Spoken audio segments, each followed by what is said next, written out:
President of Crye-Leike Executive Realty. Last year, Crye-Leike assisted over 900 plus families in reaching their goals of buying and selling real estate in South Central Kentucky. Our high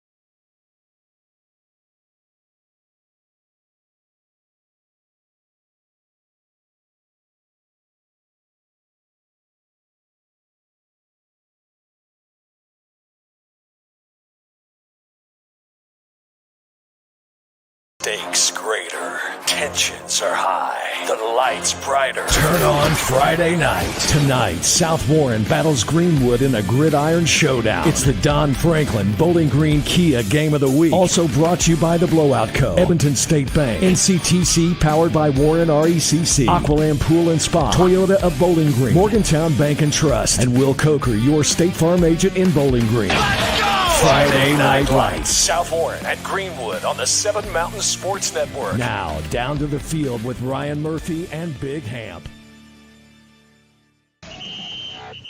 Well, it's a rainy night here at the Swamp on campus of Greenwood High School. We're set to host the South Warren Spartans. The Greenwood Gators will on that note. The South Warren Spartans 2-0 in 6A play, making the trip across town to face their former class and district rivals here this afternoon. And we have a lot more questions than answers, it seems, at the moment. It's a possible rain delay across the entire region. Some schools have recanceled, but we are eager to get this game here tonight. Kickoff is scheduled for 7 unless a weather delay gets in the way of that. But we do have a lot of pregame coverage here for you this afternoon, and it leads us off first with head coach Brandon Smith of the South Warren Spartans. So here's our exclusive sit-down with him earlier this week.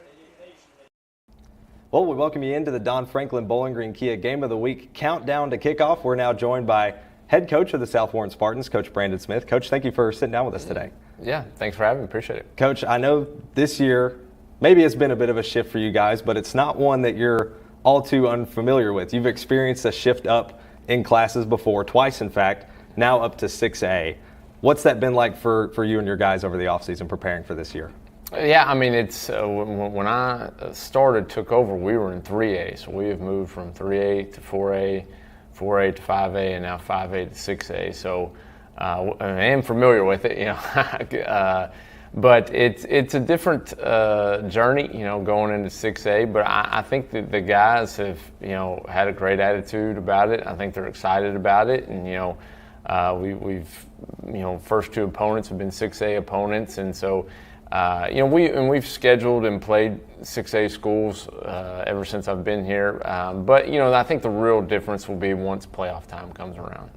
Now, when you look at this season, when it comes to 6A play and your transition years that you've talked about in the past, with you as head coach, those have typically been pretty successful years. In fact, when I look one year, you guys, I think, if I'm not mistaken, went all the way, got that 4A title in 2015. And then another year, you won your first 7 straight games. So it feels like those transition years, you guys have just been able to really reload and come back successful every single year.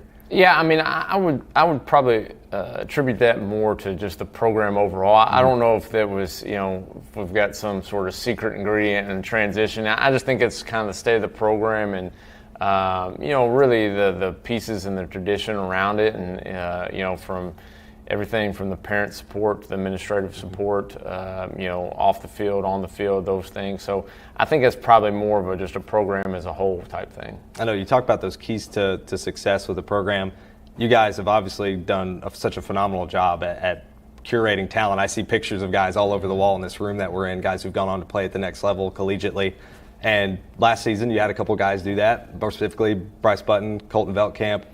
But you've had a lot of guys this year that have stepped up to fill those roles. And I want to talk about Caden York more specifically because you brought him in last year, led the team in rushing. He was a big factor for you guys, and it looks like he's doing that again already this year. How has Caden stepped up into his senior role this year?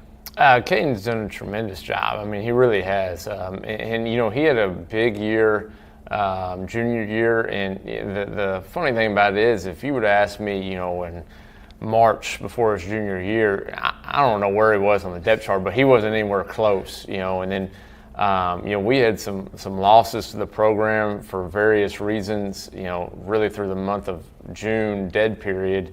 And it kind of got to where he was about the only guy left. And so he put in that role, and then, he got his opportunity and, really took advantage of it. And he's a story I'll use for many, many years to come of how you take advantage of your opportunities, but had a tremendous junior year kind of out of nowhere. And then this year, everybody kind of, he's, like you said, we lost Bryce, Colton, some of those big time guys. And so Caden's really the one that people will scout and prepare for. And that's really tough to do when teams know who you are and they're preparing for you, and then you're still producing. And through 2 games, he's done that.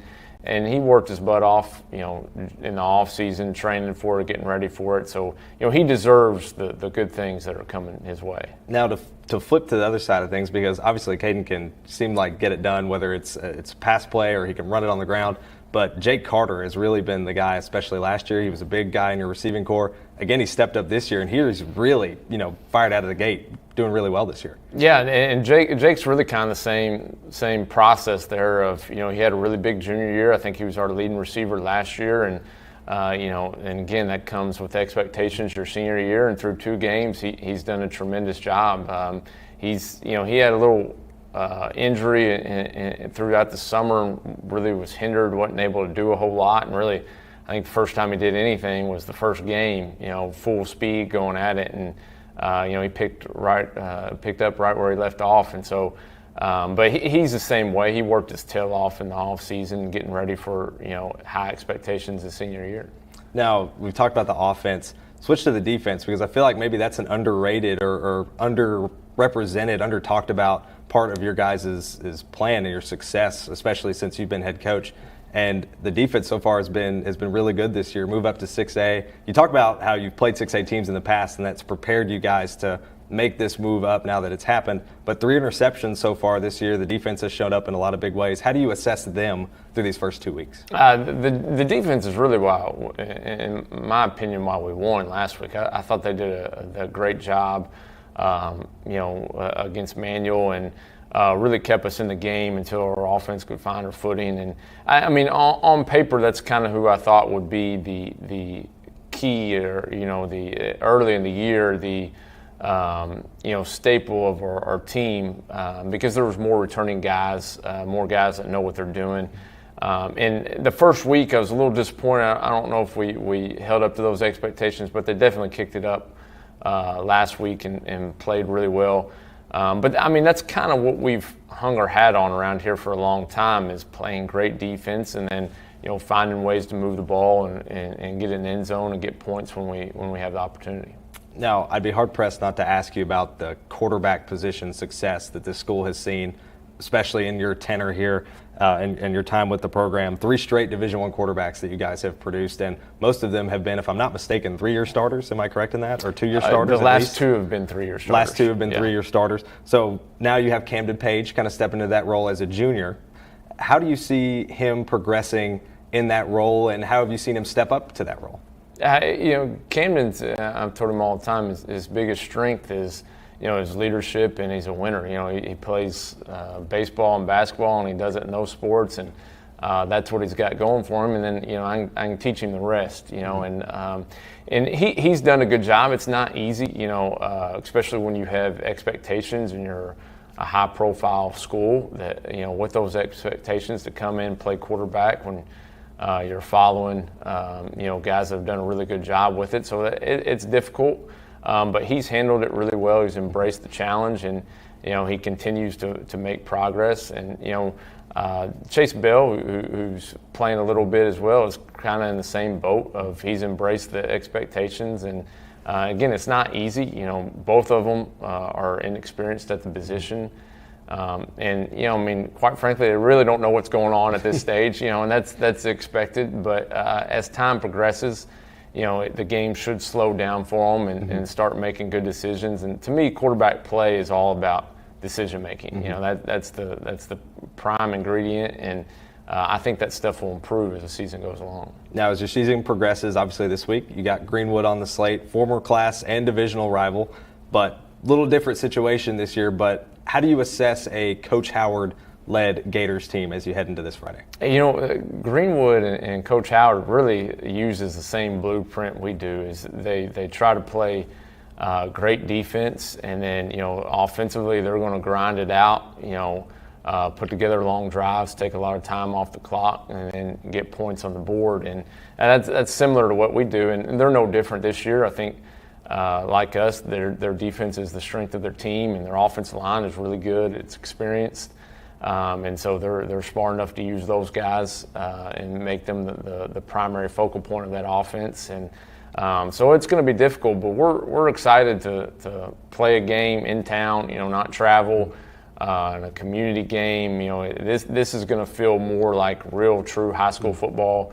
And it's not, you know, nothing against those other games. Those are great experiences, but you're traveling long distance. You don't really know anybody. You know, this is where you know everybody. And to me, this is really what high school football is all about. Now you have the home atmosphere. Obviously, you guys won't be able to play it until hopefully next week when you guys host Bowling Green. So what better way to open the season with, you know, new turf, new facility upgrades? How has that been, seeing the facilities kind of come together over the offseason and here through these first couple of weeks? Does that build a lot of excitement with you and your guys? What's that been like in the locker room? Yeah, for me personally, it's a little bittersweet, you know, but because I've been around here a long time, so you get used to things. But I know the guys, the players, the coaches, the parents are really excited. They're really grateful for the, you know, upgrade around here and the turf. And, you know, I mean, it's honestly the games are, you know, they're nice, but the big thing with the turf field is the practices. You know, like it's raining around here this week, and we're on the practice field, so you got to worry about a sloppy mess out there. And when you're on turf, you know, who cares if it rains? You know, it just so to me, that's the real advantage of a turf field. Well, that leads into my next question. I was going to ask you: are you a grass or a turf guy? Do you have a preference based on your own experiences? I like a grass field on Friday night at 7 o'clock. Yep. Every other moment of the year, I like a turf field. Yep. You know? But I'm still partial to the grass, but the turf field is so convenient, and you just don't have to worry about a lot of minute things when you have a turf field. Now, Coach, as we kind of wrap up our time here, how do you look ahead to the rest of the season? Because through this first 2 weeks, 2-0, you couldn't ask for a much better start, but how do you keep your team kind of at a level head, level playing field going out through the next couple weeks? And obviously the most important time comes in the postseason. How do you prepare them for that? Well, I think that teams take on a lot of times the personality of their coach. And so I believe that, you know, I've got to practice it myself if I'm going to preach it. So all I'm trying to do is find a way to beat Greenwood. And that's all we're focused on. That's all we're doing. That's all I spend my time on. And I've learned from past experiences the hard way that if you start worrying about things down the road, then you're going to lose focus on what's important right now, and it's going to end up costing you in the long run. Well, Coach, appreciate you first sitting down with us here this afternoon. And when we come back, we'll have an exclusive sit-down with head coach Will Howard from Greenwood High School right here on the Seven Mountains Game of the Week. Your perfect vehicle is waiting at Don Franklin Kia in Bowling Green. Choose from the rugged Kia Sportage, the spacious Telluride, the electrifying EV6, and more. All with Don Franklin's 10-year unlimited mile powertrain coverage. With a large inventory of new Kia models and a team of caring automotive professionals dedicated to you, Don Franklin Kia in Bowling Green is here to service all of your Kia needs. Hurry in today to Don Franklin Kia, driven by family. Well, we welcome you back into the Seven Mountains Countdown to Kickoff here, and Coach William Howard joining us now, head coach of Greenwood High School football. And Coach, I think I'd be hard-pressed not to bring up probably the most pressing thing here. 43 career wins now in your career, leading all-time in the Greenwood football program. What does that mean to you? As you see, we've got the football there as well, marking that occasion. What does that mean for you as head coach? Well, you know, it's special to be a part of history, I guess. You know, I wasn't aware of it till we had our banquet last year, and the president of our Booster Club, Jay, was talking about it and said that I was tied for the record. So, you know, I guess having a little recognition for that is a great thing, and, you know, being able to talk about the history of Greenwood football and Mark Nelson, and just kind of special to be a part of that. Now 2-0 to start your season. You couldn't ask for a better start, at least through these first couple of weeks. But how do you assess your play so far through these first 2 weeks? Well, I think it's like a lot of people. It's sloppy. We've done some things offensively that's kind of shot ourselves in the foot and not allowed us to move the ball better than what we have. In defense, I think is done some great things as far as point production, but a lot of the times we're on the field way too long defensively and can't get the ball back to our offense. So, there's definitely things to work on, and I think everybody's in that boat. It's week 3 of the season, so hopefully you're playing your best football at the end. Yeah. Now, there's been a lot of things that you guys have improved upon. One of those guys that I feel like has really stepped up for you all this year is Davis Chaney. We've named him back-to-back Player of the Weeks for our broadcast so far this season. And last year when we looked at his stats, I believe only 45 total rushing yards his entire junior season. And this year, I feel like he's more than quadrupled that, already has 4 touchdowns. How do you evaluate his play so far at the start of his senior season? Well, Davis has done a great job of breaking off some long runs and long passes. And I think a lot of that was attributed to the fact that he was on the defensive side of the ball the majority of the time last year. And this year we've moved him to offense and been able to take advantage of some situations. On the topic of Davis, staying with Davis Chaney, how has, in that transition to being more offensive focused, how has he stepped up maybe as a leader in that room as well for your team? Well, he's a quiet kind of kid. He doesn't say a whole lot, but, he always shows up with his lunch pail and goes to work, and he's done that since he was a freshman. It's just kind of kid he is. And whether he's asked to run or block or, make tackles or whatever, Davis is willing to do anything that's betterment of the team. Now, a lot of your strength, I feel like, comes in plenty of your returners that you've had, plenty of returners on the line, but you also have Levi Wyatt that I know you guys talked about, a little bit of a QB battle that may have been going on over the summer. Ultimately, Levi won out in that. How has having him back in that position maybe helped you guys through these first couple weeks, and how have you seen him progress? Well, I think it's been a tremendous asset when you can return a quarterback from one year to the next. Levi went through some growing pains last year, and I think he's been very efficient for us the first 2 games so far of the season. And, it seemed like in the community and, around here that everybody had quarterbacks that had played for 3 or 4 or 5 years, and now they're kind of new guys on the block.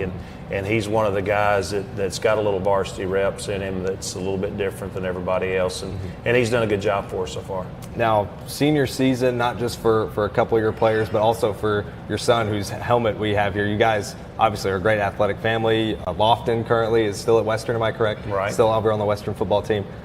Is he your youngest? Is Griffin your youngest? Yeah, kid? He's the last one. How has it been watching him as now he enters his senior year with you guys? He's made a unique transition, I guess, and it has as much to do with his body as anything else because, he started a little bit for us as a freshman on the offensive line, and, he got a little taller and slimmed down a little bit, and, he's playing some tight end for us, which, it's just an extended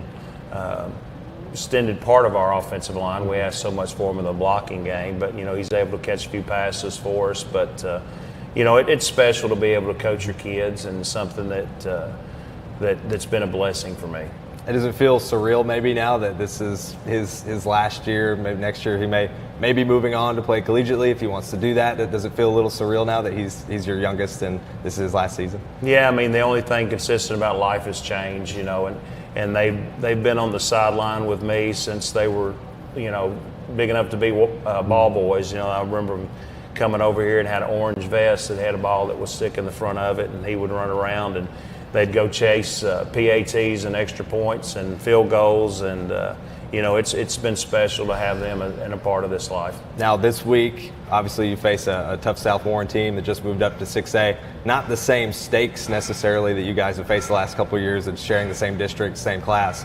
But how do you maybe evaluate a team like South Warren, who it feels like every single year they just manage to reload with their roster? Yeah, they've got an extremely good program over there.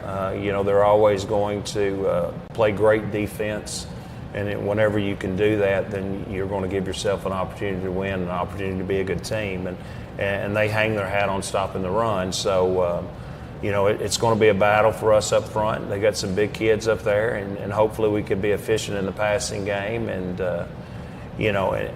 for us defensively, that they've got a lot of weapons that are out there on the perimeter. We got to take care of that too. Now, as far as evaluating that team goes as well, How does your team maybe take a challenge like this? Obviously, it's a little different with them not being in the same district and class anymore, but do your players still feel that crosstown maybe rivalry sense and that need to go out there and win maybe a little stronger this week? Yeah, I mean, I think it's important in a lot of aspects of the big picture, even though it's not a district game, because, when you get in the playoffs, it's based on your RPI, whether you play at home or play on the road, and having a good showing against a 6A program is something that's definitely will benefit you later on in the playoffs. Now, this year, I know the district, as well as just the class, has kind of had a bit of a shakeup. South Warren's part of that, moving out. You bring in Barron County, Warren Central, kind of shakes things up a little bit. How does that work for you as a coach in terms of maybe planning for the course of the season now that things have shaken up? Is it business as usual? Is it week to week? What's that look like for you? I don't think it's changed a whole lot. The kind of ironic thing about it was that it was exactly what our district should have been 4 years ago when they did that. But, Barron County and Warren Central petitioned to move up to 6A, and then KHSAA wouldn't allow that this time, so they had to stay in 5A. And, South Warren, because they both moved up, South Warren moved down from 6A to 5A. So, it should have been, I guess, an older hat than it is this year, but we still got to go out and compete every week. Well, Coach, we appreciate you for sitting down with us and taking the time out of your busy week. I know it's been a great couple of weeks, and congratulations on your big honor, becoming the winningest head football coach here at Greenwood High School. Well, I thank you guys for covering our games. Awesome. Well, we appreciate you all for tuning in, and we'll take ourselves a quick break, and we'll be right back here on our Countdown to Kickoff show on the Seven Mountains Game of the Week. Your perfect vehicle is waiting at Don Franklin Kia in Bowling Green. Choose from the rugged Kia Sportage, the spacious Telluride, the electrifying EV6, and more. All with Don Franklin's 10-year unlimited mile powertrain coverage. With a large inventory of new Kia models and a team of caring automotive professionals dedicated to you, Don Franklin Kia in Bowling Green is here to service all of your Kia needs. Hurry in today to Don Franklin Kia, driven by family. Well, we welcome you back here to Greenwood High School for the Don Franklin Bowling Green Kia Game of the Week. You just saw our two exclusive interviews with head coach William Howard of the Greenwood Gators, head coach Brandon Smith of the South Warren Spartans, ahead of their game tonight here at the Swamp. Ryan Murphy, Big Hamp alongside Matthew Clark, our awesome director. Ian and Megan going to be bringing you all the awesome shots here this afternoon. But before we get to that, we have some bad news to relay. If you're watching with us on our live stream, you can already see it there. Unfortunately, Hamp, we are in a weather delay. Some rain has entered the area. Some games have already been postponed. But from what we can understand, kickoff tonight here at the Swamp, game time goal is 7:30. And hopefully we'll have some players out on the field and we'll be ready to go. And we won't be here past, I think, both of our bedtimes. Definitely will be here past my bedtime for sure. Man, I tell you what, I didn't see any lightning out there. I didn't either. So I don't know why the rain delay. Me personally, being as old school as I am. Oh, yes. I love playing in the rain. So, I mean, I wish they could get it on while it's raining. But unfortunately, there's no more grass and mud out there. It's all turf because I loved going. Even when I went into the game, Ryan, if I went into the game my freshman year and, the only way I was going in is if we were, like, winning. If it was raining and we were winning, I'd slide across the ground. That's what's fun. You get out, you can get messy, and it's like, well, it's just part of it. It doesn't really matter at that point. Yeah, I'd jump out there and pretend like I've been in the game the whole time. Come out muddy. So the good thing, I guess, is we're going to be able to start at 7:30, but the reason for that, I'm sure, is because of this new turf, this new facility that the Gators have added to over the last couple of seasons. You can see their new athletic facility just across from us now on what is now the home side for the Gators. They still exit out of their locker room on the side we're on, just below the camera that you're watching if you're watching via our live stream. And they run out there now on the opposite side. They've got some new seats over there. But, man, I think we both came out here a little eager to see this one as quickly as possible because this feels like a matchup that both these teams have really looked forward to, especially the Spartans, who have yet to play in the Bowling Green zip code this season. Man, and that is a fact. But I tell you what, Halloween has definitely come early. Look at the sky out there. It's gray. Oh, gosh. All right. We got the rain in.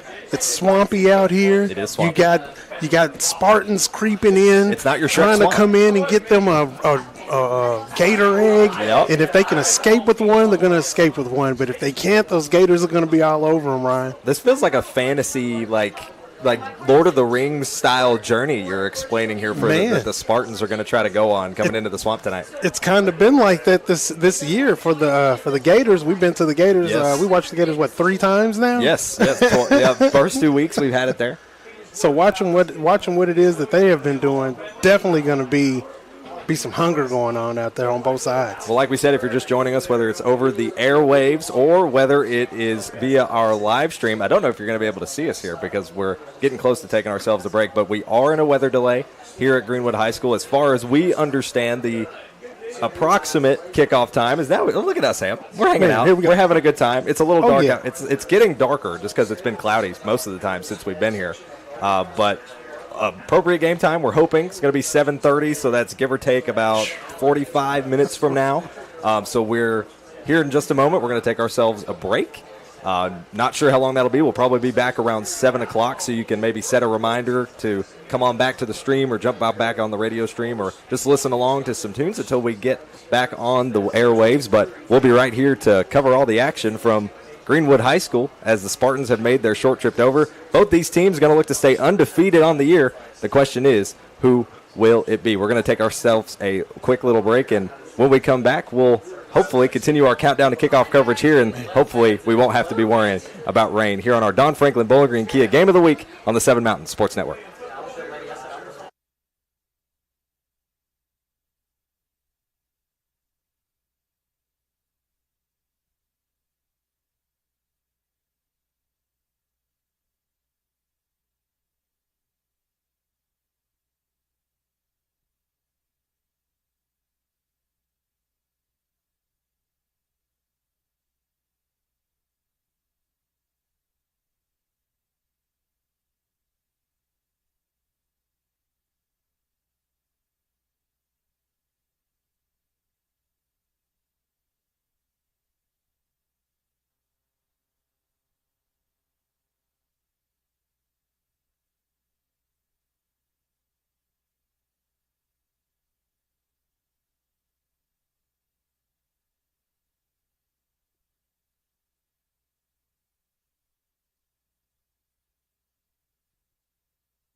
There's good energy here at Greenwood High School. If you're watching along on our live stream, you can see there's plenty of movement around the field. The players are antsy. They're chanting on both sides. The crowd is filling in. They were lined out the gates before they finally opened just a couple of minutes ago. And if you're listening here on the airwaves, we welcome you back into the Don Franklin Bowling Green Kia Game of the Week here on the Seven Mountain Sports Network.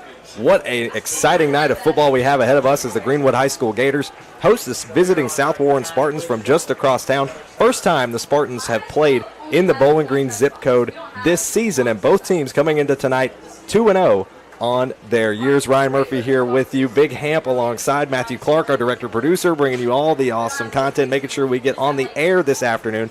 And we'll have Megan Geisler and our man Ian down on the floor in the field in the midst of all the action, bringing you the shots here tonight. How much more excited, Hamp, could you be? Because we were talking about it just before we came back on air, how excited both these teams feel, and you can even feel it from the grandstands as they start to fill in here. Oh, I love it, man. This is electric. This is when you know there's going to be a good fight out there. This is when you know neither team is taking each other lightly at all. When you feel the energy and the passion between both teams out there, that shouting, that war rage, I'm telling you, I miss it. I wish I could get down there for one quarter. Just one quarter is all I need.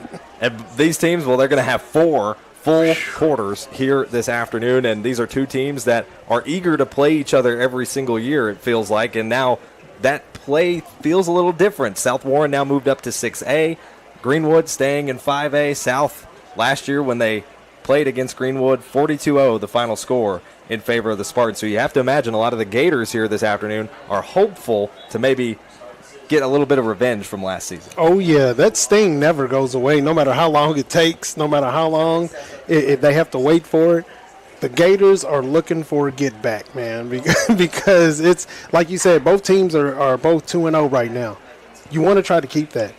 Now, Greenwood had a test last week. Like, it was, the numbers doesn't match the way the game was played. Mm-hmm. You and I seen it was a great defensive game. Greenwood's got to step it up here again tonight because they are facing a tougher opponent in South Warren. And South Warren, like you said, being in 6A, a lot of tough schools up there, and they've already faced 2. Gators going to have to step it up, but both these teams coming in 2-0 as we take a look at your team comparisons between the South Warren Spartans and the Greenwood Gators coming into tonight. Like we said, you look at that points per game, notice Greenwood a little bit on the lower side, but the Spartans offense, something we were used to under head coach Brandon Smith's tenure, the offense is always on fire, but Hamp, it seems like the defense is something that always goes under talked about for Spartans teams, and this year they've really come out and done that. 9 sacks already through 2 games on the year. You got some tough players out there. South Warren's defense is always a big, powerful, hungry defense. They might start out kind of slow, but once they get going, once they figure you out, you can almost forget it. Couple of key players as well. We've talked about the players that there could be able to make an impact here tonight as we look at the visiting Spartans here. Caden York, first time playing for the Spartans was last season in his junior year, and he came out big, led the team in rushing yards, and already he's doing big things again this season. Last week was his most effective game through the first 2 weeks so far. 123 yards, 3 total touchdowns, 2 on the ground, 1 in the air. Caden York is a do-it-all man for South Warren. Man, a tough one right there, not only on offense, but then also on defense. He's jumping out there doing his thing. Caden York, a great senior leader right there. And as we take a look over at the Greenwood side, he's been our player of the week twice through these first 2-0 weeks for the Gators. Davis Cheney, we cannot talk about the Gators without talking about the key to their offense so far through these first 2 weeks. Last week, 97 total yards of offense, 2 touchdowns, matched his 2 touchdowns from week 1, 4 touchdowns on the year. And this is a player that Hamp last season didn't play, but maybe a handful of snaps on the offensive side of the ball. And now Coach Howard has found such a use in him on the offensive side, and he's just come out swinging his senior season. Oh, yeah. I can't wait to see Locomotive 44 get it on tonight, man. I hope he takes it down the field a couple of times. I like watching that guy run, man. That's a Mike Allscott right there if I've ever seen one. Now, the thing with these two teams as well is we've mentioned the defensive stats so far through this year. South played their first opening 2 games of this season against 6A opponents, both on the road, one at Bryant Station, all the way over in Lexington, and then at DuPont Manual up in Louisville. Both 2 very strong contender programs in 6A, it feels like, every single year, averaging 40 points a game not only through those 2 opponents and in 6A play, but holding them to under 30 points both times, and as well as tallying those 9 sacks that we mentioned just a minute ago. 9 sacks on the season. Greenwood, none so far through their first 2 games. Man, I'm telling you, Coach Smith is something different out there, and he is a complete animal. He is what you consider the type of coach that a player wants to play for. I was looking at Exeter just a little while ago, and South Warren football said about Coach Smith. Coach Smith possesses a rare combination of talent, intellect, heart, instinct, drive, humility, and care that makes him a phenomenal football coach. South Warren is beyond blessed to have him leading our program, and I've witnessed it year in and year out for many years. Year in and year out for as long as he's been here, 12 seasons for Brandon Smith in this South Warren program, and he has yet to have a losing season. The most games that he has lost in a season is 4, and he has, in his tenure, tallied 2 undefeated seasons that both ended up in championships all the way out in Lexington at the state tournament. Man, again, phenomenal coach right there. It tells you it all right there. 12 years. 12 years. No losing season. That is very difficult to do. I don't know anybody that really has a success story like that to take over a program fresh out. You got your few championships. Now I'm hoping they get it again for the 6. And then they'll have it in 3 different state championships. And then at the same time, the Gators also have their own gritty style of play. They're not a team you can always count out, especially under head coach William Howard, who just became the winningest head coach in Greenwood football history. So there's clearly a success rate with Coach Howard. He's got a strong team this year, a strong returning line, both on the offense and defensive side. This could ultimately come down to being a close game, Hamp. We're just going to have to wait and see. Oh, yeah, most definitely. Again, that Gator defense, people don't look at that Gator defense and think it's going to do anything. But those Gators quickly swarm. Once they figure you out, like we've watched here the past couple of games, once they figure you out, those Gators swarm the boats, man, and they pull it down, and they do what they got to do to try to get the win. It's an exciting matchup on deck here this afternoon. We're going to step aside and take ourselves a quick break, and when we come back, we'll talk a little bit more about some players we can keep an eye on, and also give you your starting lineups for your matchup tonight between the Greenwood Gators as they host the South Warren Spartans. You're listening to the Don Franklin Bowling Green Kia Game of the Week here on the Seven Mountains Sports Network. When you bundle home and auto, life can be easier. You choose coverage that makes sense for you, at a price that's right for you, and a local State Farm agent who's there for you. Call State Farm agent Will Coker in Bowling Green today. Your perfect vehicle is waiting at Don Franklin Kia in Bowling Green. Choose from the rugged Kia Sportage, the spacious Telluride, the electrifying EV6, and more. All with Don Franklin's 10-year unlimited mile powertrain coverage. With a large inventory of new Kia models and a team of caring automotive professionals dedicated to you, Don Franklin Kia in Bowling Green is here to service all of your Kia needs. Hurry in today to Don Franklin Kia, driven by family. With State Farm Home Insurance, you can get the help you need from a local agent if things get complicated, and from our easy-to-use app whenever you need it.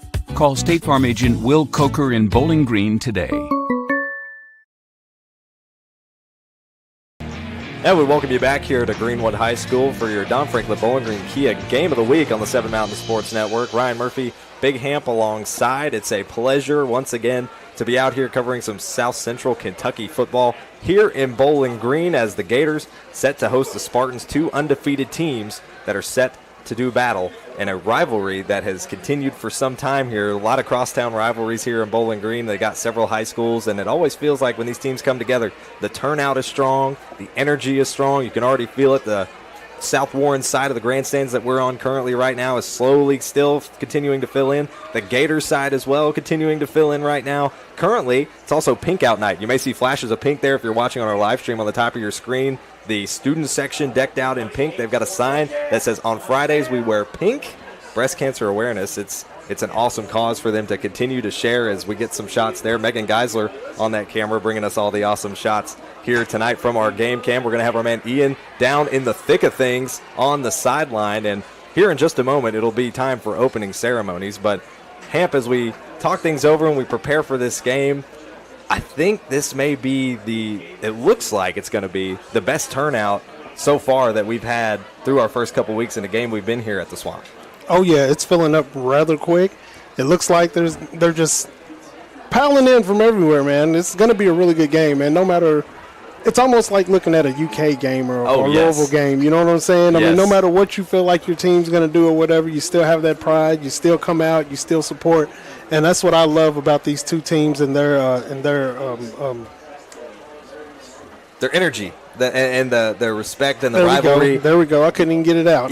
You can never change like how it feels to beat that team that's just down the road from you. Because you're only separated by distance, like just a little bit of distance, and I think that creates all the more desire to win in both these teams. When we mentioned it earlier when we first came back on the air, you could feel that both the teams were really amped up, and I think especially getting held back by a rain delay, they expected to already be playing by this point. You got to imagine for these players, and Hamp, you can maybe attest to this, that they're probably getting a little antsy. Oh, yeah, the players are definitely getting antsy. I know the fans are because they've talked about it all week long.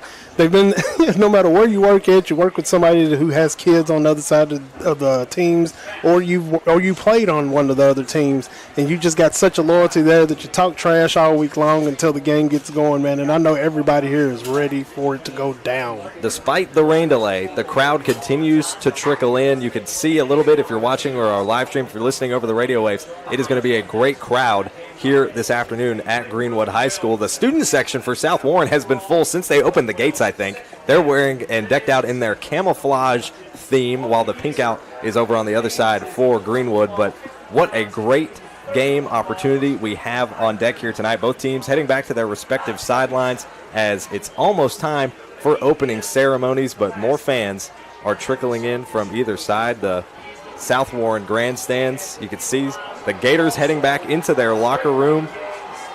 A lot of new facilities here, and as this rain delay has kind of gone on, you've also seen players and coaches from either team walking up, talking to each other. Yes, it's a rival. Yes, you want to beat the other team, but we saw Coach Howard and Coach Smith talking it up a little during that rain delay about 6:30, 6:45.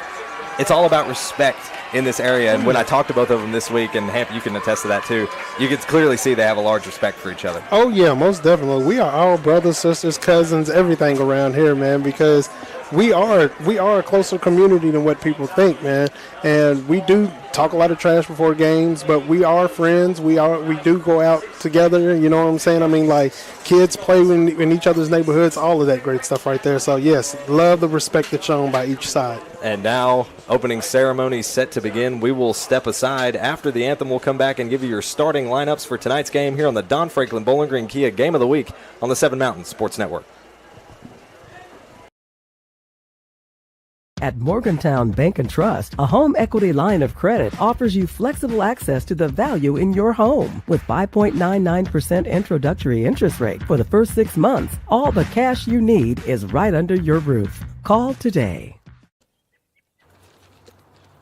I want to buy this truck, man. This is perfect. It is a beautiful truck. Do you want to see the inside?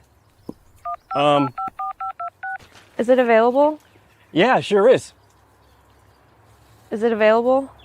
I just said it was. Hey, how many miles has it got on it? Just over 30,000 miles. Still practically new. But it's got rain on it. What? Do you want to see the inside? Do you have any questions? No. I have to think about it. Also, it has rain on it.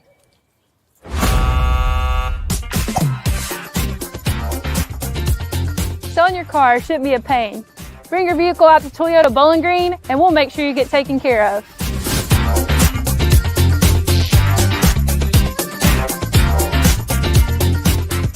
This isn't just bubbles, it's balance. Relax sore muscles, refresh your mind, recharge your spirit.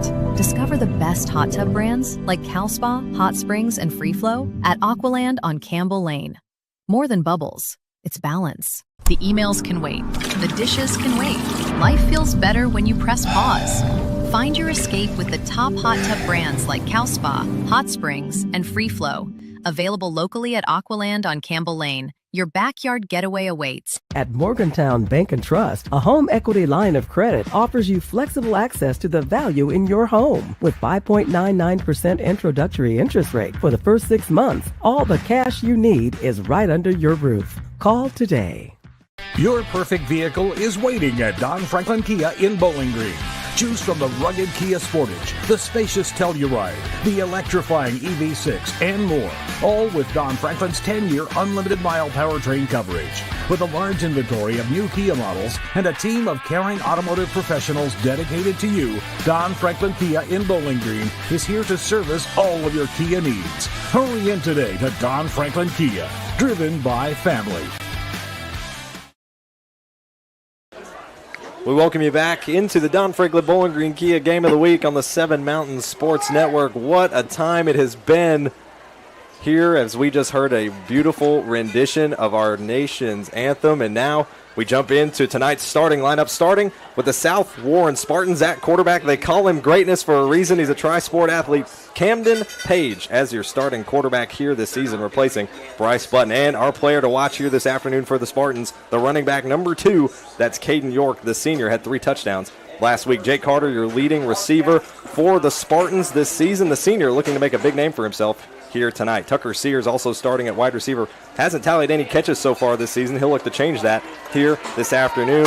And it's going to be Justin Capps, number 18, another wideout for the Spartans. Number 12, at tight end, Griffin Reynolds, starting in that tight end slot for the Spartans. And we go to that offensive line. Number 78, the 5'10 senior, that's Kyler Lyons. At left guard, number 58, it's Aiden Hines, the junior, 6-foot junior.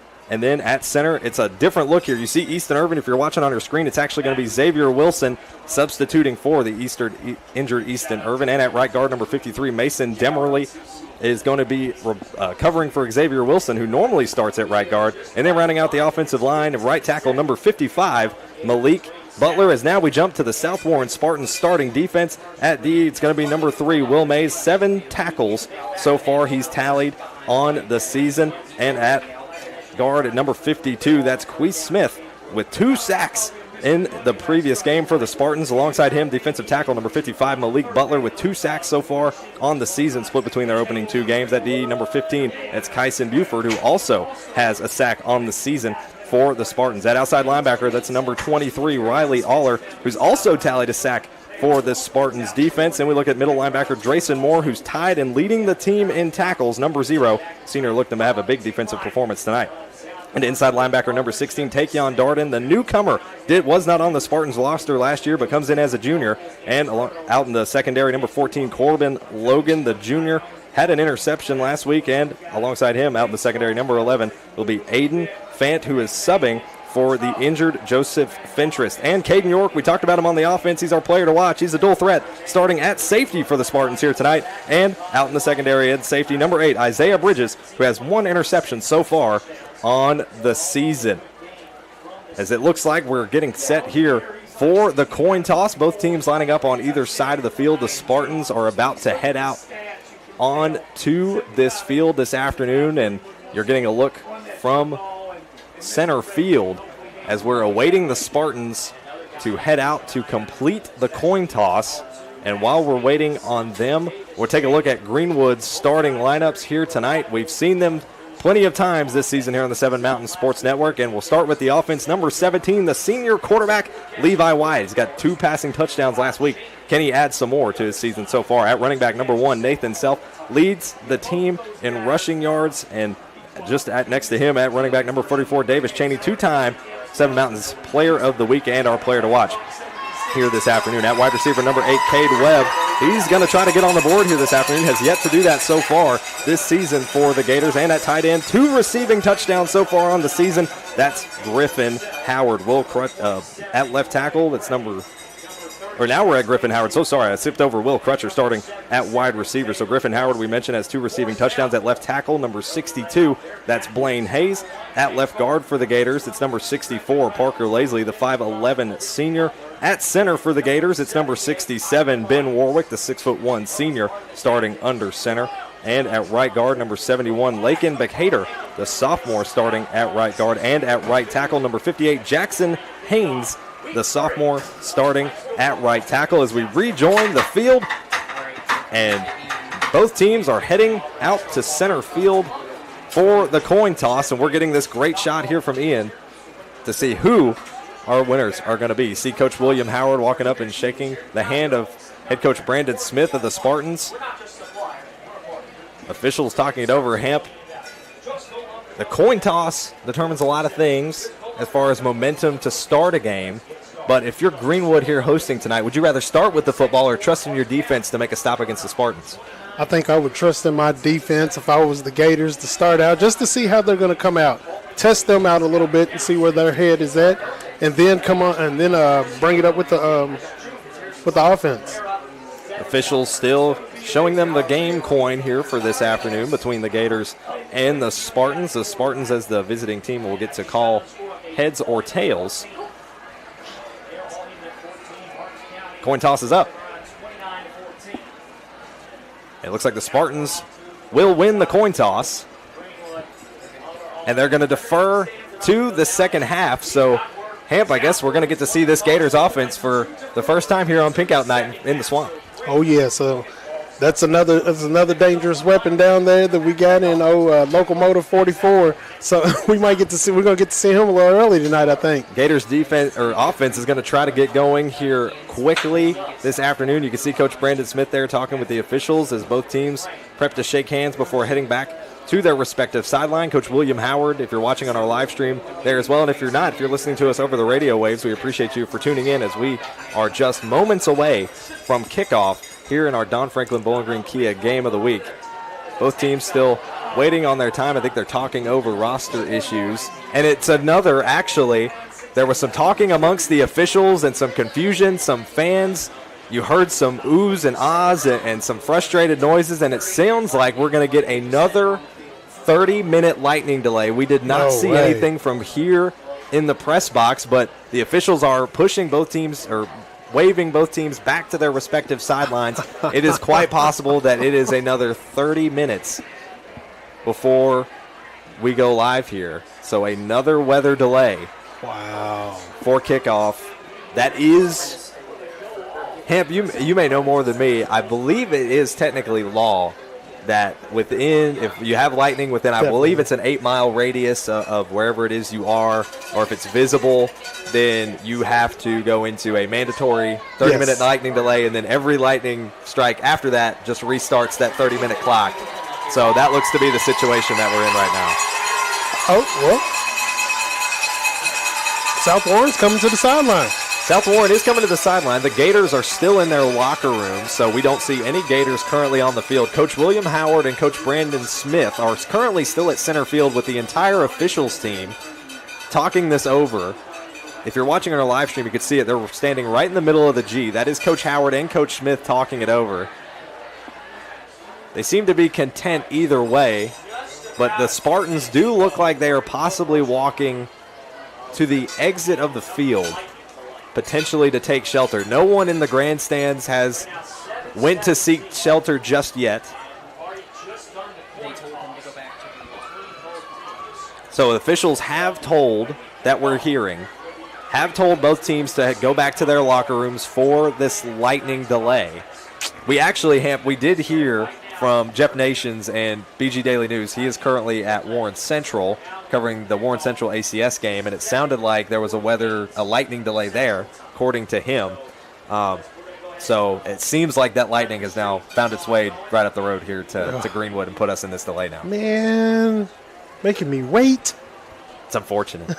Just when the energy gets ramped up, it's like you let all the air out of the balloon, unfortunately. 29 minutes on the clock here. So there was a strike. They have started the clock. There's 29 minutes and 15 seconds here for this weather delay as we're referencing the billboard screen here this afternoon. And unfortunately, we're in another weather delay. If you're just now joining us, we could take it some scores around the region, however. Franklin Simpson and Lexington Lafayette into the first quarter. Franklin Simpson leads them 14-0. You now join us in the broadcast booth if you're watching on the live stream. We always love bringing you guys into the booth with us. We're having a great time. Other scores around the region. Monroe County leads Glasgow 3-0 at the end of the first quarter. Franklin Simpson, actually another score update from that game. Franklin Simpson leads Lexington Lafayette 28-7 at the half. And then Hart County leads Caverna 19-14 at the end of the first quarter. And here we are between the Gators and the Spartans, and still have yet to kick things off. We thought we'd get going around 7:17, and now it's 7:20 and back in another lightning delay. Everybody's a little anxious, man. Everybody's ready to go. I think the gods are saying, "Hey, look, let's calm this down a little bit because it could get very rambunctious." Or maybe they're just saying, "Hey, why don't we wait and let more people come in to witness this great event that's about to take place?" We're calming down the energy. There's some fans that look like they are stepping out of the grandstands. Not a whole lot. They're not leaving in droves, so everyone is expecting to get going here, and now what's looking to be about 23 minutes, 24 minutes, give or take, here as you can see the clock on your screen if you're watching on our live stream. But, man, all the wind just taken right out of the sails. It's like every time we get going. But, again, I say it as someone from here in Hamp. I know you know this as well. It's just Kentucky weather in September. Somebody's dropping the ball on the Bowling Green bubble, man. They've been doing it for the past several years. It's like since COVID is like they don't have anybody there to control the Bowling Green bubble. We need something around us, like a mountain or something, and we've got nothing. We've got nothing going on here. But we appreciate our crew who's continuing to bring us the coverage here during this weather delay. Now 23 minutes left in this weather delay. We've got Ian, who's going to be down the sidelines. He brought you all the awesome shots during the opening ceremonies. We heard an amazing anthem rendition there during our commercial break, and Megan Geisler is on our game cam here this afternoon. And actually, had we have those cameras panned around to center field, Coach Smith and Coach Howard are just walking around the field. I mean, just having a conversation. I think they just decided to play this game so they could catch up. Like, they're just hanging out. They're having a good time. They're now talking to some of the officials and athletic directors, part of this programs here at Greenwood High School, still talking things over, potentially whether or not to expect any more lightning. I think we all hope that that's not the case. And probably deciding on what it is, what are the options just in case, it push it back again. And people, I mean, it's Friday, sure, but as it gets later and later and later, there are small kids out here. Yes, they're going to get very testy, and a lot of people are going to be like, I got to grab my son and go. Yeah, they're like, we got to get out of here, guys. You got to catch a ride. We got to get shifting. But inside now, 22 minutes to go on our lightning clock. It just continues to run down. Nobody has left yet. I do see people actually arriving now with their umbrellas. I hear some applause going. I think it's coming from the South Warren student section, so they're still having a great time. They're ready to get a game going. They're getting riled up. Gators on the other side, they're going to start to get riled up here shortly. But what an opportunity we have for a great showing and a great game here tonight. Rain will not stop the swamp. Oh no, that's the thing about swamps. They're already. You don't have to worry about rain. Don't have to worry about the rain. Rain is normal for a swamp. Oh, yeah. It's just part of the gig. And that's why it's bad sometimes for those that are not, those of swampy nature to come wandering around in a swamp. Sometimes you get caught up. I don't know if you've ever seen the movie with the trail in it. I can't think of it right now, but a trail lost his horse in the swamp. You could very well lose some Spartans in the swamp. Well, we never know. Never know. We never know. Hopefully we'll find out. We know how good this Greenwood defense is, and we talked about some players, both of the players we mentioned on offense. Caden York obviously plays on both sides, but for the Gators, Stuart Scott and Roy Bray, they pose arguably the biggest threat to this Spartans team. And I was going to mention Stuart Scott earlier. I'm waiting to see what he is going to do. I don't care what the Gators do the rest of this season. My focus is Stuart Scott. Man, you're talking about a guy who had, 20 tackles on the year last year? 20 total, and he's already at 25. And he's 2 weeks. 2 weeks. He's just been killing it. So I'm looking so forward into seeing what he does out there. Not only him, but also KC. Yes. KC Coleman. I want to see what he's going to do out there. And, of course, you mentioned Roy Bray. I'm ready to see. I love defense, man. As I told you before, I played linebacker when I was in high school, and I just love just watching the physicality of the defense and what all goes into that. And that's the thing, too. I feel like for most people, when you watch football, the offense is normally what gets the praise because it's the most flashy. It's the most fun. It's the most understandable and recognizable. Yes. But there's such an art to defense on a football team and the coordination that it takes that you clearly Greenwood and their secondary has become really good at this season. Oh yeah, I'm just loving watching them go from what they were last year and seeing how they're starting this year, and I really, really, really hope they keep that momentum. I know South Warren is going to keep doing what South Warren does.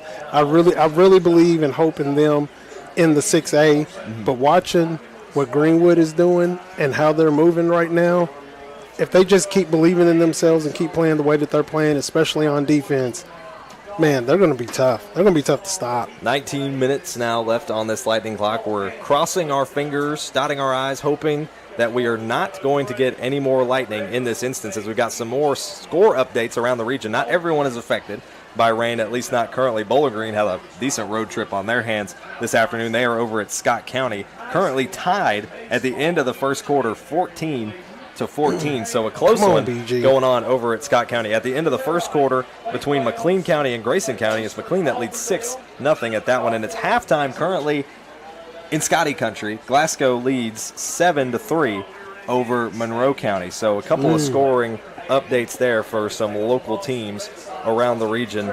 Man, my Falcons, I can't even pick a side between Glasgow and Monroe County, because there's so many Monroe County people on both sides anyway. So I don't know. I'm a little tossed. See, I knew that was your team right there too. So it was like, It's a toss, you know. Head coach Jackson Arnett, first season with the Scotties. He's a Monroe County guy. Former quarterback at Monroe County. It's about a decade and a half ago, give or take. He was one of the greats, I think many would say, from the Falcons. So I don't know. It almost feels odd, too, that he's a Scotty. Man. Scotty's like a game like this for Monroe County people. Right. We play Glasgow, or Monroe County plays Glasgow.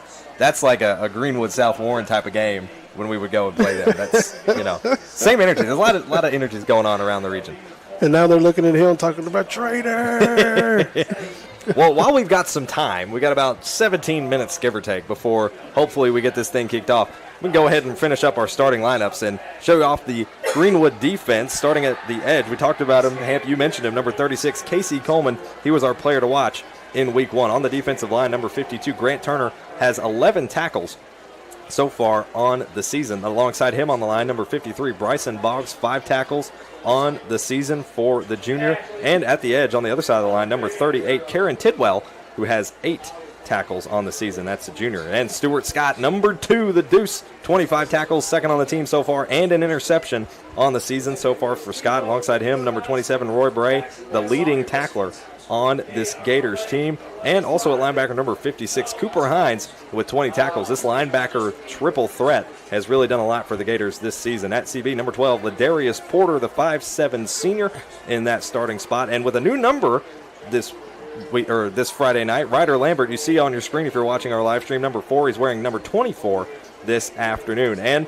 subbing for Tristan Bailey Thomas, that's the safety, number 19, Beck Smith, the freshman in the starting lineup tonight. And rounding out your secondary and the defense for the Gators at safety, number 28, Alex Hagan, the senior. Those are completing now your starting lineups for tonight's matchup between the Gators and the Spartans. We talked about the defense that they've got and the potential they have to put a lot of pressure on this South Warren team, and we'll get to see that hopefully here in about 15 minutes or so. But before that, we're going to step aside. We'll come back, give you a little more insight as to what we can expect from this game, and as we go to break, cross your fingers, hopefully all the weather is behind us. We'll take a break. You're listening to the Don Franklin Bowling Green Kia Game of the Week here on the Seven Mountains Sports Network.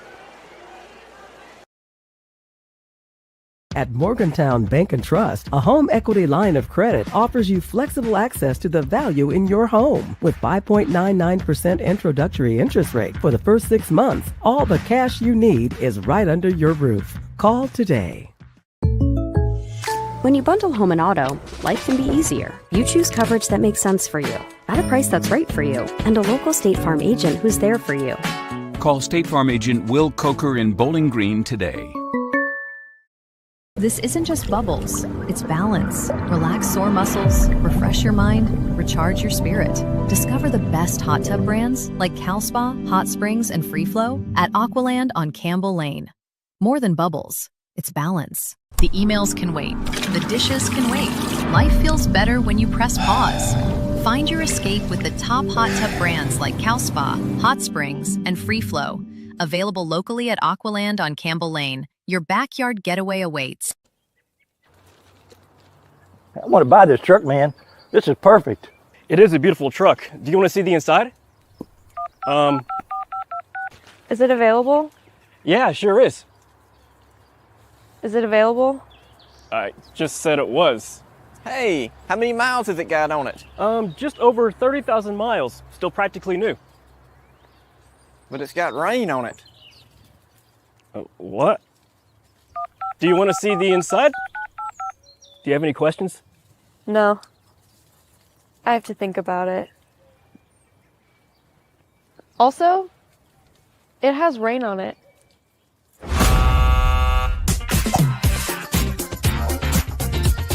Selling your car shouldn't be a pain. Bring your vehicle out to Toyota Bowling Green and we'll make sure you get taken care of.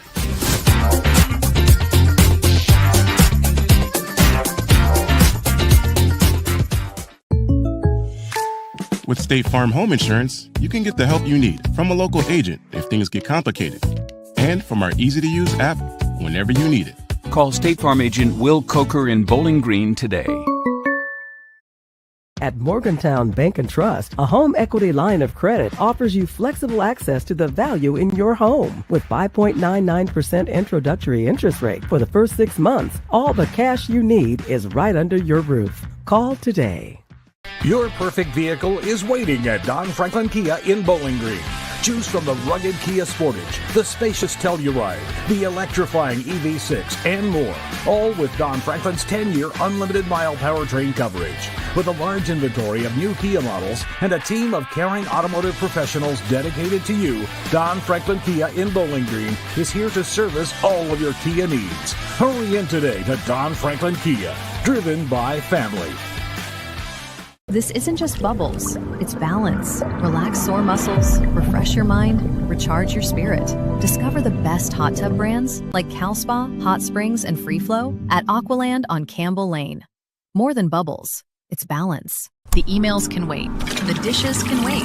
Life feels better when you press pause. Find your escape with the top hot tub brands like Cal Spa, Hot Springs, and Free Flow. Available locally at Aqualand on Campbell Lane. Your backyard getaway awaits. Hey, we welcome you back here to the Seven Mountains Sports Network for your Don Franklin Bowling Green Kia Game of the Week. Greenwood hosting South Warren. We are still in weather delay. If you're watching on our live stream, you can see that 30-minute weather delay timer still counting down 11 minutes, 40 seconds before we can get these teams back out on the field and hopefully get this thing kicked off. South Warren deferred to the second half as we welcome you into our broadcast booth. Ryan Murphy, Big Hamp alongside. We're both eagerly waiting, and we're going to talk about some things, hopefully, to try to fill the air over these next 11 minutes because there's still plenty to talk about with both these teams. If you tuned in for our pregame show and our countdown to kickoff, you saw our interviews, exclusive interviews with head coach Brandon Smith and William Howard for both the programs that are playing here this afternoon, both with a great admiration and respect for each other, both legendary, arguably, head coaches with their programs. William Howard, now the winningest head coach in Gators football history, and head coach Brandon Smith easily takes that, one of the best winning records, not only for South Warren and easily for South Warren, but also arguably in the entire state of Kentucky. 122 wins and only 23 losses over his tenure as head coach of the South Warren Spartans. And here tonight, they have a chance to continue on what is already being a strong start to their first season up in 6A. First time facing a 5A opponent this year, first time playing in Bowling Green this year, and hopefully this lightning stays away and we get a chance for our first glimpse at this undoubtedly strong Spartan squad that every year just finds a way to reload. Man, always finds a way to reload. They never, it's not like they have to restock or anything. They already got it in the cupboard, so they're ready to go. The South Warren Spartans, man, like you said, have started off the year tremendously. A lot of people, of course, there's doubts with them moving up into the 6A and everything, and everybody kind of wondering, how that's going to work. Me personally, I like it. It gives them an opportunity to bring another championship in a different division. So if they could pull that off, it'd be great. It'd definitely be great for the city when they don't look at the south side of Kentucky that way. Absolutely. and for the Spartans, too, both their first opening 2 games are 2-0, both against 6A opponents, which says a whole lot about the strength of this team and what they've been able to do. But a large part of their strength also has been the sheer amount of returners that they've had on both sides of the ball, especially on offense. We talked about Caden York, who's our player to watch here this afternoon for the Spartans, who plays on both sides of the ball. He's their returning leading rushing yards leader from this team last season. Had a phenomenal season, over 10 touchdowns last year, over 700 rushing yards as well. He's already on pace to do that, if not more. He's got 5 touchdowns, leads the team in that category so far this year. But the interesting thing about South Warren is they always feel like a team that produces solid quarterbacks. And they've done that over the last decade while Coach Brandon Smith has been there. 3 straight starting quarterbacks they've produced have all went on to play at the Division I level at the college football. Most recently, Bryce Button, who graduated last season, wasn't able to bring them a state title, but he no doubt left a lasting legacy, a lot of records as well for the South Warren program that Button was able to gather. He's now up at Eastern Michigan. Caden Veltkamp was before him, played a tenor at Western football. He's now at Florida Atlantic, and man, I mean, the quarterback status, and now this year you've got a junior for the first time in, I want to say, almost 6-7 seasons that will be taking the helm of that quarterback position in Camden Page. Man, big shoes for him to fill too, man. But I think Coach Smith will have him ready. We'll get him right there. Once again, we're at the beginning of the year, and all he has to do is remember that who he is.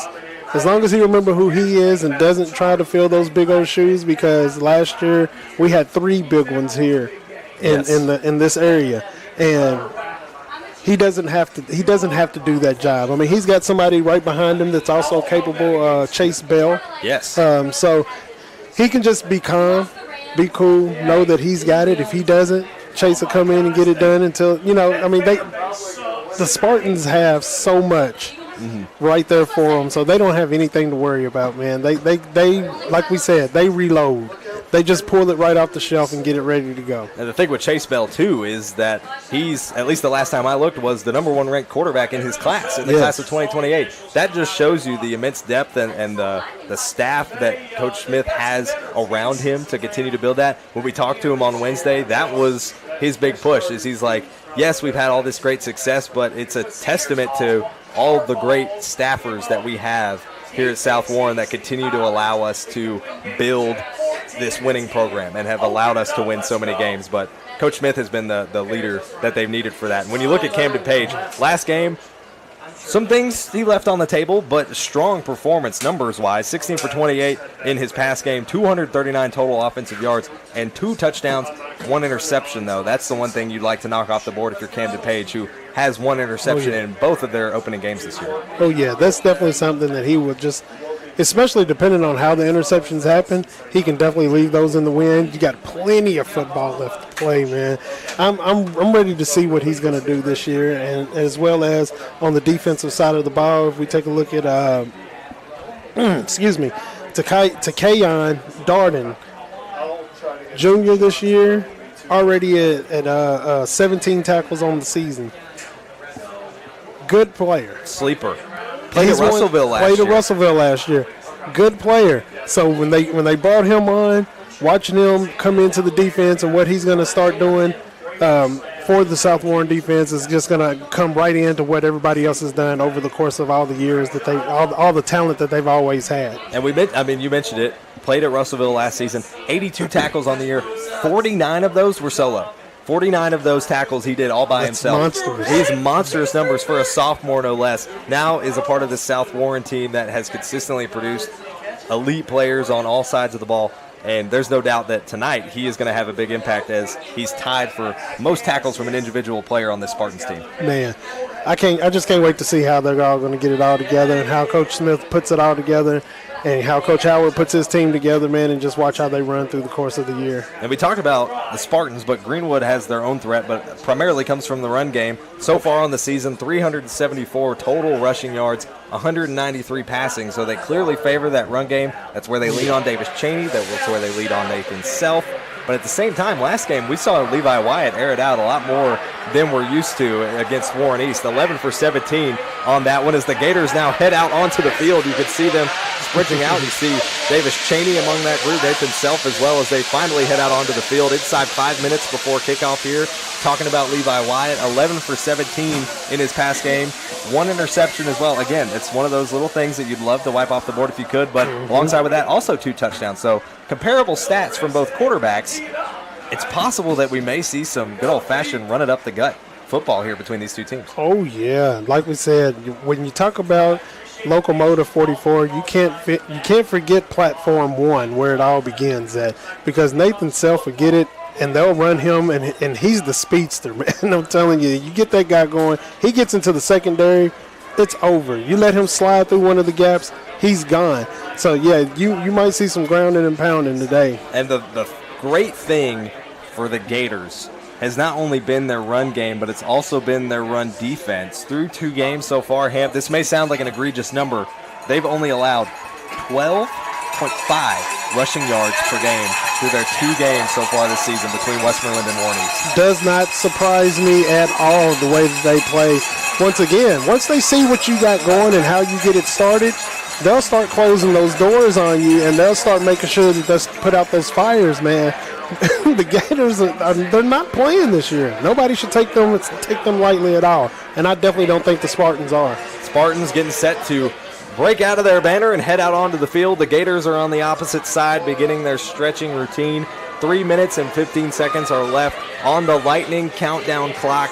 It looks like we've got clear skies so far. We're going to cross our fingers. We're going to knock on wood. We're going to do everything possible to try to make sure, if you believe in superstitions, to get this game here this afternoon. As you can read that banner, it says, "Your school, your field, our game." The Spartans are ready to go. There is no doubt about it. I love it. I love the student section. The student sections are the greatest. My daughter was a cheerleader for the Purples, man, and we had to sit close to the student section, of course, and just listening to the students and watching the banners and just seeing how much they get into it. I love it. I love watching the student battles. This is the energy. This is Friday Night Lights, high school football. This is for all the marbles. This is what you love to see. This is what you come out on a Friday night for. It's a little later than maybe we'd like or maybe that we'd hope for, but we still get to get it in here this afternoon with the lightning delay. Now, in just under 2 minutes, we'll hopefully kick this thing off and see a great contest between these two teams. Oh, yeah. And the Gators better get it now because this will be their only chance. This isn't like it was last year where you had the opportunity of maybe seeing them 1 or 2 more times. This is the only chance they get. South Warren has the lead right now over them in wins. Greenwood's beat them twice, I think, in over the course of the time they played each other. Greenwood needs to get one in right now if they can. And you can see in the Spartans student section that you were talking about, Hamp, they have a Gator plush toy by a stick that they are waving in the student section. This is awesome. This is fantastic. I told you, man, this is the way they do it. I love the student sections around here, man. They go off. Both student sections are cram-packed. You can see it on your screen now if you're watching with our live stream. On the other side, the Gators side is just as filled. It is a sea of pink on the opposite side as well. We gave you some scoring updates there earlier, and unfortunately, I think what just came through this area has now leaked into Barron County as Glasgow and Monroe. Glasgow leading at halftime 7-3, but now at the half are under a lightning delay of their own as well. So I would almost bet money that whatever swept through here in Bowling Green has now made its way to Barron County and unfortunately put Glasgow in a rain delay. Man, at least they've got to watch one half of football. I mean, they got to watch a little bit. Yeah. Give everybody another 30-minute break.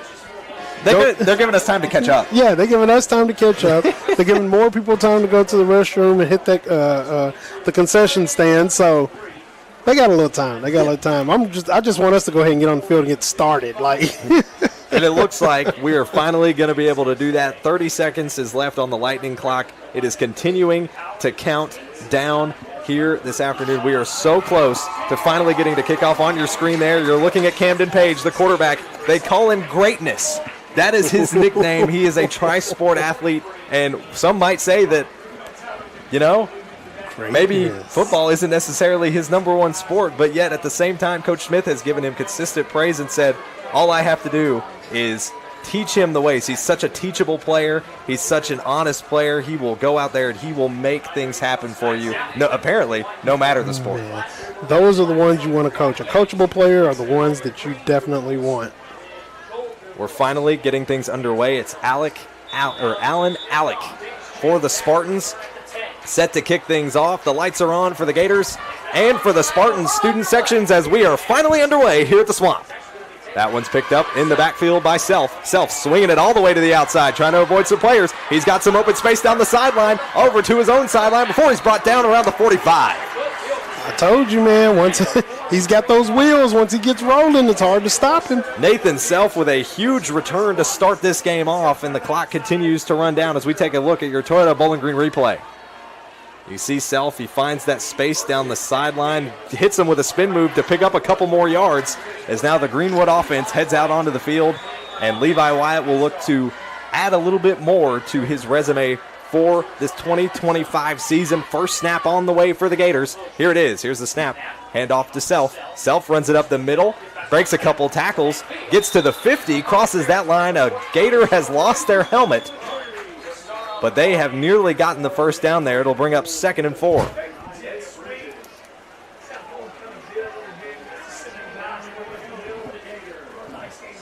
So Self with a 6-yard run on the opening play for the Gators. We already know that the run game is going to be crucial for this team, and they open it up with a 7-yard run to kick things off.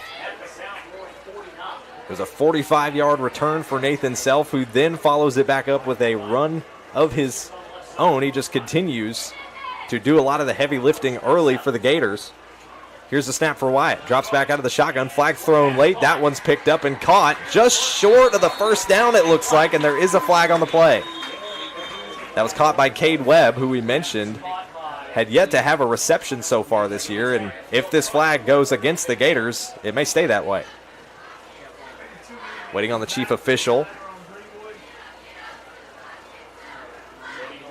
And it'll be an illegal shift, unfortunately, on the Gators. So Cade Webb, who has fought so hard to try to get an offensive stat on the board this year as a sophomore, has seen a lot of snaps.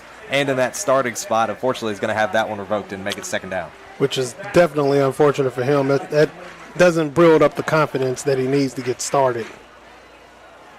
2nd down on the way for the Gators, but there's still some questioning going on as where his ball placement will be. So now there's your penalty of 5 yards. That will bring it back and make it 2nd and 9. Here with just under 11 minutes to go in this first quarter. A slow start to this one, but it'll bring up another 2nd down and 8 for the Gators this time around. Self lined up on the left. Another flag thrown right as the ball was snapped. I guess it will be a false start on the Gators. This is what will hurt them.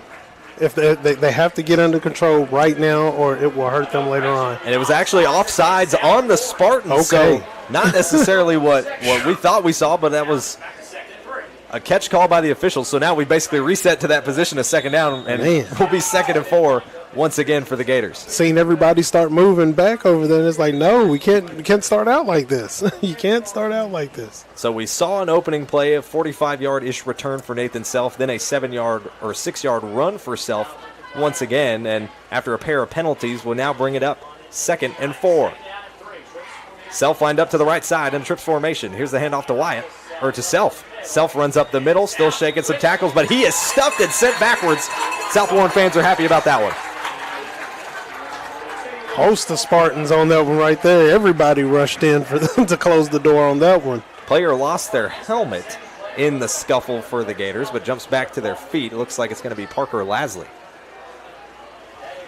Holding things off here will bring up 3rd down on a short gain, make it 3rd and 2. So a gain of 2 on that play for Self. Big 3rd down conversion on the way here for the Gators as they've just barely breached Spartans territory past the 50. They're going to snap this one from the Spartans' 48-yard line. Shifting into motion. Here's the fake, the handoff. Wyatt drops back in the pocket. He's got time, throws it over the middle. That one's dropped. Intended for Davis Cheney, who just could not bring it in. It was thrown up high, and he tried to pull it down and in and just couldn't bring it down. It'll bring up 4th down. Oh, yeah, that would have been a good ball if he had brought it down a little bit more, gave Cheney a little bit more chance, an opportunity to catch the ball and hold on to it. And it looks like they questioned whether or not to maybe stay and try to go for it on 4th down, but this is a Spartans team that is always dangerous when it comes to, giving them any extra leeway. So at this point, you just want to try to punt it away. Definitely need to punt this ball away. They want to try to get the win, not a moral victory. Davis Cheney in the back to punt it away. That one's sent out. It's going to land inside of right around the 12-yard line before it's picked up. I think a flag may have been thrown in the back as York tries to get it on the return, and he gets brought down about the 21. No flag on the play, but we've got a scuffle. Flags are thrown everywhere. There is a scuffle on the Greenwood side of the field between multiple Spartans and Gators players. There is still a fight going on. Gators players are holding each other back.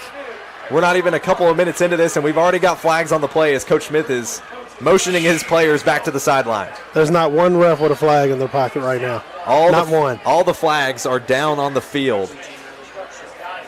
So, again, the antsiness and the build-up over the lightning delay has eventually boiled over here, it seems like. I'm telling you, that's why they should have started it on off. I told you, they talk on X, they talk all the time. These different school accounts, these young gentlemen, they go back and forth all week long, and it builds up and it pours over. And like you said, that rain delays done hyped everything up, and here we are. And the tough thing now is we have to wait for the officials. They have to make notes on who is involved in the scuffle, who's going to potentially get penalties, and hopefully no one ejected. It was hard to see from this side of the field just how serious things got, but luckily they were able to get separated here with about 9.5 minutes left in this opening quarter. Still, I mean, you mentioned it already, Hamp. There's plenty of yellow that just went raining all over the field, and it looked like the play was over, and suddenly there was a dog pile about the 30-yard line. Sometimes, though, that's how you get your team ignited. I mean, there's always that one guy on the team that's like, you know what, we're not hype enough, so I'm going to do something out of the ordinary. Not saying that it was right what was done, but get your team hyped, get everybody ready to go, get the fire jumping, because, like, again, we had that delay. So now we're here, and it's time to get it cracking. And if I'm not mistaken, I think I remember hearing about, so obviously you play a lot of preseason scrimmages leading up to August, to September before your season starts. I may be mistaken. I seem to recall there was a Gators Spartans scrimmage at some point during fall camp, summer camp, something like that, and there was a scuffle potentially during that. Nothing too serious, but I did hear that there was a scuffle, so maybe that's potentially some of that bleeding over to this game now. Definitely could be. People hold a grudge. And if I see you again out there on that field, I'm going to get you then. So chief official is now calling a personal foul on the offense. That'll be against the Spartans, a personal foul as well on the defense. And lots of marks on either team, 2 so far for the Spartans, 2 for both. So a total of 4 personal foul penalties issued to both teams, 2 for each, as you can see on your screen there. The officials still talking things over. Coach Howard now talking to one of the officials as well on the sideline. Gators are now heading back out onto the field. This will be the first time we'll see the Gators defense here tonight. The defense that has been so strong through their opening handful of games. Coach Howard talking to his group on the sideline. You can see him still discussing things. Clearly not how you want the opening minutes of a quarter to go, and you want to make sure your team has the right mentality going forward for the rest of this game.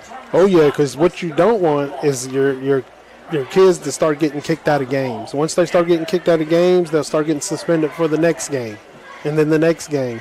And then you start losing all your great players, and then they start losing opportunities. And that's what you don't want to happen. All ears were on Griffin Howard there for a brief time. Now on your screen, you see the Spartans still in their huddle around the 20-yard line. After the penalties offset, it looks like the Spartans will have their first offensive snap of the game around their own 27-yard line. You can see on your screen these teams are still talking things over. Awkward start, a late start here for our Don Franklin Bowling Green Kia Game of the Week, as now the Spartans have made their way out onto the field and will get set to take their first offensive snap of the afternoon. Caden York will line up alongside the left hip of Cam Page. He'll have two receivers to his right and one to his left. It'll be Jake Carter on that far left side. He's one to watch. Here's the snap. Over the top. That's the Carter, who's trying to spin his way up for a first down. He's brought down about the 38. First play of the game. It's a pass from Page to Carter. Brings up a gain of 8. So for both teams, the opening offensive plays lead to decent gains, just shy of a first down by their offensive players wearing number 1. And now inside 9 minutes to go in this opening quarter. Caden York sent in motion to the right side. Camden Page on a QB keeper. Runs up the middle. Gets stuffed just shy of the first down, but he may have been pushed the rest of the way.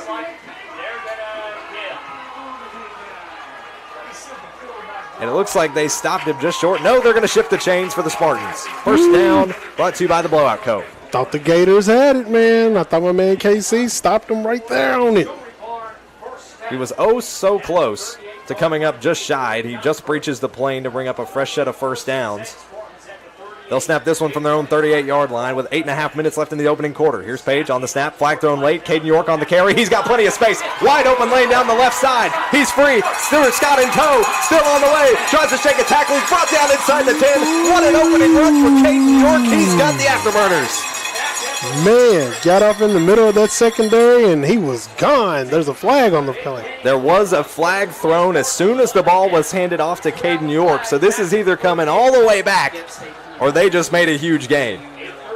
We'll see on the play here. Both Spartans and Gators are standing around the red zone area of the field, and no, the Spartans are going backwards.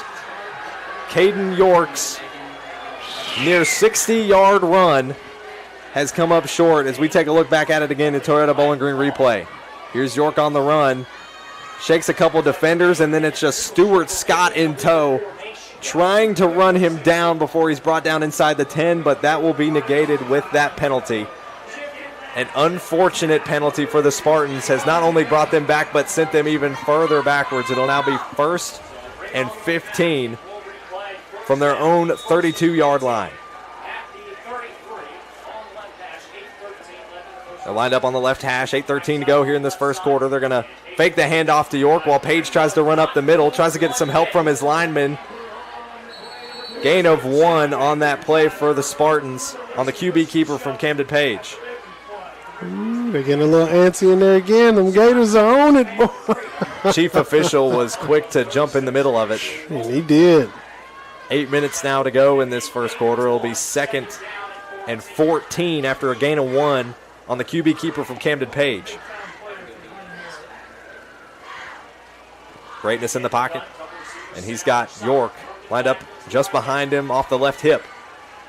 Sending Sears into motion off the right side. Sears comes back to receive, and he's brought down quick. No gain on the play. Talk your stuff, Stuart Scott. What a play. Woo! And he's talking it. Not only is he talking it, he's walking it. Good God. Take a look at this Toyota Bowling Green replay on that huge tackle from Stuart Scott.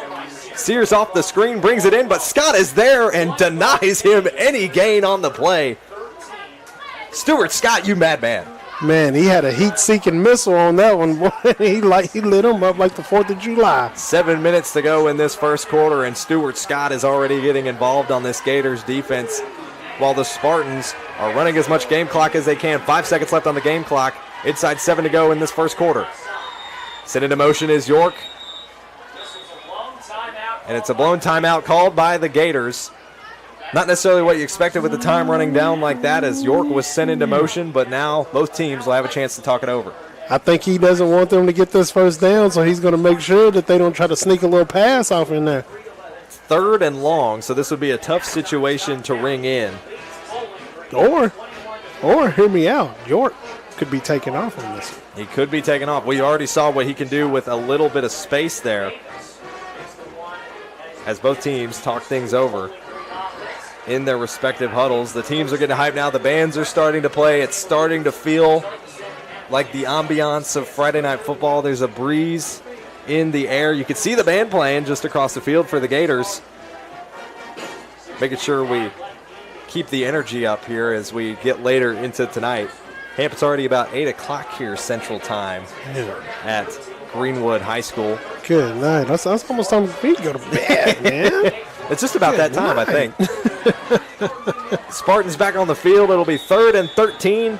Looks like they may waste no time on this one, as now York is slotted out a receiver on the left side. He's got plenty of options with Camden Page off this next snap. With 6:45 left in the first quarter.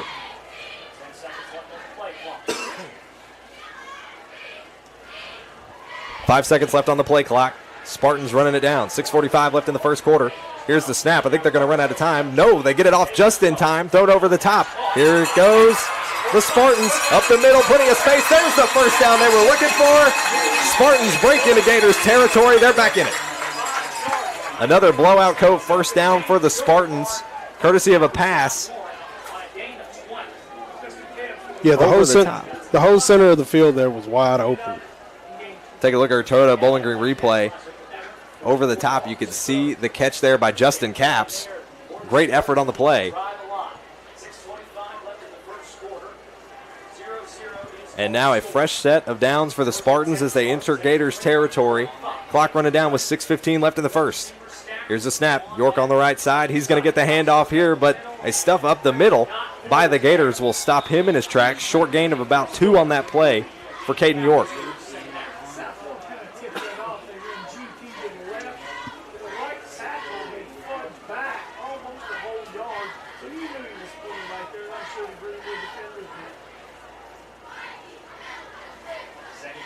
Plenty of movement here with 2nd down and 8 for the Spartans now. Tucker Sears heading to the right side of the field.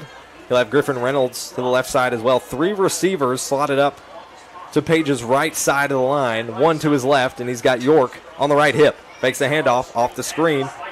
Here's a run for Sears up the sideline. Beats a face full of Gators, but gets a decent gain on the play. Comes up short of the first down. I tell you, every time they do that play, they see it. They just can't get to it in time every single time. The blocking is very well right there for South Warren on these plays. 5-yard gain on that play for the Spartans. With 5 minutes to go here in this first quarter, Gators are calling for a big defensive stop here on 3rd and 3. Spartans fans cheering on their team as they get past the 40-yard line. Here's the snap. Fakes a handoff to York. Off the screen again. This time to Carter, who shakes the tackle. Tries to get back to that 3rd down marker and just comes up short once again of the first down. No gain. Or short gain. Gain of 1 on that play for Carter. Good thing KC was right there to make that stop. So bring up now 4th and 2 for the Spartans as the offensive unit is staying out on the field. And it looks like they might be going for it. Hamp, we're no stranger to seeing teams go for it on 4th down, especially after last week here at the Swamp between the Gators and the Warren East Raiders.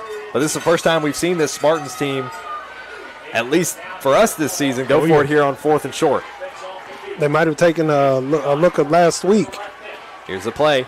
Dropping back is Page. He's got York to his left side in the open. He's thrown and it's picked off. Tipped by Carter, and it's picked up down to the right side. Plenty of space to breathe. Here goes the Gators. Brought down inside the 20. Fumble recovery. The Spartans might pick it up, and it's recovered by the Spartans. I think they're going back the other way.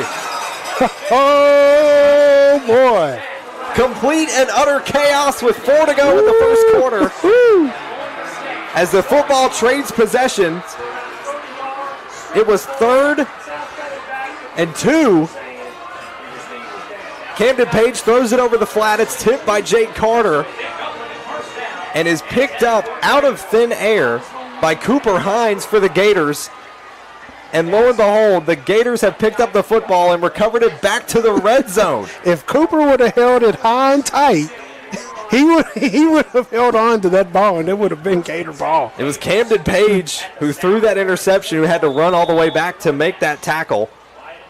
As now Levi Wyatt and the Gators offense jumps back out onto the field, and quickly the Spartans have misstepped as an offsides against the Spartans will push the Gators even closer to a touchdown. Uh-oh. Uh-oh. Gators wasting no time. The Spartans are getting antsy. here in the Swamp. 3:52 left in the first quarter. 0-0 your current score. Here's the handoff to Cheney. Cheney stopped quickly by that Spartans defense on a short gain. On 1st and 5, now bring up 2nd and 4.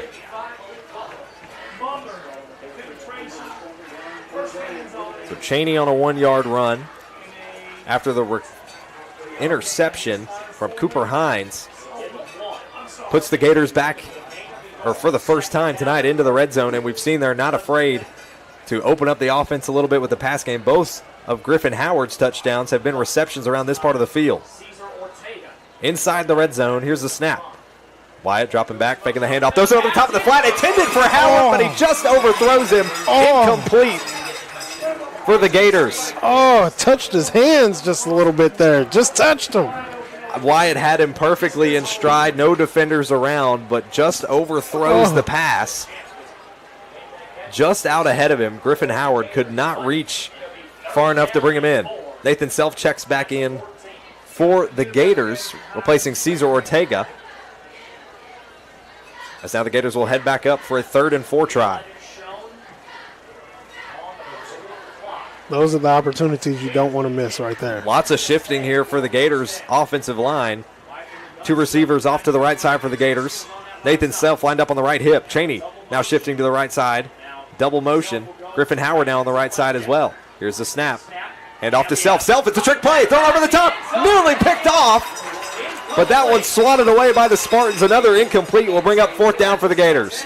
If the slip didn't happen back there in the corner. Wow. He possibly could have caught that. So close on a trick play that nearly had us fooled from here in the press box. It was a fake handoff to Nathan Self, who pulls it in and throws his own pass incomplete, intended for the back right corner to Cade Webb in the end zone, as now they will bring out Graham Smothers, it looks like, to take the PAT for Greenwood. Here's the snap. No, they're going to fake it. Off the play. Thrown over the top of the back right corner. Incomplete. No one's there to get it. And it'll be a turnover on downs back to the Spartans. I think this turf is slippery on him because he kind of missed. That ball fell on him when he got it back there to him. I think it's just kind of slippery out there because Cade Webb, he slipped out there. He slipped back there in the back. If he wouldn't have slipped, he would have caught that. That would have been a touchdown. And it actually wasn't Graham Smothers, I noticed, who was out there taking that PAT attempt, which probably should have been a telltale sign that something was a little off. And then it ends up being Will Crutcher, who holds on to the football off the snap and tries to throw his own pass. The Gators are throwing, it seems like, everything at the Spartans here early. They might as well. This is their only shot. They got to do it now, man. And why not get a big win over a 6A school? 3 minutes in this first quarter, and the Gators are going deep into the playbook, and they're not afraid to spice things up here in this first quarter. And the Spartans are going to try to be the first to strike. Hand off to York, cuts up the middle, has a couple blockers, flag thrown in the back. I think York got to the first down, but the Spartans fans looking disgruntled. A potential another penalty for the Spartans that could send them backwards. And it looks like it will. The Spartans are already making their trip back. So again, an unfortunate penalty for the Spartans sends them backwards 5 yards, and that'll make it 1st and 15. I don't care how good of a team you are. Penalties can make you lose a game.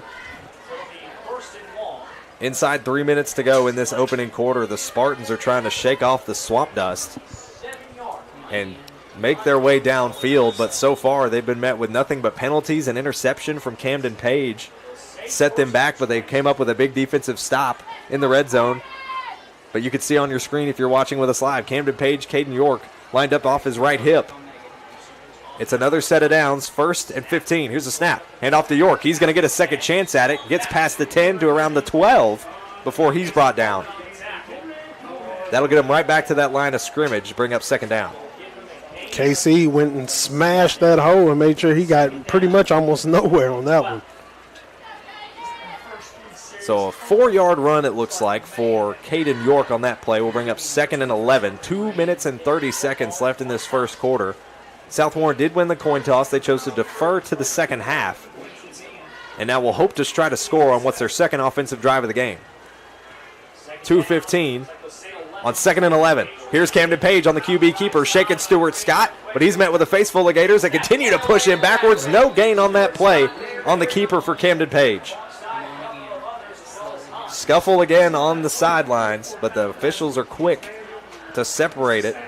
2 minutes now to go in this opening quarter as the clock winds down. Stuart Scott did one thing that you should always do. If you grab a handful of that jersey, you do your best to hang on tight until cavalry comes. Stuart Scott has been making the big defensive plays tonight that we've seen from him through the first 2 weeks of play. Cooper Hines has an interception now tallied on the season. As now clock is continuing to run down for the Spartans. 2 on the game clock. They may be forced to call a timeout, and there's a flag thrown on the play for a delay of game. And it looks like, no, they're going to say he did call a timeout when there was about a second left on the clock. Boy, they pull it close. They pull it close when they go for these timeouts. So Camden Page jumping up quick, realizing that there was only so much time left and that they needed to get that timeout off to avoid another penalty. You see him there on your screen if you're watching with us live. In the huddle now for the Spartans. It's been a rough start for both of these teams so far in this timeout period now with 1:24 left in the first quarter. Oh, yeah. The Spartans, they have, I think they've gotten the worst of it so far. They've had a few more penalties. They had the interception that happened. A few more things that have pushed them back a little bit. And as both teams head back out, we, of course, are grateful to provide you this coverage courtesy of our sponsors, Don Franklin Bowling Green Kia, Aqualand Pool and Spa, Morgantown Bank and Trust, The Blowout Co., Edmonton State Bank, Toyota Bowling Green, State Farm Agent Will Coker, and NCTC, powered by Warren RECC, as we head back to game action. 3rd and 10 now for the Spartans. Camden Page back in behind the center, Caden York lined up to his right hip. Spartans again taking their time, doing things old school with their hand signals from the sideline. Here's the snap. In motion is Reynolds, shifting to the left side. Page dropping back, under pressure in the pocket, throws it over the top, overthrows, intended for Jake Carter. Incomplete, brings up 4th down. I mean, there was nothing more he could really do. When you got Big KC right in his face, he's on it. Incomplete, 1:20 left in the first quarter, and continuous penalties have put both these teams backwards. When it seems like one gets the upper hand, another breaks through with something crazy so far. 1:20, and it is scoreless on both sides. Man. Both sides, 0-0 for both these teams so far. It's like surprising, but not surprising. On the punt for the Spartans, it looks like it's going to end up short and actually land in the South Warren sidelines around the 40-yard line in their own territory, and that is where the Gators will pick it up with 1:13 to go in this first quarter. The Greenwood Gators defense is doing exactly what I was hoping to see them do, which is hold the Spartans at bay, just fighting and keep fighting. As a reminder, tonight's first quarter brought to you by Aqualand Pools, Spas, and 40 Years of Trust. Aqualand is a family-owned and has been serving South Central Kentucky for over 40 years. They specialize in pools, above ground, semi-in-ground, and custom in-ground, plus therapeutic hot tub saunas and cold plunges for year-round comfort. Visit aqualandfun.com for more. Here's the snap on this one. Nearly brought down instantly. Are the Gators on that play? The Spartans defense was quick to react on that one. They were fully prepared for the Gators.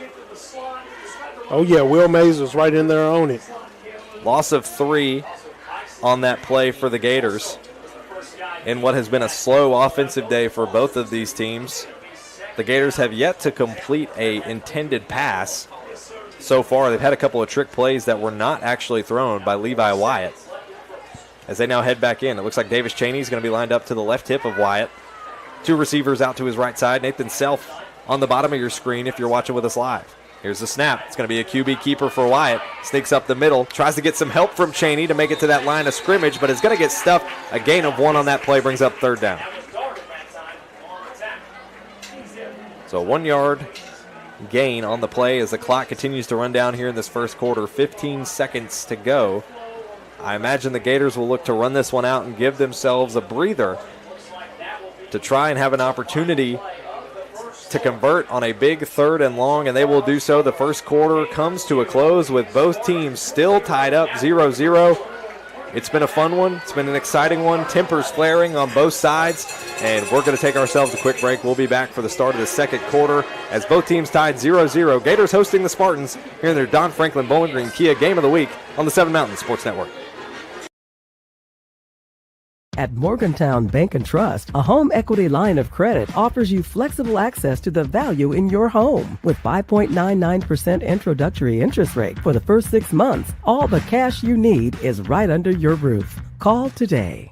This isn't just bubbles, it's balance. Relax sore muscles, refresh your mind, recharge your spirit. Discover the best hot tub brands like Cal Spa, Hot Springs, and Free Flow at Aqualand on Campbell Lane. More than bubbles, it's balance. The emails can wait. The dishes can wait. Life feels better when you press pause. Find your escape with the top hot tub brands like Cal Spa, Hot Springs, and Free Flow. Available locally at Aqualand on Campbell Lane. Your backyard getaway awaits. At Morgantown Bank and Trust, a home equity line of credit offers you flexible access to the value in your home with 5.99% introductory interest rate for the exciting time it is to be here in the Swamp. The Gators now flipping sides. They're now moving from left to right. Spartans will be moving from right to left for the remainder of this first half, and it's 3rd and long. Now for the Gators as they get the call they were looking for. It looks like it's going to be another offsides for the Spartans. Yeah, this is what they need right here. They need to keep making, as long as they keep making them make mistakes, they'll be doing all right here. 3rd and 6 now on the way for the Gators before we even start the clock in this second quarter after another offsides called on the Spartans. This will now give them a better chance to convert on this 3rd down. Here's the snap for Wyatt. Wyatt dropping back. He's got multiple receivers to choose from. Throws over the flat to Cheney. Nearly picked off in triple coverage, and a flag is thrown late. Potentially looking at a pass interference here. There was a lot of contact on the intended pass to Cheney over the flat around the 20-yard line of Spartans territory. And it will be on the Spartans. So back-to-back penalties will now give the Gators a huge advantage moving down the field. Levi got a little lucky there, man. He threw it right in between 3 defenders. You can see Caden York on your screen. He's talking things over with Isaiah Bridges, making sure everyone's on the same page for this team. York, the senior, holding things down in the secondary. Here's the snap for Wyatt. He's got multiple blocks to choose from. Here's Cheney, runs up the middle, but the Spartans stuff it. No gain on that play for the Gators. Loss of 1. Loss of 1 on that play for Cheney, who is, like both teams, still struggling to get going in this contest. Both defenses shining, while penalties seem to have been the biggest story so far with 11:30 to go in the second quarter. 2nd and 11 now for the Gators as they head back to the line. Loss of 1 on the previous snap for Davis Cheney. It'll now be Wyatt with Cheney lined up on his right hip. 1 receiver off to the left side, 1 to the right. And another timeout is called by the Gators to send them back to the sideline. Their 2nd timeout taken in this half. It's 11-11. If you believe in it, make a wish. And we're going to take ourselves a quick break. Gators and Spartans tied 0-0 here in the second quarter with 11 minutes left to go. We'll step aside and we'll be right back here for your Don Franklin Bowling Green Kia Game of the Week on the 7 Mountain Sports Network. When you bundle home and auto, life can be easier. You choose coverage that makes sense for you, at a price that's right for you, and a local State Farm agent who's there for you. Call State Farm agent Will Coker in Bowling Green today. With State Farm Home Insurance, you can get the help you need from a local agent if things get complicated, and from our easy-to-use app whenever you need it. Call State Farm agent Will Coker in Bowling Green today. If you believe in it, make a wish. 11-11 currently on the clock, and the Gators are going to wish for a big conversion here on 2nd down. 2nd and long it'll be, as the Spartans have had a handful of penalties that have put the Gators in this situation. Thrown over the top in the flat for the Gators. That one looks to have been caught by Maxwell Eisenhower, and it's a complete. Nearly gets the 1st down. Will bring up 3rd and short. Ooh, that one was close. So a strong gain there for the Gators. An 8-yard gain will bring up 3rd and 2. Levi Wyatt loves to air it out when he gets into the red zone, and another offsides for the Spartans. They keep falling for that snap. That was Quee Smith that time, who went right up the middle uncontested. The Gators' tricks are working so far here in the Swamp, as that penalty will now bring another blowout first down for the Gators as they shift even deeper into the red zone. They're now snap this one from the Spartans' 9-yard line. Man, the Spartans are a little unbalanced there in the Swamp. Got them off the game a little bit. It'll be 1st and goal now for the Gators. Option shifting all around. 2 receivers to the right side. Right side for the strong side. Lined up on the right hip is Davis Cheney of Levi Wyatt at quarterback. Eisenhower shifting around for the blockers. Here's Cheney, sent up the middle, nearly gets it, breaks the plane, gets a shove from behind, and he is just short of the goal line. Oh, it looked like he was in from this view right here, but Gators are wasting no time. They are already getting set here. They may try to punch this one up the middle. Davis Cheney back to receive the direct snap.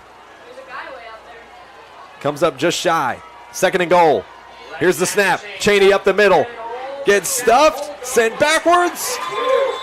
Rolls over. A Spartan has lost their helmet, and he'll come up short. It'll bring up 3rd and goal. Ooh, they stacked it up on him right there and said, no way. So a big run for Cheney puts them within striking distance. He was our player to watch, and now he's got an opportunity to have a 3rd straight game with a touchdown or more. 2 touchdowns in the opening 2 games for the Gators. Can he add a 5th on the season? For the direct snap, here's Cheney. Heads off to the right side. Got space, found the window, and opened it. He's into the end zone for an Edmonton State Bank touchdown. Tricked him up a little bit that time. Instead of going down the middle, cut to the side and hit that little open hole. Touchdown, Gators. The Cheney train has left the station, and the end zone is his destination. Take a look back at this Toyota Bowling Green replay. Cheney had no one to contest it. He opened the window blinds and took himself on a trip to the end zone. Davis Cheney, 3rd straight game with a touchdown, and he was our player to watch, and you could see why. Gators strike first. They're up 6-0, and they'll look to go for this extra point attempt. It's Elijah Bolden up for the extra point. Here's the snap. Extra point is up, and that one is what you call a no-doubter. It's up and good. Gators lead 7-0. They're the first to strike with 9:32 left in this 2nd quarter. And as both teams head back to their sidelines, we'll step aside for just a moment, and we'll be right back to continue the coverage of your 2nd quarter as the Gators lead on the Don Franklin Bowling Green Kia Game of the Week here on the 7 Mountains Sports Network.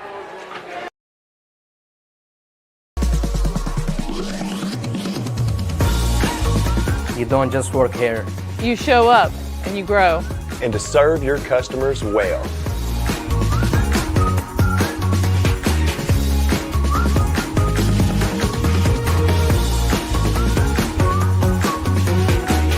We're not just selling cars, we're selling careers and relationships.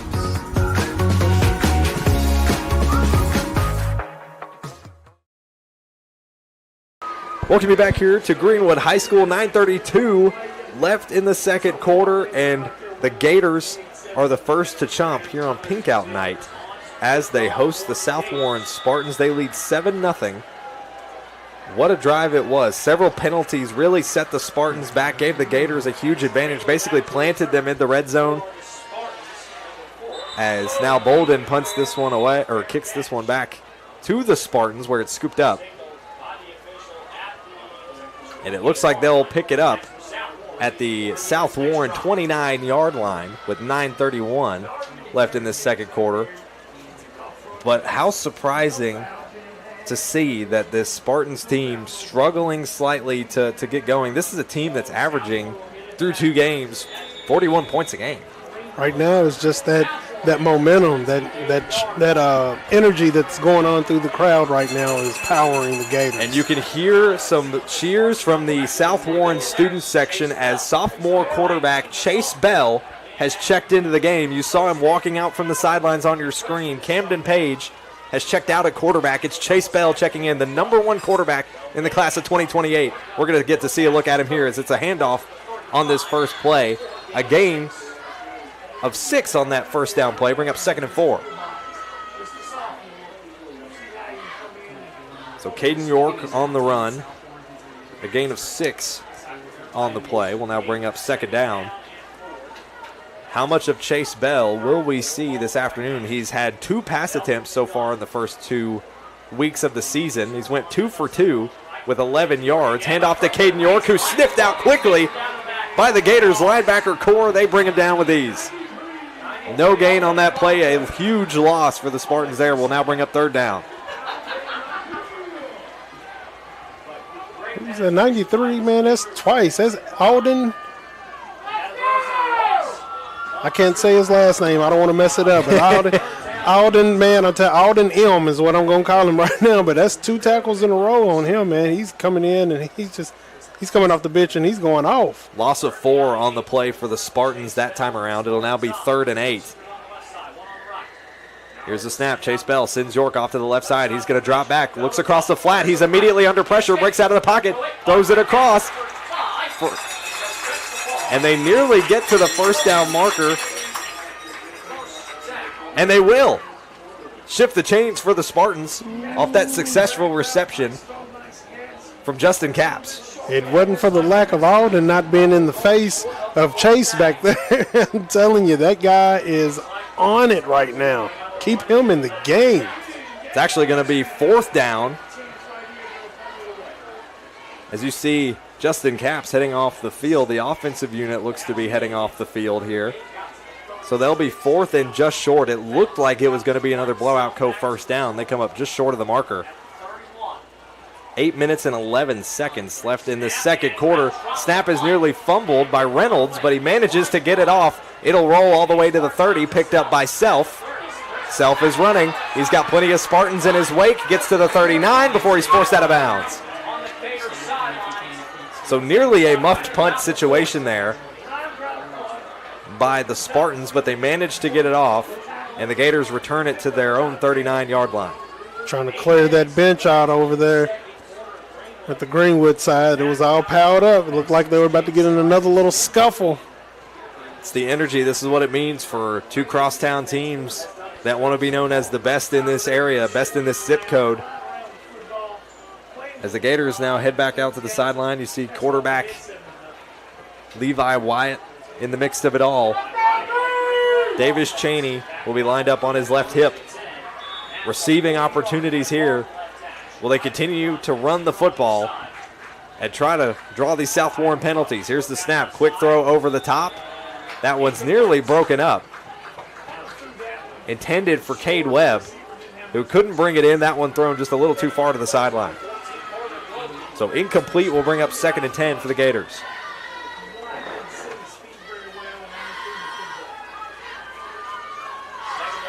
Gators heading to motion, some substitutions here on the receiving side of things. Cade Webb will go out wide to the right side. Wyatt is off on the sidelines, it looks like.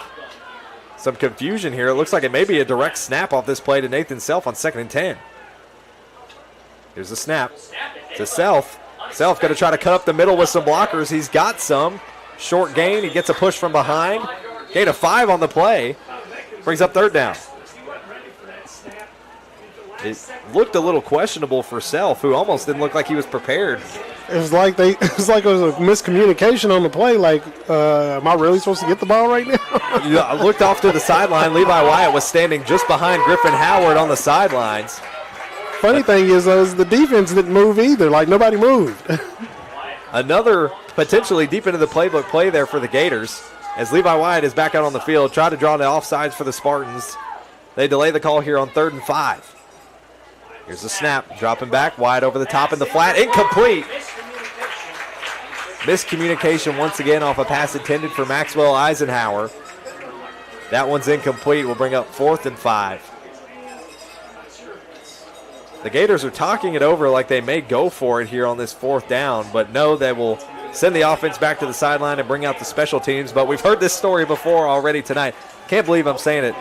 Gators are not afraid to go to the trick plays. They're not afraid, but I really hope that they don't do it right here at this point. The Spartan defense is playing pretty well right now, and if they make this stop, it's over. Gators intending to punt this one away. It's Bolden in the backfield who will send it off. No, it's Cheney this time around. That one sent out, bounces inside the 35, continues to bounce. Gators try to scoop it up, and it will fall at the 34-yard line. The Spartans will start their next offensive drive there with 6:58 left to go here in the second quarter, while the Gators lead 7-0. A strong offensive Spartans team has yet to break way into the red zone.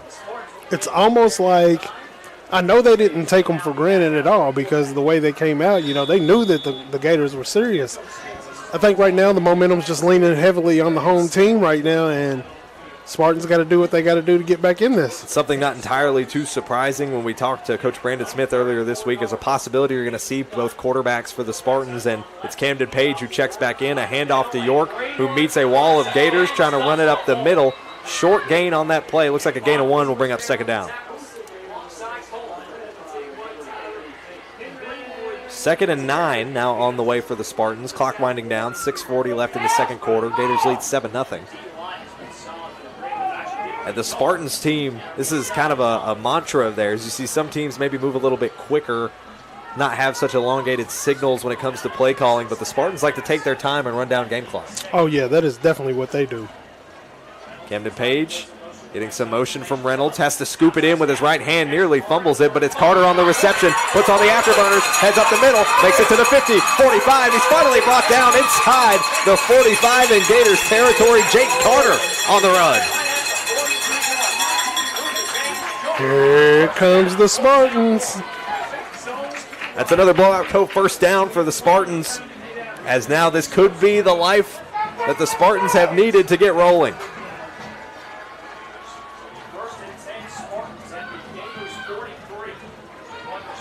Jake Carter is the one this team has relied on to make big explosive plays. He came into tonight already tallying over 200 yards of receptions this season. Here's the snap, handoff to York. York up the middle, found a window, nearly breaks the plane to the first down, gets inside the 35. Spartans rolling with the momentum now will bring up second and 1. 9-yard run on the play there by York. Most of the plays up and down the scoring sheet that have been positive for the Spartans tonight have come from Carter and York. Page trying to draw that offsides again while running down the game time clock. 5:15 left in the second quarter here. Spartans trying to respond as the Gators lead 7-0. Gators got on the board with about 9 minutes to go in this second quarter. Can greatness, as they call him, Page, lead the charge? Here he is up the middle on a QB keeper, shakes a tackle, slides his way down inside the 30 for another blowout first down.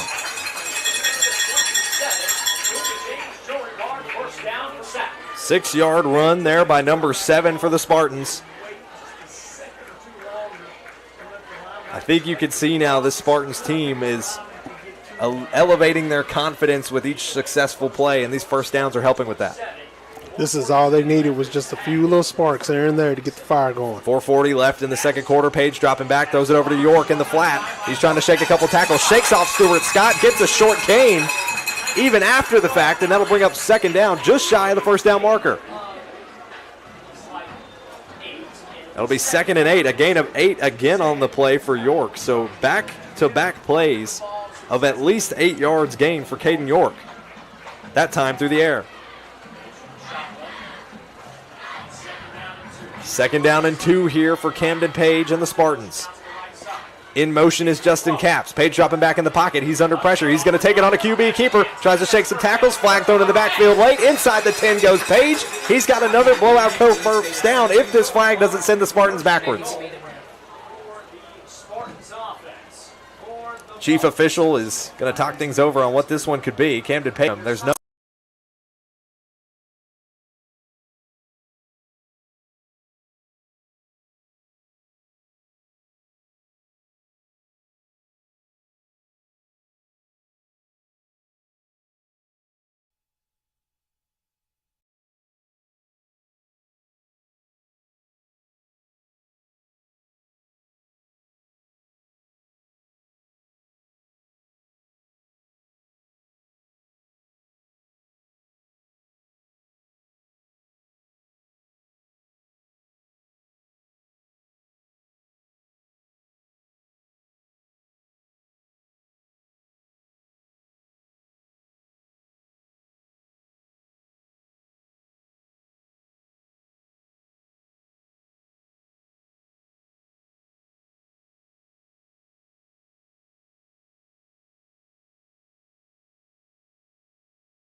the sideline. We appreciate him for that. We're actively working to get our game cam back online. If you're listening over the radio waves, we appreciate you for tuning in, whatever platform you're listening on, because, golly, we've got a lot of different ways that you can. Man.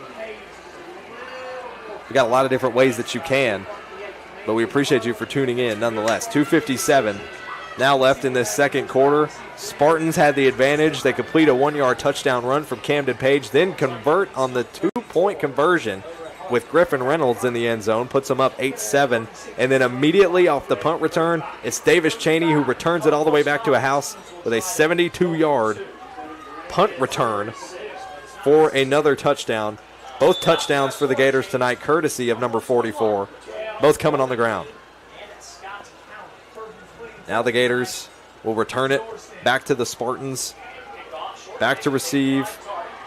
Here they are during the return, up to the 35, to the 39. That's where the Spartans will once again try to come from behind here with 2:51 left in the second quarter.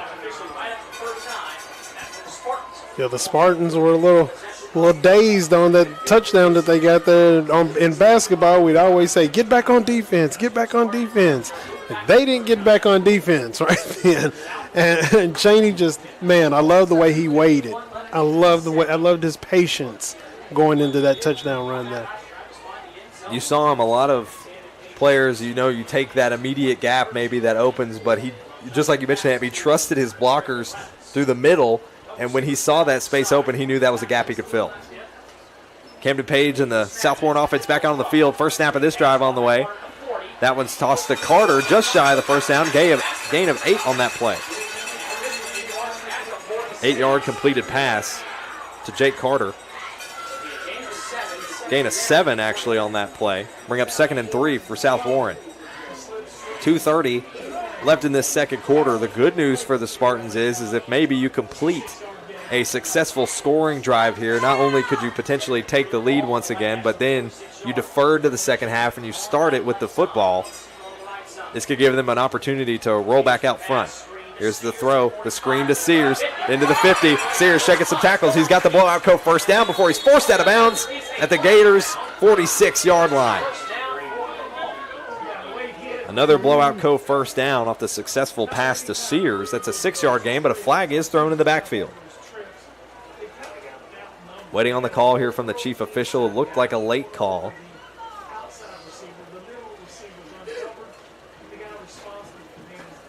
Officials kind of pointing around at different sides of the field. Chief official is walking over to head coach Brandon Smith on the South Warren side. He is pointing out an individual player, it looks like. Not particularly sure which, but interesting to see which way this is called. It will be a face mask on the Gators defense. And that will send the Spartans even further downfield with another blowout coat first down. So either way, you got a first down on the play for South Warren. Just got to keep rolling off the momentum if you're the Spartans. The Gators have got to not let their emotions get the best of them. Right now, they're doing very well. Defensively, offensively, they're doing well. They just got to keep staying on it and not make the mental mistakes like they're making now with these penalties that they're getting. 2 minutes to go here in this second quarter. 10 seconds on the play clock. Carter in motion off to the right. Here's Page dropping back, looking for Carter off to the right side, but no, that one's incomplete. It was intended for Justin Capps, but he drops it just over the line. What I loved about that right there is my man KC stuck that big paw out there, knocked that ball down. Just because it wasn't coming within reach for him to get an interception didn't mean he couldn't just. Talking things over with head coach Brandon Smith, former quarterback himself, played at the Division I level, understands what it takes to show up in big situations like this. It's why he's had such a strong tenor so far in his 12 seasons with the Spartans, as 6 seconds have now been added back to the play clock. 6 seconds to go. One more play on the clock. That was nearly intercepted. Jake Carter picks it up off the tip. It's a touchdown. Jake Carter, are you kidding me? It's an Edmonton State touchdown off a nearly picked off interception. Spartans respond and are back out front. And I just knew that one was picked right on off, man. This is the momentum shifter. We're back live on our live stream. We welcome you back with our technical difficulties. Rewinding Toyota Bowling Green replay gives you a look at that pass. You see it tip just off the top of the fingertips of a safety on the Gators side. A flag has been thrown now in the moment here, but South looks like keeping their offensive unit on the field. They're going to try to go for two for a second time tonight. Carter steps back out onto the field. Camden Page is out there as well. So is Tucker Sears. All three talking things over while the flag just got scooped up. It'll be an unsportsmanlike conduct call on South Warren, it looks like.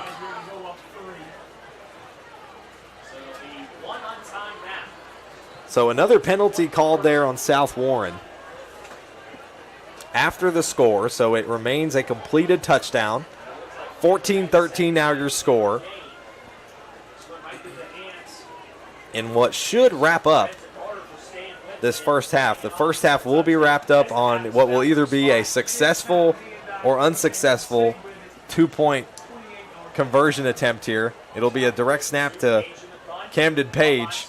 They call him greatness. Can he do it again? Here's the snap. He's going to run up the middle, shakes the defenders into the end zone. That's 2 points on the board. Once again for the Spartans out front, 16-13 at the end of the half. The Spartans get out front.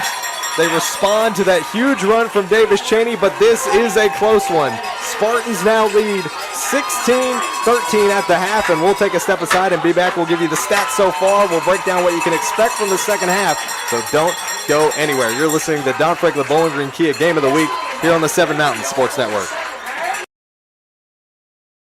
Your perfect vehicle is waiting at Don Franklin Kia in Bowling Green. Choose from the rugged Kia Sportage, the spacious Telluride, the electrifying EV6, and more. All with Don Franklin's 10-year unlimited mile powertrain coverage. With a large inventory of new Kia models and a team of caring automotive professionals dedicated to you, Don Franklin Kia in Bowling Green is here to service all of your Kia needs. Hurry in today to Don Franklin Kia, driven by family. When you bundle home and auto, life can be easier. You choose coverage that makes sense for you, at a price that's right for you, and a local State Farm agent who's there for you. Call State Farm agent Will Coker in Bowling Green today. At Morgantown Bank and Trust, a home equity line of credit offers you flexible access to the value in your home. With 5.99% introductory interest rate for the first 6 months, all the cash you need is right under your roof. Call today. This isn't just bubbles, it's balance. Relax sore muscles, refresh your mind, recharge your spirit. Discover the best hot tub brands like Cal Spa, Hot Springs, and Free Flow at Aqualand on Campbell Lane. More than bubbles, it's balance. The emails can wait, the dishes can wait. Life feels better when you press pause. Find your escape with the top hot tub brands like Cal Spa, Hot Springs, and Free Flow. Available locally at Aqualand on Campbell Lane. Your backyard getaway awaits. With State Farm Home Insurance, you can get the help you need from a local agent if things get complicated. And from our easy-to-use app whenever you need it. Call State Farm agent Will Coker in Bowling Green today. At Morgantown Bank and Trust, a home equity line of credit offers you flexible access to the value in your home. With 5.99% introductory interest rate for the first 6 months, all the cash you need is right under your roof. Call today. We know getting your car serviced isn't exactly your favorite thing to do. That's why we don't treat it like it's just another job. You want it done fast without cutting corners. We get it right the first time. You've got places to be. So we move like your schedule depends on it. Because it does. Clear communication, no surprises. Trust goes further than miles. Toyota of Bowling Green. We make servicing your vehicle simple.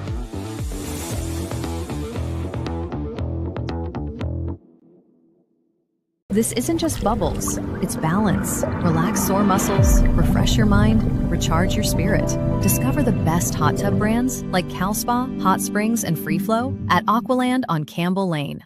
More than bubbles, it's balance. The emails can wait, the dishes can wait. Life feels better when you press pause.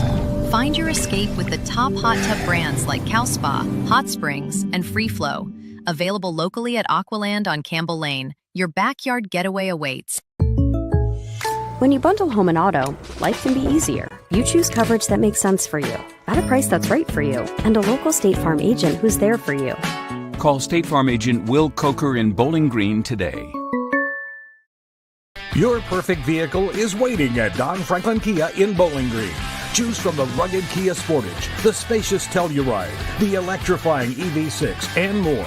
All with Don Franklin's 10-year unlimited mile powertrain coverage. With a large inventory of new Kia models and a team of caring automotive professionals dedicated to you, Don Franklin Kia in Bowling Green is here to service all of your Kia needs. Hurry in today to Don Franklin Kia, driven by family. Welcome you back to halftime here at the Swamp, and what an exciting one it's been. Worth the rain delay, that is for sure. Halftime score, Spartans lead 16-13 with only 30 seconds left to respond with a potential opportunity at getting back to the end zone. They do that and then some. Camden Page finds Jake Carter off a tipped possible, so close to an interception. I mean, you cannot fathom how close of an interception it was, but it's caught by Jake Carter off the tip, catches it in the end zone for a touchdown, then Camden Page runs it in for another two-point conversion. 2 successful two-point conversions for the Spartans, gives them their 16-13 lead. We welcome you back here into the Don Franklin Bowling Green Kia Game of the Week on the 7 Mountain Sports Network. And if you're joining us on radio and over the radio waves, you probably didn't notice anything different about what was going on, but if you're watching our live stream, we welcome you back into our coverage. We had some technical difficulties. They have since been resolved. Weather may have been a part to play in that. Things shift around. Technology's unhappy generally, you know, when the weather gets unhappy, but we're got our video coverage back. We're glad to have it back, and our crew is doing a phenomenal job of that. Shout out Matthew Clark, our director-producer, for getting us back online, working tirelessly to make sure that we have the coverage on all facets for you, whether you're watching on the Points app, whether you're watching on the Points Rocks website, or on our YouTube channel, or on any of our radio frequencies. We appreciate you for tuning in. Here at halftime, it's been a little bit of a back and forth. I think more so than we would have thought, Hamp, coming into this, given the strengths of both these teams. But the Gators have shown that they have so many facets of their game that are improving, and a lot of that, again, has come through Davis Chaney. 2 more touchdowns, his 3rd straight game with 2 touchdowns or more. He's got a whole other half to play of football where we could see the Chaney train head back down to the end zone, take his trip to the station known as the Evanston State Bank touchdown end zone over there with 9 minutes to go here in halftime. But he's got 2 touchdowns, one of those a 72-yard breakaway run on a punt return. Could you have even fathomed that we would have seen that tonight from the Gators? I wouldn't have thought it would have happened at all, to be honest with you. But watching how Davis took his time, was patient, waited for his blockers, watched for that specific hole that he knew was going to take him straight downfield. Once he found it, and does what Chaney always does, man. Locomotive 44 was on the move. Locomotive 44 on the move, and a lot of those yards tonight have come courtesy of Davis Chaney. Their total yards so far this afternoon, 129 total yards of offense for the Gators, 121 of them from the ground, if you include that punt return from Davis Chaney. Only 8 yards passing so far for the Gators. So last week we saw Levi Wyatt get a little bit more involved, especially in the red zone, 11 for 17 in that performance. We haven't necessarily seen that tonight. Only 1 completed pass so far from Levi Wyatt. It looks like South Warren kind of looked at the game plan and decided to say, hey, you know what, we're going to stop you from passing it. We're going to make you run that ball on us. And that's what they pushed them to. And Greenwood's not doing a bad job at it at all, not really at all. That big run play that we seen, that kick return, but then you had Self make a few big runs. I mean, like they're really pushing the ball down the field. They're taking their shots when they need to take them. It's like you ever watch the arm wrestling competitions where it seems like those guys and you never know who's going to win because they just get tied right there together at the top, and you're like, who's going to break first? That's what this feels like. You're watching 2 teams that both have this innate desire to win over a crosstown rival, and they're just locked in a stalemate right there together throughout this entire game. And that's shown also in the penalties that both teams have got. Oh, my gosh. If we can keep the penalties under control, that mental game draws big problems. And, like, when I speak of that mental game, the penalties that have been dealt on both sides, and then like right here at the end, this touchdown right here, Greenwood can't let that seep into their brains. If they let that seep in and hold them down and make them think that it's impossible, then they've already lost. But they're only down, what, a field goal? Only a field goal. After all that chaos, they're only down by 3. Down by 3. So they need everybody, like I'm South Warren, Greenwood both, come back in the game, get your minds right. Because this half right here, this is it. You don't get a third half. This is it. And especially not against this team either.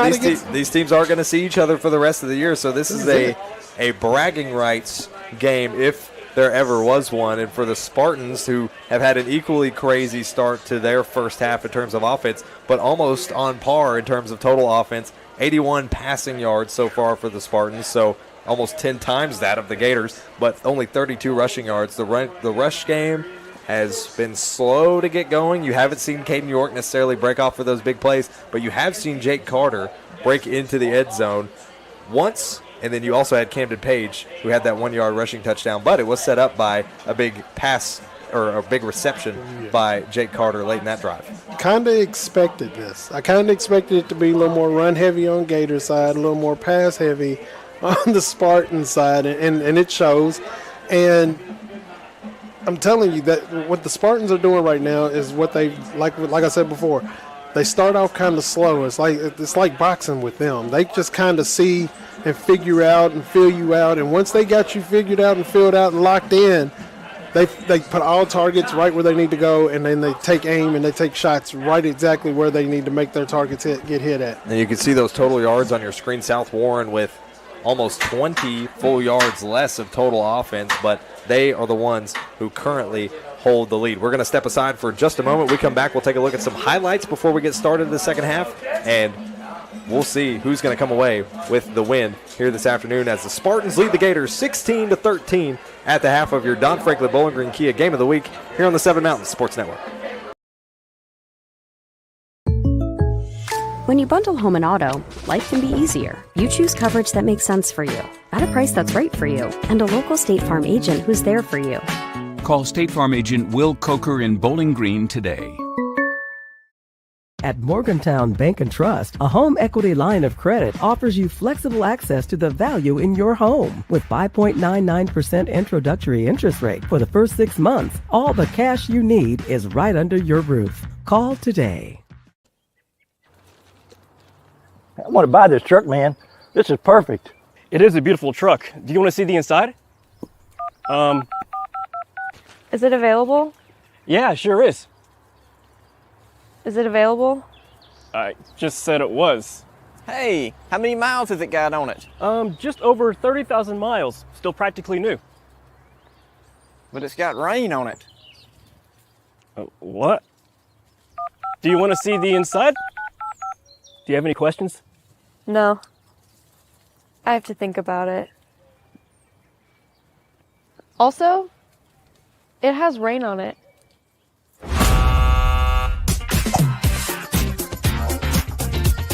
Selling your car shouldn't be a pain. Bring your vehicle out to Toyota Bowling Green and we'll make sure you get taken care of.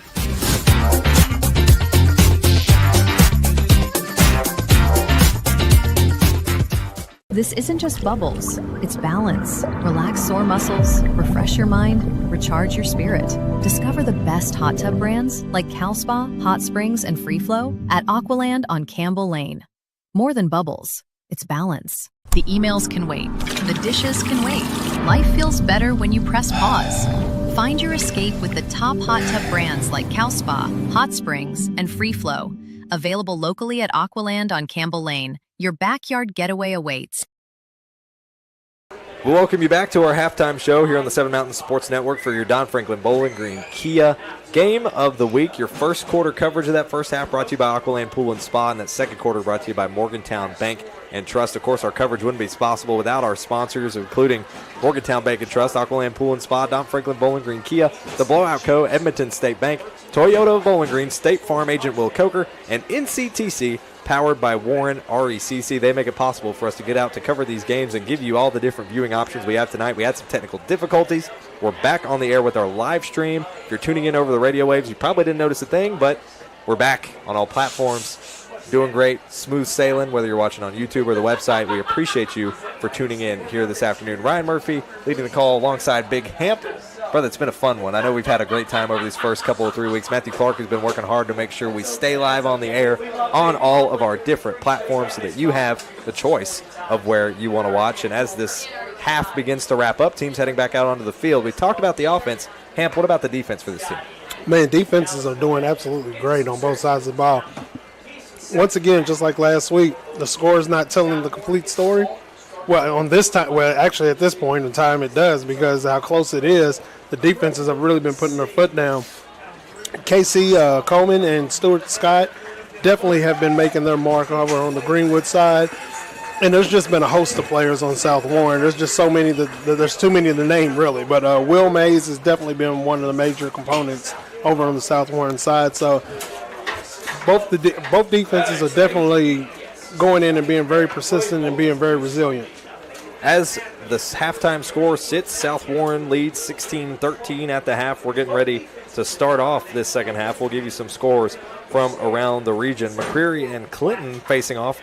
They just had their final score, so evidently they got started on time. So McCreary County wins over Clinton 34-20, and BG and Scott County are tied with 2:08 to go in regulation, both at 28 apiece. That's a close one going on over there at Scott County. Wow.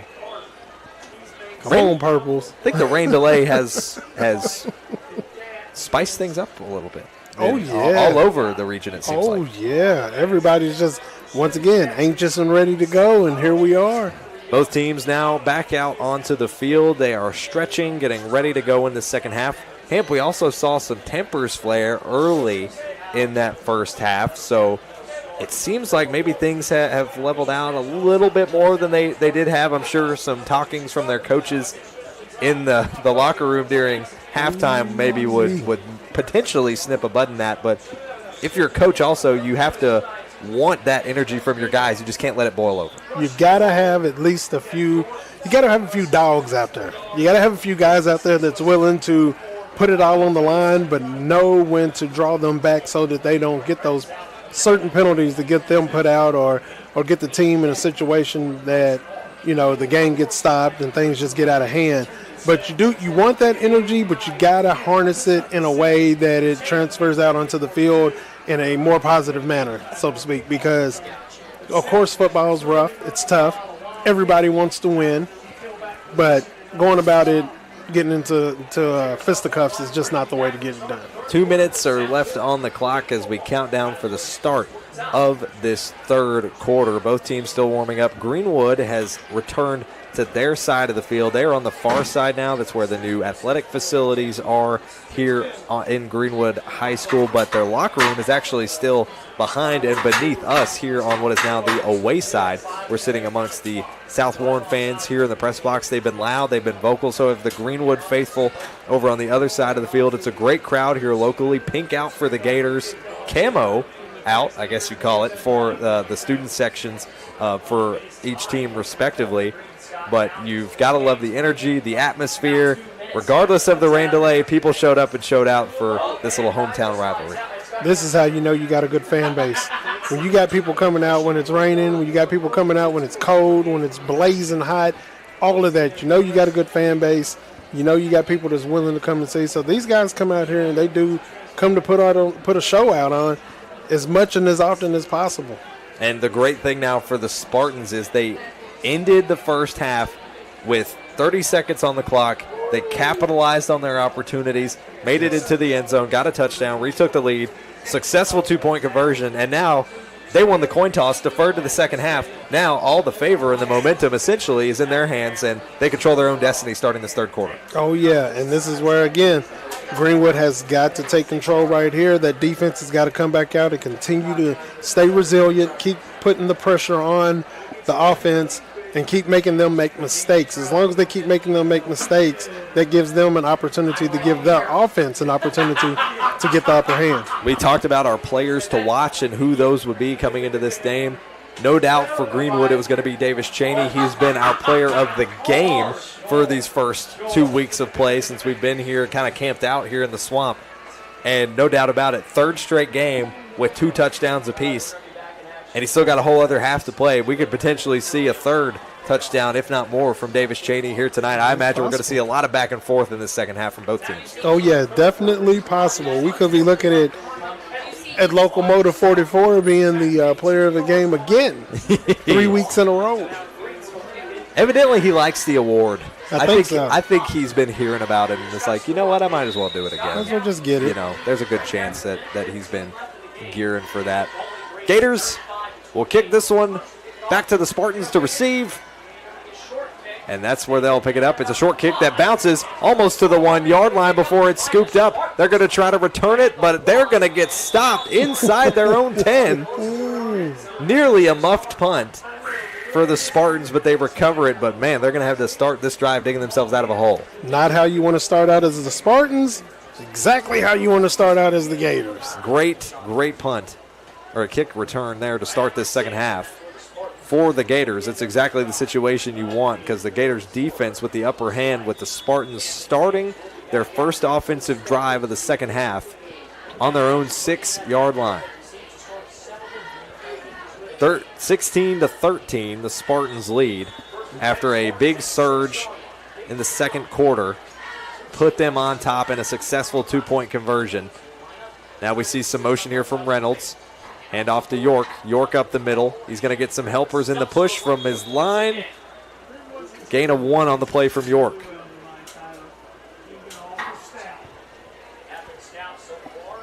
Again, with the run game for the Spartans, they ended that half with only 32 rushing yards compared to their 81 passing.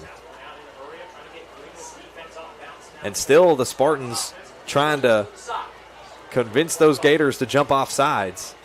Both teams have kind of been playing that slow game to try to force the other into a penalty.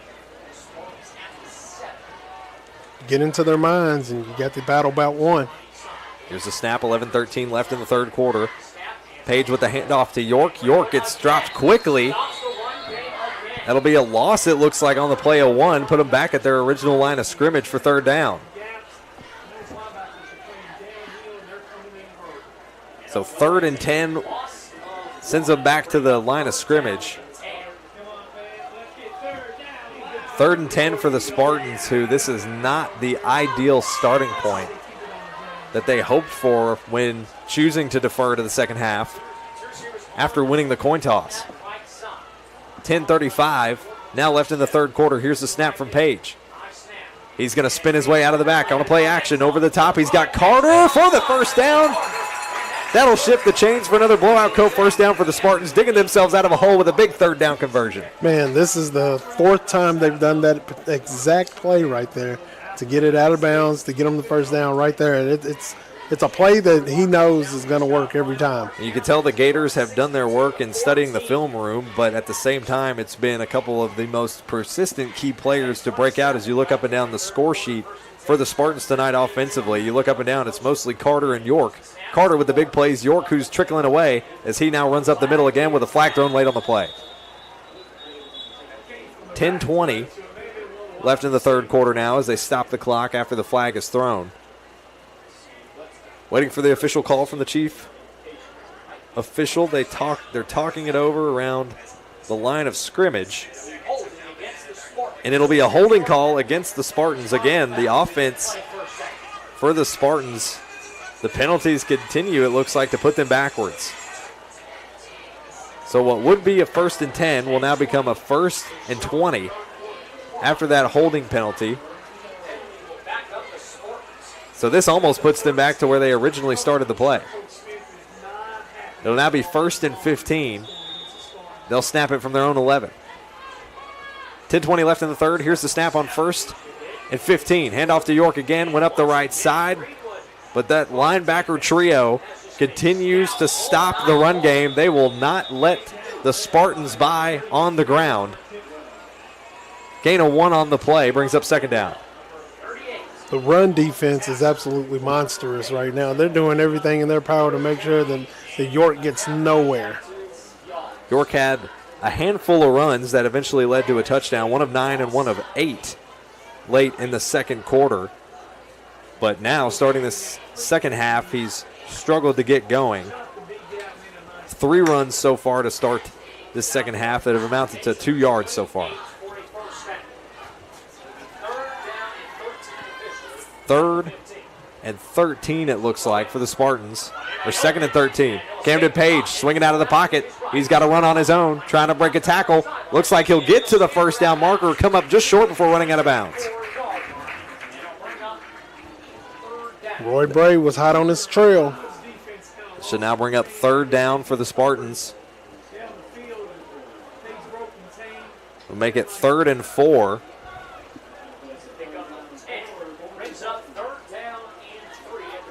It'll be 3rd down and 4, it looks like, at the Spartans' own 25.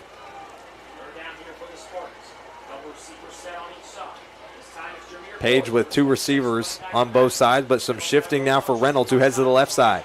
Strength on the left. Page dropping back in the pocket under pressure. Throws it over the top to Carter in the flat. Carter's got space down the left side. Gets to the 35, nearly to the 40. 40's brought down. Another blowout Cope first down for the Spartans. Jake Carter continues to show up in the moments where the Spartans need him most.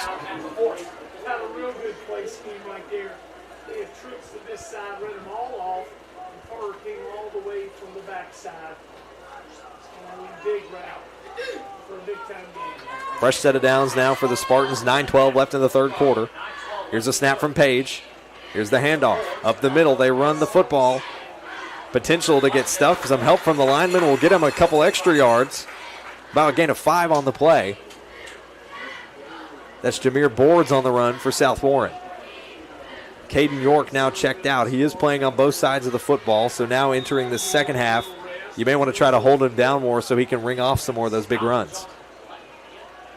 So 2nd and 5 now on the way after a 5-yard run for Boards. Quick substitution. Boards checks out after that 5-yard run. York checks back in. He'll line up on the right hip of Camden Page. He'll have 1 receiver off his right side, 2 to the left. Jake Carter is on the near side of your screen if you're watching with us live. Here's the handoff to York. Breaks 1 tackle, tries to break 2, but no, it'll be a loss of 5 on the play. Send them back to their original line of scrimmage in 3rd and 10. So Caden York, even after checking out briefly to potentially catch his breath or understand the future game plan, is brought down for a loss of 5.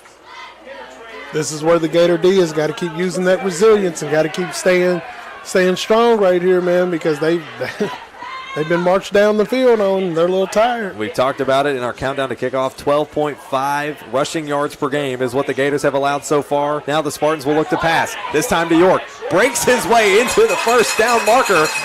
And then some. They have breached Gators territory. Another blowout Cope first down, courtesy of Caden York for the Spartans. And that's a great play by the Spartans. They're utilizing that very well, especially in the 3rd down and long, because they make it almost every single time. Page now, he's got Boards back out there, running back lined up on his right hip. Page going to drop back. He's got receivers heavy on the right side. Slings it over. There's the catch. Down the right sideline. Past the 40. Another blowout Cope first down before he's forced backwards, but that won't be enough. Spartans will shift the chains again inside the 35. Will Mays, the junior, with the catch on that play. Used to seeing him on the defensive side of the football, but now clocking in some moments at receiver. Tucker Sears heading back to the sideline. Justin Capps heading out to replace him. He'll line up on the right side. In the receiving line, Isaiah Bridges now lined up on the inside. To the left, Camden Page. Boards on the right hip. 2 receivers to his right. But now there's Capps in motion to the left. Page dropping back. Another pass play. Tossed over to the flat to Bridges, who catches it on the drop. Another first down, it looks like, for South Warren. And it'll be a gain of 9. It'll come up just short on the catch. Bring up 2nd and 1. Start sounding off the air raid sirens because they're throwing it now. They are getting it downfield. That now makes 4 straight pass plays, successful pass plays of at least 9 yards or more for the Spartans on this drive. 6.5 minutes. Here's the snap, handed off to Boards, who runs up the middle, continues to create space of himself. The offensive line doing some heavy lifting. They get the first down and then some, shift the chains, blowout Cope first down for the Spartans once again.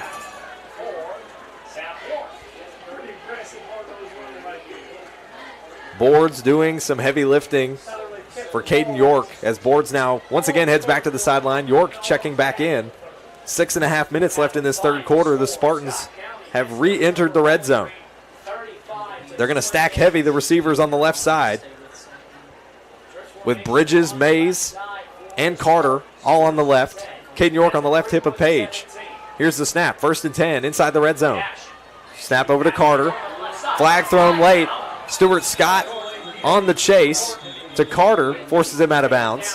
But there was a flag thrown late. It looks like it could be on the Spartans. Looks like it could be holding on 8. Holding penalty potentially on the way for South Warren. It would be against Isaiah Bridges.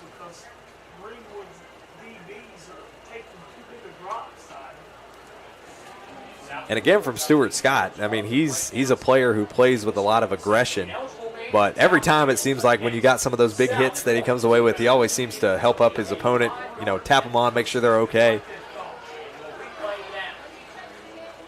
Looks like Coach Smith is arguing his point. He is showing extreme frustration here with the officials over that penalty call. You can see him on your screen watching with us live. A clearly frustrated Brandon Smith and South Warren as they've now shifted back. A 5-yard penalty will make it 1st and 15. Puts them just outside the red zone. They'll snap it from the 22. 6:05 left in the third quarter. Still 1st and long. Here's Caden York on a run, trying to make a break up the right side, off the right hash. He's got space, diving for the end zone. Looks like he may have went out of bounds, just shy of the end zone. He gets forced out at the 3. Spartans trying to go quick. Man, after he broke 17, 18 tackles there. Gosh.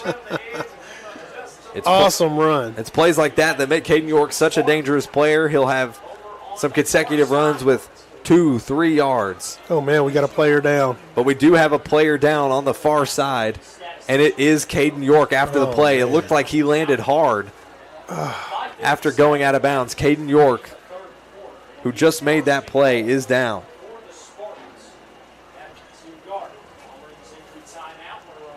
.557 is left in this third quarter. Looks like the team is over and attending to Caden York, who is sitting on the Gators side of the field, and as they do so, we will step aside and come back here on your Don Franklin Bowling Green Kia Game of the Week on the 7 Mountain Sports Network. Your perfect vehicle is waiting at Don Franklin Kia in Bowling Green. Choose from the rugged Kia Sportage, the spacious Telluride, the electrifying EV6, and more. All with Don Franklin's 10-year unlimited mile powertrain coverage. With a large inventory of new Kia models and a team of caring automotive professionals dedicated to you, Don Franklin Kia in Bowling Green is here to service all of your Kia needs. Hurry in today to Don Franklin Kia, driven by family. Welcome you back here to Greenwood High School. We're currently still in an injury timeout mode. We are all patiently waiting to see Caden York hopefully return to his feet. A 13-yard run he broke out on there, nearly breaking into the end zone, got to the 3 before he was forced out of bounds. He is sitting up from the opposite sidelines. He has climbed to his feet with the help of his coaches, and he is walking back to the other side. He's favoring that left leg, wincing under some pain from that right leg, but Hamp more happy than anything just to see Caden York get back to his feet after what looked like a really hard tumble. Oh, yeah. Love to see guys at 100%. Love seeing everybody go their hardest, but never want to see anybody down on the ground, especially for as long as he was down there. Thought it something that was extremely major. Glad to see him get back up, walking under his own power. He's walking with a little extra pep in his step now. Camden Page greeting him around the 5-yard line as he's heading back to the sideline. You could see a little wincing, it looks like, from the right leg, but it was a little more difficult to see from here, Hamp. But when he went out of bounds, it looked like maybe there was some contact late and he went for a tumble. Hopefully just maybe a wind knocked out of him situation for Caden York. But like we mentioned, just happy to see him walk back to the sidelines under his own power, getting a lot of support from his team. Oh, yeah. 5:57 now left in this third quarter. Spartans lead 16-13. Some heat flashes of lightning appears off in the distance just ahead of the Spartans as Carter takes the direct snap, runs it up the middle, and gets into the end zone. It's another Edmonton State Bank touchdown for the Spartans, this time off the direct snap to Jake Carter. We have 2 Gators down. 2 Gators are now down on the field after that play, one in the end zone, one around the 1-yard line. One looks to be a cramp. Hopefully, potentially the same for the other. So you can see the Jake Carter heading back to the sideline, getting some appreciation from Camden Page, the quarterback.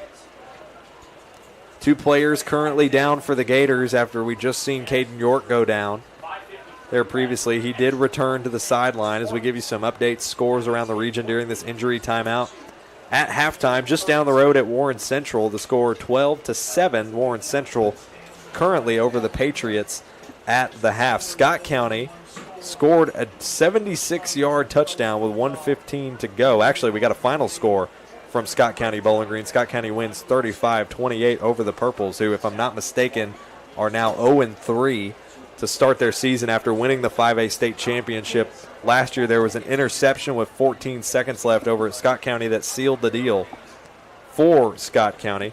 Also a final between Hart County and Caverna. Hart County putting up big numbers, looking like a basketball score, almost 62-14. They win it over Caverna. And a final score from Scotty's territory. Glasgow beats Monroe County 14-3. We're still in this injury timeout period as both Gators that were down around the end zone have climbed back to their feet. That looks like Karen Tidwell, who is now heading back to the sideline under his own power. So good again to see 2 injured players that time around instead of for the Spartans, that time for the Gators, both heading back to the sidelines, both walking, appearing to be okay. Extra point on the way. It'll be Allen Alec for the Spartans. This will be their first attempted extra point of the night. After going for 2 on both other occasions, that one is up, and no doubter, it is good. Allen Alec knocks it in, and the lead for the Spartans continues to grow, 23-13 with 5:53 left in this first quarter. You can see the team heading back to the sideline, celebrating. They have finally gotten out front. As you join us here in the studio, Ryan Murphy, Big Hamp here with you. If you're watching live, we welcome you here into our broadcast booth. It's been an exciting game so far, Hamp, but now the Gators haven't been in this situation so far. They have to find a chance to create a drive of their own, hopefully mistake-free, and respond as best they can to this Spartans team. Oh, yeah, we definitely know it's possible with the Gators. They definitely can do big things. Coming back on a kickoff return right here, you never know what's going to happen. You got Self, you got Cheney. You know, both of them can make moves. Both of them are very patient.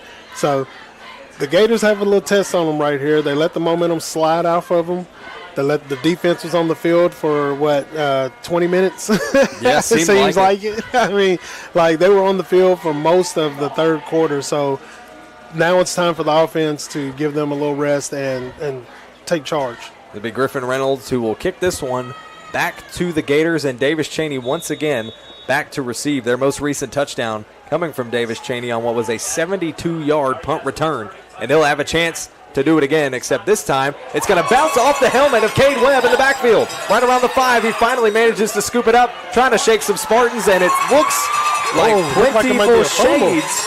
Might be a fumble. Of the previous kick off to the Spartans to start this second half, and a potential recovery for the Spartans. How disastrous would it be for the Gators? But it looks like the Gators may have held on to it here. Now, just a little while ago, bad start for the Spartans, good start for the Gators. This is exactly the same thing almost here. Now, the Gators, if anything, you can take what they did in that, or take what the Spartans did in that first drive of the second half and say, okay, we may be in a hole, but we're not out of this thing yet. Levi White on the snap, 1st and 10. That one's a low snap. Hand off to Cheney. Heads up the left side, meets a wall of Spartans. He's knocked down for a loss.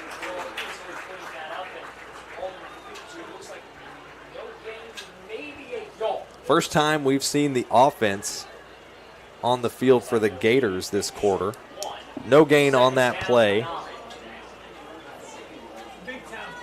for Greenwood off that run from Cheney. So they'll reset for 2nd and 10. They're snapping this one from their own 7-yard line, trying to dig themselves out of a hole. Here's the snap to Wyatt. Wyatt dropping back under pressure, throws it over the top of the flat. It's caught by Cheney, but he drops it just shy of the 25. Could not reel it in. And that brings up 3rd and 10 off the incomplete. Boy, I tell you what, the amount of I wish I could have that back he is saying in his head right now, because that was touchdown all day. All day. He had plenty of space. Nobody was near him. The nearest defender would have been Isaiah Bridges. Yep. But with so much space that he had between him, at least 10 yards to Bridges, Cheney could have fired off for another big touchdown. It would have been a 75-yard receiving touchdown had he been able to reel that one in. Now the Gators know they can have an opportunity at it. 5 seconds on the play clock, 5 minutes left in the third quarter. 2 seconds on the play clock. They may run this one down, and there's a timeout called. That one was awfully close. I thought the play clock ran out there for a delay of game, but they let the timeout get away. I thought so as well. It looked like about 2 seconds after the play clock. Timeout. Timeout saves the Gators from this one. They'll head to the quarter. You see Coach William Howard just became the winningest head coach in Gators football program history, looking to add to that resume what would be his 44th career win as head coach of the Gators. And for the Spartans, what would be, after this game, 123 career wins over his 12-year tenure with the Spartans. Man. Hard to fathom for both these coaches who have become such staples of both of their programs, what big numbers they just continue to put up. But, I mean, for the Spartans, 123 wins 123 in those 12 seasons. You don't see that a whole lot. Not at all, man. The legacies that these men have left at these schools, man, is just nothing short of amazing at all. Nothing short of amazing at all. South Warren, again, coming from where they came from, school out of nowhere, boom. Here they are, man. I mean, one of the schools to be reckoned with in the whole state. 14 years has South Warren contested in play here as a football program, and they've already come away with 3 state titles. But here's a run for Wyatt. He finds a gap up the middle. Looks like he'll get the first down, and that will shift the chains. Another first down courtesy of the blowout coat for Greenwood. Here we go now. If they just continue to keep doing this right here, keep building the momentum, keep the defense out on the field, then Greenwood's right on the right track. 4:56 now left in this third quarter. 1st and 10 for the Gators. It looks like it's going to be a direct snap, this time to Nathan Self. He's been able to run off some big plays from this spot. Here he goes to his right side with some blockers, cuts up the middle, flag in the backfield. They're going to call this play dead. So I'm assuming this is false start. Oh, could be encroachment. Officials talking it over with the flag down on the field off the 1st and 10 for the Gators. And it'll be a false start against Greenwood. So that will send them backwards. Again, lots of penalties in this game that just continue to create sloppy play for both these programs. There's an old song in the 80s Paula Abdul used to sing called Opposites Attract. And she would say 2 step forwards, not take 2 steps back. And that's what they're doing. They'll take 2 steps forwards and they'll take 2 or 3 steps backwards. It's unfortunate. It's a rubber banding effect almost. Yeah. 4:30 now left in this third quarter. Receivers spread out. Self on the right side, 2 on the left. Here's a snap from Wyatt. He drops back. He finds Self over on the left side, but overthrows himself. Almost brought it in, but it was just a little too high. It almost slipped between his fingertips as it flew over. Incomplete. Will make it 2nd and 15. I mean, it's like they get a little too excited knowing that what they got right in front of them if they just make the play.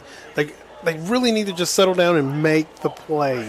What comes after comes after. Just make the play. 23-13, the Spartans lead it with 4 minutes and 21 seconds left in this third quarter. The ambiance has continued to grow here as the night descends. That one thrown deep. Intended for Maxwell Eisenhower, who is well covered off the left side of the field, but just overthrown. 3rd and 15 now after the incomplete from Wyatt. So 3 opening up this drive for the Gators. They've had 5 plays to open this drive for them. 2 run, 3 passing, 3 incompletes so far, but it was the 14-yard run by Levi Wyatt that allowed them to move the chains. Could he do it again? Wyatt back in under quarterback. They're going to hand it off to Cheney, heads up the left side, but man, that Spartans defense is just too good. Keith Smith with the stop on the play. Got right in there, held on tight, and put him down. Loss of 1 on that play for Davis Cheney. 2 touchdowns on the night, but could not find the space he needed to shift the chains for the Gators on that drive. They'll now look to punt it away again. The punt going to be courtesy of Davis Cheney, who also just kind of playing all over the field. Man, that's what he does. Swiss Army knife. That punt sends up, lands at about the 40. Awkward bounce. It lands at the 41. That is where the Spartans will pick it up. They're already going to start this drive in Gators territory. All right, Gators has got to get a hold right here, got to make a stop, get a turnover, something. Spartans are driving, and they are on their side of the field. So this is a stop that's really needing to be made. We're right here at the end of the 3rd quarter, so it's game time. Spartans going to line up on the right hash at the Gators 41 with 1st and 10 on the way. 3:39 left in this 3rd quarter as they lead by 10, 23-13 over the hosting Gators. Seems like fans have just continued to trickle in. It's pink out for the Gators on the opposite side of the field. Camo night for the student section of the Spartans. Lightning trickling off in the distance, but we're still continuing to play. That one thrown over the top. Nearly picked up. It's brought in by Bridges, who almost gets to that 1st down marker. He'll get dropped down about the 35. Gain of 5 on the play. That'll be to Boards, who has the reception, with a gain of 5. We'll bring up 2nd and 5 for South Warren. 3:10 as the clock runs down here in this 3rd quarter. Spartans with a master class of running down the game clock. Here's the snap. Hand off to Boards again. He's going to run it up the middle. Great blocking there from the Spartans offensive line. Gets him to the 30 and a shift of the chains for a 1st down, but a flag thrown late and some frustration shown from the Spartans sideline. You can only imagine it must be against the Spartans. Looks like a late tangle. Isaiah Bridges is now heading back to the sideline after being involved in a scuffle on the far side of the field. Morgan Aguilar, freshman, yeah. Number 30 for Greenwood, freshman out there, just a little frustrated, and he wants to win. 2nd and 5. Officials are talking it over. Chief official heading over to the home side, waiting still to get our confirmation on this penalty and confirming placement of the ball, which will be at the 31 once again. Looks like it'll be just shy of the 1st down by about a yard. I believe a personal foul on South Warren, which will send them backwards.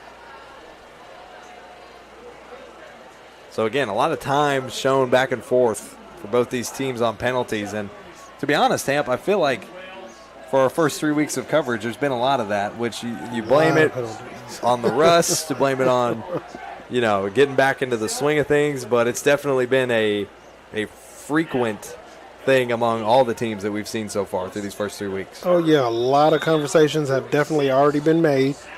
Now the punishments start coming out during practices because of all the penalties. You'll do up downs and you'll do other things because of these mental mistakes. Looks like it'll now be 1st and 10 from the Gators 41. So essentially restarting this drive as Page swings out wide off the play action. He's looking downfield, slings it late to Carter. He's caught inside the 10, inside the end zone. It's a touchdown once again for Carter. Another Edmonton State Bank touchdown for South Warren. There it is. 41 yards to pass from Page to Carter. Greatness shines again and finds Carter for the end zone touchdown. Greatness. They don't call him greatness for nothing. What a play from Camden Page, who had plenty of time to breathe. His line gave him everything he needed to make that play, and Carter created that space late to come away with the touchdown. Extra point attempt now on the way from Allen Alec. This will be their second extra point attempt of the afternoon. 1 for 1 so far for Alec. This one's up. Straight up and through the crossbars. It is good. Now a 30-13 lead for the Spartans. Let's take a look at that touchdown replay courtesy of Toyota Bowling Green. You see Page in motion around the 41. Lets it fly. Carter just over the top of that freshman safety. You talked about and mentioned that experience that can make the difference. And Jake Carter, a senior in his position, making that student section happy here at Greenwood High School as the Spartans' lead continues to grow. 30-13 now for South Warren with 2:36 left in the third quarter. Man, I tell you what, the Gators, they've had opportunities, and they'll still continue to have opportunities if the Spartans keep making the mistakes. But every mistake the Spartans are making now, they're making right back up for it. And they're making big chunks every time they get the ball down the field in big spurts to make a touchdown. It's always big chunks, big chunk, big chunk. I think the Greenwood defense is a little tired from that couple of series ago. They were on the field for a very long time, and I think that's just gotten them down. And the offense is kind of rusty, and they just got to get back in the run of things. Allen Alec will return this one to the Gators. Off of his foot. We have been seeing Griffin Reynolds take on those responsibilities tonight for the Spartans. It'll now be Alec taking it on here, I imagine, for the rest of tonight's contest. That one bounces up and over, lands at about the 21 before bouncing out of the bounds. And that'll be where the Gators will pick it up and start with a fresh set of downs with 2:34 left in the third quarter. South now with a commanding 17-point lead, essentially a 3-score game of some kind here for South Warren. Took a while to get rolling, but once the second half came on, the end of that second quarter, going into halftime, it seems has really set the tone now for how the second half has played out. I'm wondering to see if Coach Howard's going to go back to the run or if he's going to continue to throw that ball. Wyatt back in at quarterback. Cheney lined up to his right hip. Here's the snap. Fakes the handoff. Here's Wyatt swinging around to his left. That one underthrown. Pass intended for Crutcher. Incomplete. Brings up 2nd and 10.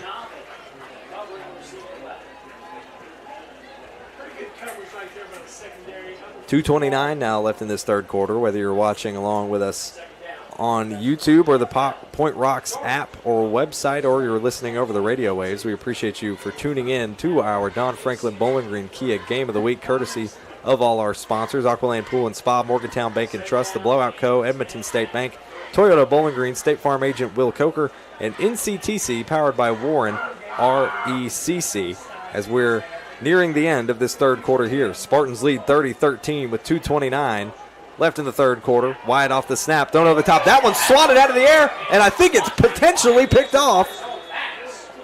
He might have gotten it back. May have gotten it back. I think Wyatt may have recovered his own blocked pass. And it looks like he will. Wyatt's pass was blocked out of the air right in front of his face, and he went down to scoop it up, just barely keeping it from getting intercepted. Man, caught his own pass. Now, does that count as a completion? It should. To yourself? That's a good question. I would count that as a completion. No gain, but it is a completion. Right.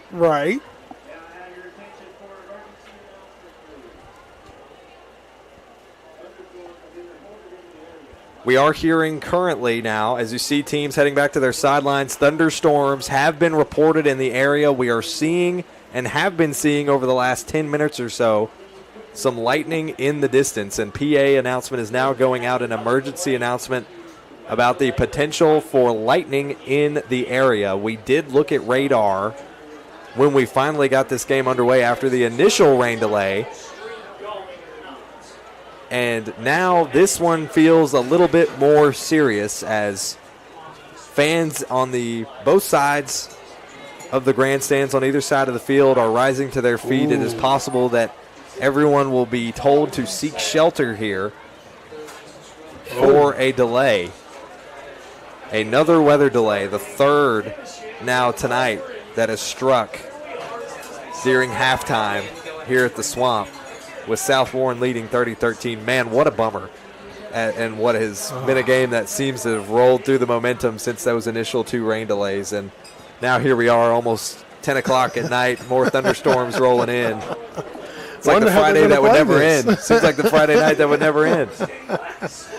I tell you what, I wonder how they're going to play this one out. If they'll let this one roll, this could be the momentum shifter that Greenwood needed. Excuse me. As a lot of the times you'll see teams come out of rain delays and it's like they've been given new life, maybe whether it's through rest. You mentioned the defense that's been carrying a lot of workload. Maybe a little 30-minute tap out here, get them some Gatorade in their system. They'll be ready to go back out there and play just like they did coming out in the first half. Oh, yeah, because they were being pounded on that for that moment in time. It was just run heavy, then it was hitting those passes straight to the outside there.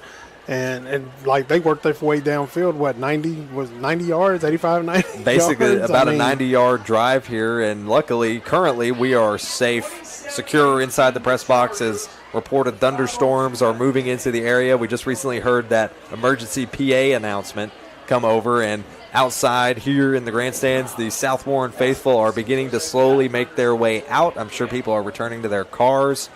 Some may not be able to return. I mean, Hamp, you mentioned it earlier. It is getting a little late. Some may have young ones that they have to, make sure they get to bed on time and get taken care of. But 2:19 is still currently left in this third quarter.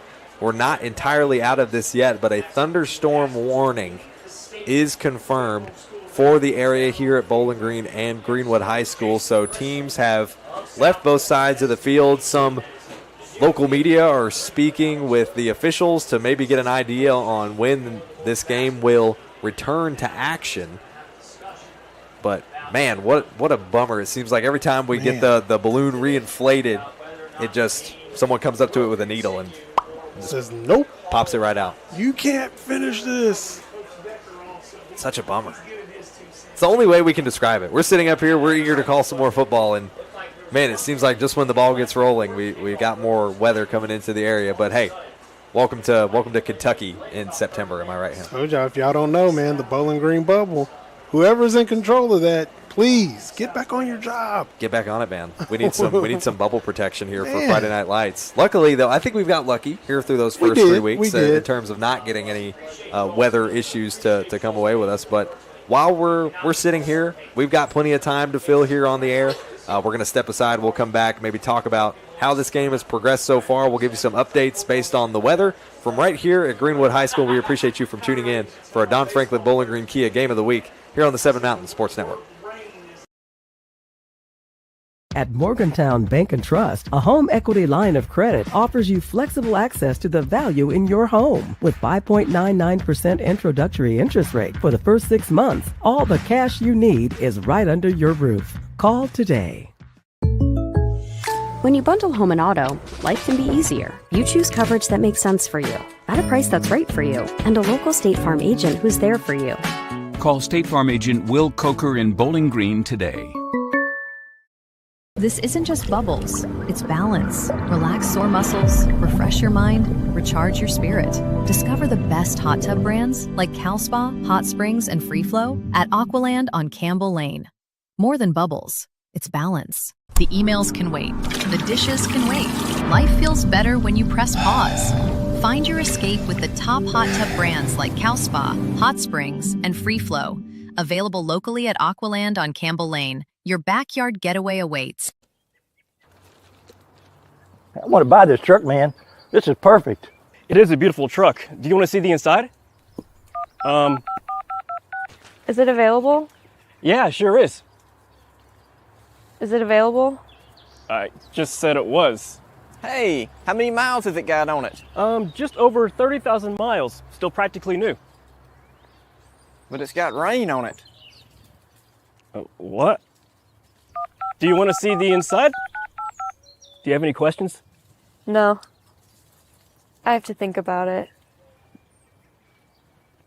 Also, it has rain on it.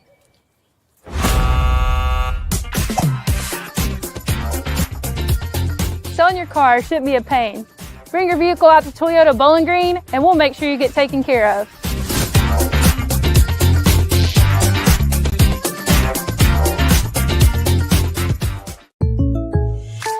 With State Farm Home Insurance, you can get the help you need from a local agent if things get complicated, and from our easy-to-use app whenever you need it. Call State Farm agent Will Coker in Bowling Green today. At Morgantown Bank and Trust, a home equity line of credit offers you flexible access to the value in your home. With 5.99% introductory interest rate for the first 6 months, all the cash you need is right under your roof. Call today. Your perfect vehicle is waiting at Don Franklin Kia in Bowling Green. Choose from the rugged Kia Sportage, the spacious Telluride, the electrifying EV6, and more. All with Don Franklin's 10-year unlimited mile powertrain coverage. With a large inventory of new Kia models and a team of caring automotive professionals dedicated to you, Don Franklin Kia in Bowling Green is here to service all of your Kia needs. Hurry in today to Don Franklin Kia, driven by family. Welcome you back here to Greenwood High School. We are once again for the third time tonight in a weather delay. It's not the news we wanted to bring you, but it is towards the end of the third quarter here. 2:19 left to go in this third quarter. We're hoping to get some word soon on whether or not this game will officially be called. We are hearing potentially that it is more likely this game will be called as it is. If it were to be so, it would be a final score of 30-13 in favor of the South Warren Spartans, but that's with a whole quarter left to play. You know they'd like to do it. We're looking at least 30 seconds worth of delay. Potential for thunderstorms in the region is what we are hearing. There is an active thunderstorm warning here for Warren County. Everyone has been told to flee the grandstands. Everyone has emptied out except for a handful of coaches and security that are speaking with families and also coaches speaking amongst each other as well. But at face value, it does look like the Spartans are gearing up to possibly pack up their gear.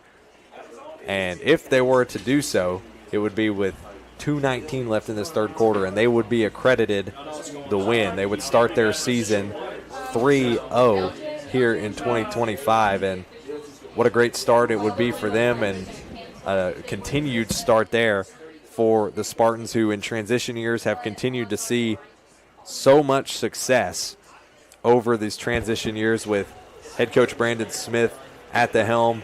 In those transition years, Coach Smith has been there for all of them from 3A.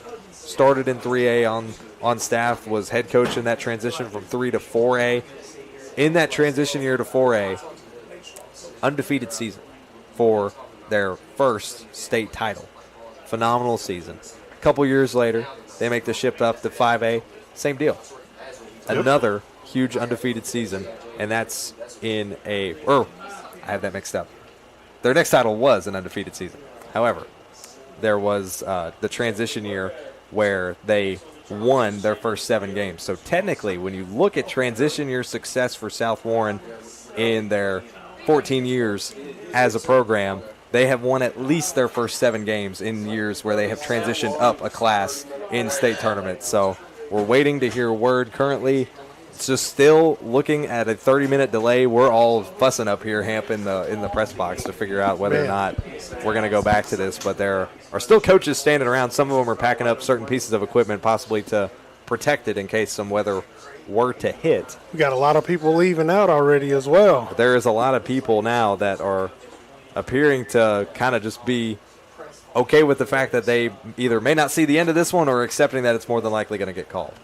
Man, and I kind of hope that it continues on. I want to see if Greenwood comes back with that grit that the defense has and that hunger that they have, man, to see what they would pull out, win or lose. I would just like to see how they would come back on this game. Now, as we've been sitting here through majority of that third quarter, there was a decent breeze blowing here at the Swamp. We could see it in some of the flags that are hanging up off to the left side of the field. There was plenty of wind movement, nothing crazy, but, the noticeable one. Now it seems that the air has gone considerably silent, which is normally the sign that you may be gearing up for some kind of severe weather. There is a warning for the area of Warren County. That is why we are currently in this weather delay with 2:19 left in the third quarter. As far as we know at this moment, it is still just a 30-second, listen at me, if only it was 30 seconds, 30-minute lightning delay once again. But we are hearing more announcements over the PA.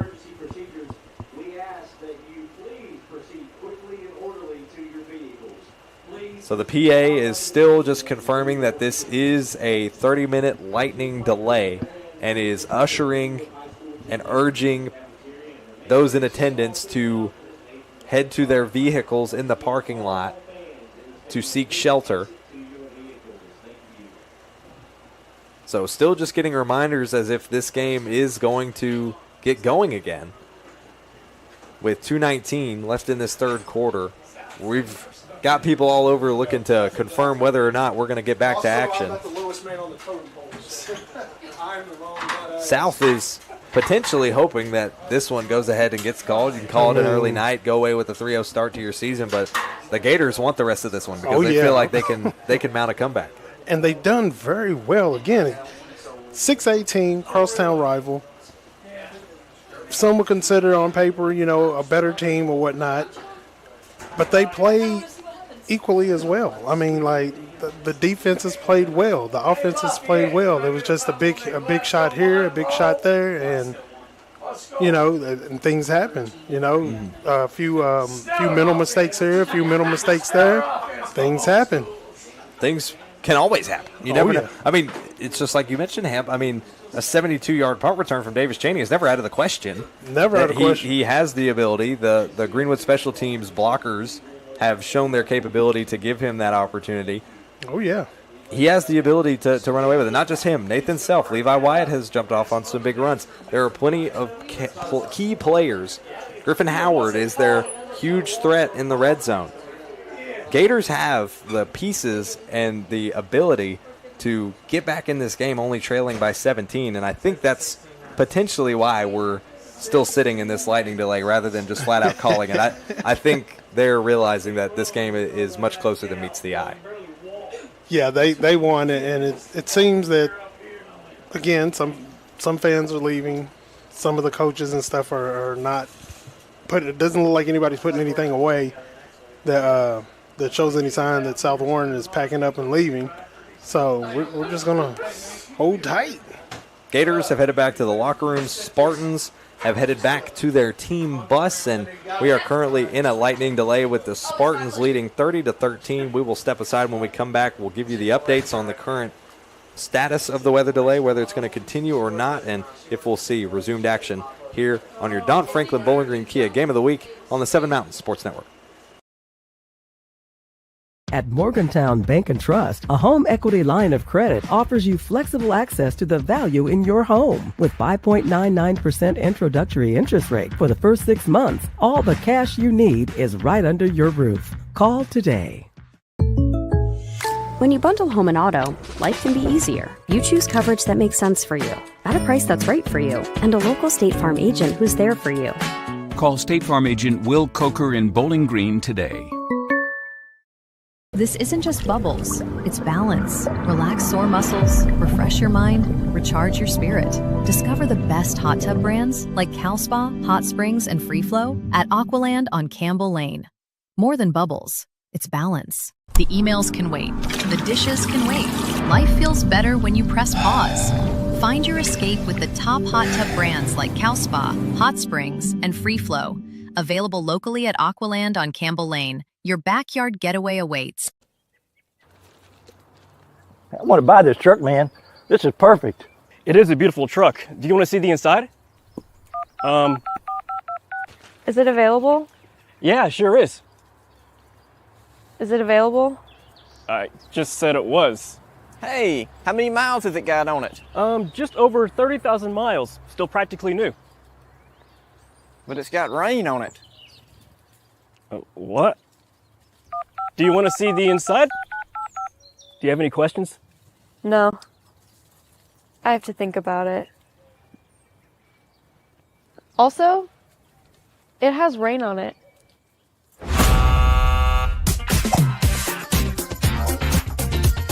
Selling your car shouldn't be a pain.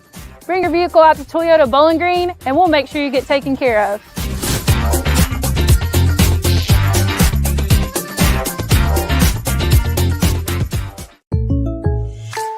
With State Farm Home Insurance, you can get the help you need from a local agent if things get complicated, and from our easy-to-use app whenever you need it. Call State Farm agent Will Coker in Bowling Green today. At Morgantown Bank and Trust, a home equity line of credit offers you flexible access to the value in your home. With 5.99% introductory interest rate for the first 6 months, all the cash you need is right under your roof. Call today. Your perfect vehicle is waiting at Don Franklin Kia in Bowling Green. Choose from the rugged Kia Sportage, the spacious Telluride, the electrifying EV6, and more. All with Don Franklin's 10-year unlimited mile powertrain coverage. With a large inventory of new Kia models and a team of caring automotive professionals dedicated to you, Don Franklin Kia in Bowling Green is here to service all of your Kia needs. Hurry in today to Don Franklin Kia, driven by family. This isn't just bubbles, it's balance. Relax sore muscles, refresh your mind, recharge your spirit. Discover the best hot tub brands like Cal Spa, Hot Springs, and Free Flow at Aqualand on Campbell Lane. More than bubbles, it's balance. The emails can wait, the dishes can wait. Life feels better when you press pause. Find your escape with the top hot tub brands like Cal Spa, Hot Springs, and Free Flow. Available locally at Aqualand on Campbell Lane. Your backyard getaway awaits. We welcome you back to the Don Franklin Bowling Green Kia Game of the Week. Ryan Murphy here with you. Big Hamp alongside Matthew Clark, our director, producer, and our cam ops. Megan and Ian have brought you all the awesome shots here tonight. But unfortunately, once again, we are still in a weather delay. It's a lightning delay for thunderstorm warning in the area. It is looking more and more likely as the time passes that this game will get canceled. More and more cars are leaving the Gators High School parking lot, and it's not looking good. The Spartans have not packed up all of their equipment yet, but it is possible that there is rain in the forecast. We are also getting word that Warren East Central Hardin game was just called short. Apparently, they are getting some rain in that area. I can't quite see just yet whether or not it doesn't look like it's raining here. I don't think we've experienced anything just yet. They've started taking up the hash marks. Looks like some hash marks. Yeah, on the home side, they've gathered all of those up. Looks like it. So the things are still developing here. Coach Howard is standing around at the bottom of your screen there. Some Spartans coaches as well are standing around. They're packing up some things to, I imagine, get it out of any harm of weather that may potentially hit us here at Greenwood High School, but still waiting on official word as to whether or not this game will become official. If it were, South Warren would start their season 3-0 with a 30-13 final score. We're going to hold off for now and sit here with you all. We'll take a break. When we come back, we'll let you know whether or not this game has been made official or whether we can expect it to restart here during this weather delay during the Don Franklin Bowling Green Kia Game of the Week on the 7 Mountain Sports Network.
Well, just when you think the rain got the better of us, it's starting to clear out. Light drizzle still here in the air at the Swamp. Ryan Murphy, Big Hamp joining you here. Matthew Clark, our director, producer, making sure everyone gets to see the shots here tonight, especially via our live stream. We're going to be a one-camera show here for the rest of the duration of this one. There will be about 2 minutes and 19 seconds left in the third quarter when we get back to action here. It is a late one here at the Swamp, but it's South Warren that leads 30-13. And if you're the Gators, that little weather delay we just had may have been exactly what you needed to maybe start to roll that momentum and mount your own comeback. Oh, yeah, they needed that rest. I'm telling you, that defense spent the entire third quarter on the field except for all of maybe a minute and a half. And so this delay is probably exactly what the Gators needed, just a little bit to regroup, get back settled in, have that conversation, and go back over the game plan. Gators, if I'm not mistaken, will resume control of the football when we get back to action of play. It'll be 3rd and 14 for Greenwood, and they will be at the 31-yard line when we start back here. 2:19 will be left in the third quarter. We've still got a whole other quarter to play after that. South Warren fans have now made their way back into the grandstands, all of them with umbrellas. Well, at least some of them. Some with jackets, most with umbrellas, because it looks like, at least for now, that we are more than likely going to be playing the rest of this game in the rain. And I'm digging it because now it's almost like 0-0. I know the score is what it is, but it's like 0-0 now because where you have the air raid going. That seems to be a situation now that because it's raining, drop passes are going to happen, fumbles are going to happen, people not being able to hold the ball tightly. So you're going to have the ball squirt out. The hiking the ball is going to be a little difficult. This turf, this field, the way that it is made, of course, is different than grass. So with the rain being on it, it's definitely going to be a different experience. Rain is what we expected for a majority of this game. We didn't get that. We got our little delays, but it seemed mostly dry throughout those first half and then majority of this third quarter. We got that rain delay. Thunderstorms move into the area. Rain shortly thereafter that rain delay started. Now it's still, at least from here, it looks like it's raining quite a bit. I think it is based on the amount of umbrellas that we're seeing in the grandstands. But it's the Gators that truly have the biggest chance to benefit, and already we're wasting no time. Both teams are heading out onto the field to resume play, and it'll be the Gators on the field with the offense. They will have the football at their own 31-yard line. It'll be 3rd and 14 for the Gators. So we're back in action. The rain couldn't keep us away. The rain don't stop the Swamp. Man, I'll just go ahead and tell you. Rain don't stop the Swamp when we're out here. The Spartans hoping to put this one away, but the Gators could have the energy now to mount the comeback that they've been searching for since the end of that second quarter, when it seems like the Spartans could just do no wrong. Wasting no time. Back to the action are the Gators. 3rd and 14 now with the clock running down. 2:15 left in the third. Rain running down the helmets. Handoff there to Cheney, who gets tripped up after a short gain. Gets knocked down at about the 34-yard line. Gain of 3 on that play by Cheney. So back to action. Previous play just before the rain delay was a loss of 1 for Cheney as well. Also had an incomplete on this drive. And another rushing attempt with no gain for Cheney. Cheney has been responsible for 4 of the 7 plays so far on this drive. Here's the snap. That one sent back to Cheney on 4th down. He'll punt it over to the 50. An awkward bounce, drops it at the 49. It's going to land at about the 47-yard line. And that is where South Warren now will reclaim possession of the football with 1:31 left in the third. I believe if they would have had, 4 downs there, that would have been a different outcome. Different story, different chance at opportunity. It's not what you want coming out of such a long rain delay, but at the same time, you have to understand you probably have a lot more time than normal, and it's not just going to hinder your offense, it's going to hinder South Warren's as well because they're such a pass-heavy team. Oh, yeah. This right here, we're about to see what's going to happen. I think he's going to start running the ball. I think that's where he's going to start at. Looks like we do have a flag on South Warren. And it's a holding call against South Warren on the previous play. And that will send them back rather than being even closer and nearly breaching the plane of Gators territory. They will now start this drive from their own 37. This changes the story. Your 1:31 left in the third. Spartans lead 30-13. Chase Bell is now in at quarterback for the Spartans. Here's the snap, dropping back as the sophomore looks over the top. He's going to pass it to his right side. That one underthrown, intended for boards. And Hamp, I imagine this is a product of that rain that we're continuing to see fall down in sheets. That is going to make it really hard to make even short passes like that possible. Got the ball slippery. He slipped. The wide receiver slipped a little bit. So yeah, it's definitely, the rain is definitely going to be a major effect. It's a freshman, or no, sorry, that is Jameer Boards, a sophomore running back, in for Caden York, who we saw go down about midway through that third quarter. Board's going to run it up the middle for what looks like no gain on that play. We'll bring up third down for the Spartans. So 3rd and 10, no positive gains here, an incomplete pass, and then a run of no gain on that previous play. Gators defense showing up on the stop as the rain continues to pour down. You can almost feel the weight difference of the players as they shift around on the field, as you know, some of that water weight's probably hanging down on their jerseys. As Chase Bell drops back in the pocket, 3rd and 10, throwing deep on the pass intended for Caps. That one's broken up in the air. The flag thrown. That'll be pass interference against the Gators. He didn't turn his head. If he would have turned his head and looked back, it wouldn't have been a pass interference. That was freshman Beck Smith that penalty is going to get called on, and it's potentially the inexperience from Smith that is going to be the reason for that penalty. He is subbing in for Tristan Bailey Thomas, who we saw get injured in, I believe it was week 1. Week 1, yeah. And so he's been in that starting lineup as a safety, and an unfortunate penalty to give up there, and what otherwise looks like it was going to be a pass broken up in double coverage. Oh, yeah. All he had to do was turn that head slightly, make it look like he was even, remotely looking back at the ball, and it probably wouldn't have been a pass interference. But he didn't look back at the ball. He ran into the receiver, therefore causing an pass interference. That penalty will bring up another blowout first down for the Spartans. Chase Bell still checked in at quarterback, some motion across the center. Here's Bell dropping back, thrown over the top. Brought in by Boards. He's going to cut back up to the inside, slipping a little bit on the turf, but a gain of 5 on the play for Boards.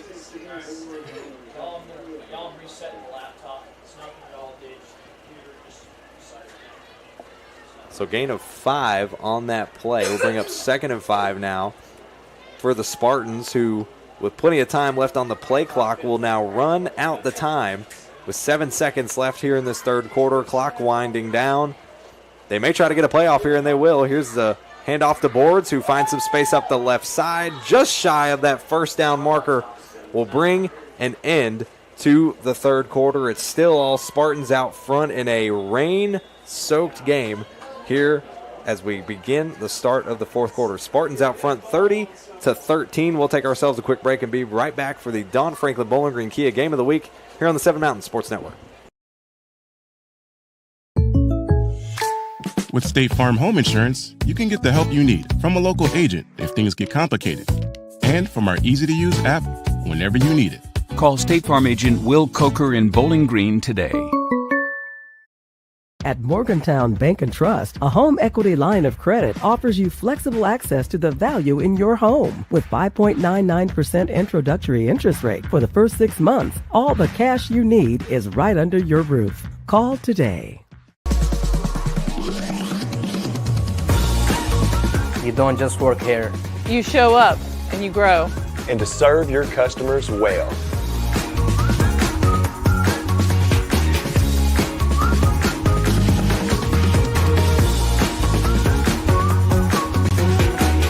We're not just selling cars, we're selling careers and relationships.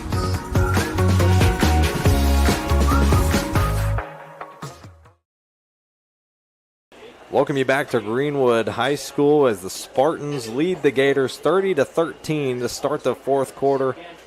It is a rain-heavy night to start this fourth quarter, and it looks like there was a flag thrown late just after the play that ended the third quarter has now put the Spartans on a 1st and 10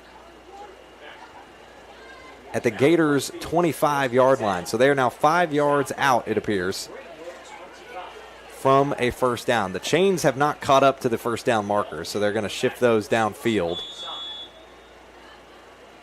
Play has been blown active. They're still waiting on the chains to make their way downfield. Hills to snap. Chase Bell off the screen over to the right side to Sears. Sears running up the middle, meets a wall of Gators, and then looks like the ball is out.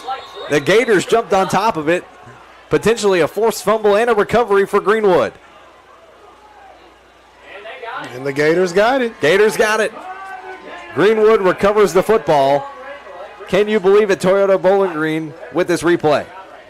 Take a look back at it here. You could see in the scuffle off the screen pass, Sears took a hit or two, and then as he goes down is when the ball slips out. So another first down for the Gators as the Spartans fumble the football. Back in possession of the Gators, it'll be a direct snap to Nathan Self. Starting at the Gators' 13-yard line. Here's the snap. Self looking up the right side, cuts back to his left, brought down quickly. Gain of 4 on that play for Self. With that play right there, it's more like they're saying, flag thrown late. Flag. Flag thrown late. Looks like some scuffling once again between these two teams. Some frustration shown from some Gators players. Waiting for confirmation is the chief official. 11:20 left in this fourth quarter. The rain continues to play a factor here as Casey Coleman heads to the sidelines for the Gators.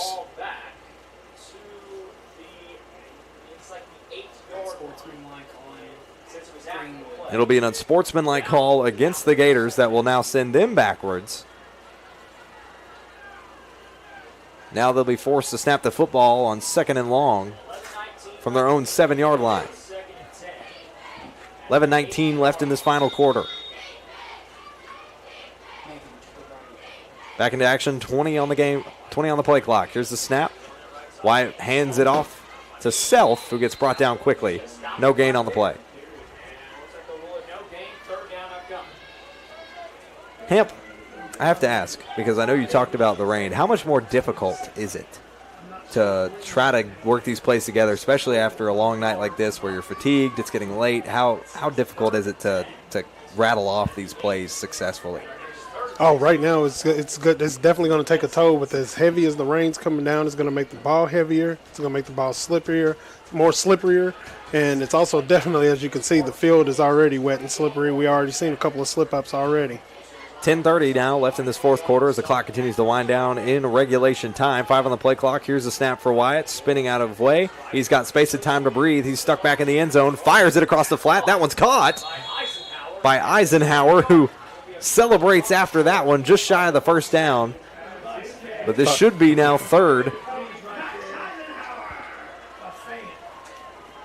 Looks like it'll be 3rd and 2 after a big gain on that play. Or 4th down, actually. Gators are going to try to go for it here on 4th down. Might as well. 4th and 3. Here come the Gators, and there's a jump. There's a flag. Got him. Not the first time that we've seen either team fall for a situation like that tonight.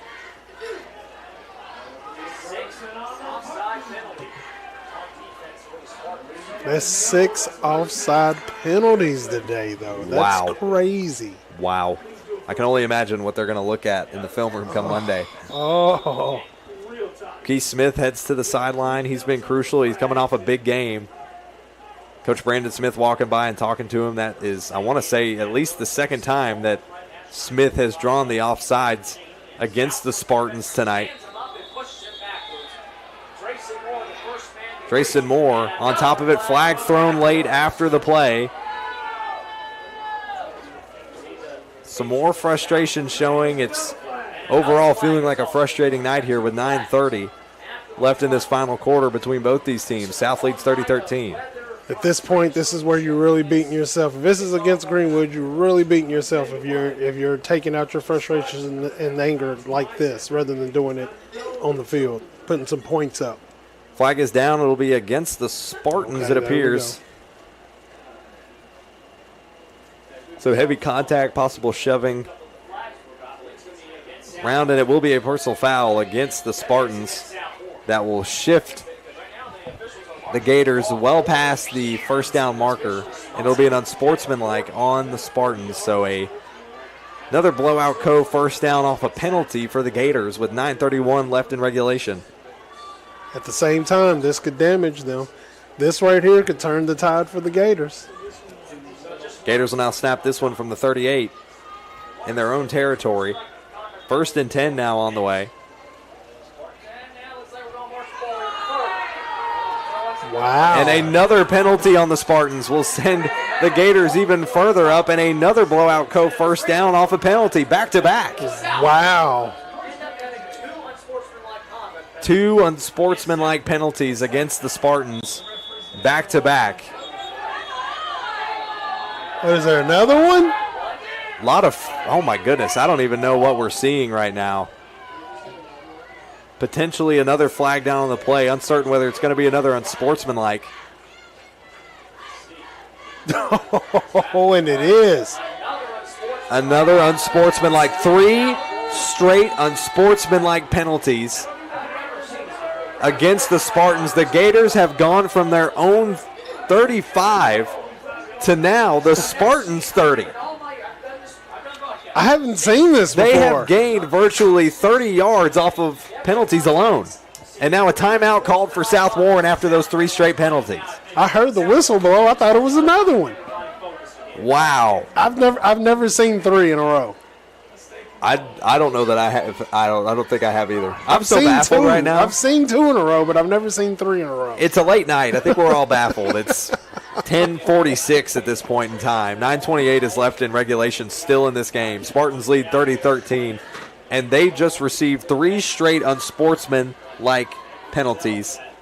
Cannot believe it. We do have some final scores around the region. We are aware that Warren East and Central Hardin was called early, and just down the road at Warren Central, the final score from Warren East and Central Hardin was 40-0. That game was called in the 3rd quarter due to weather. We are still here at Greenwood.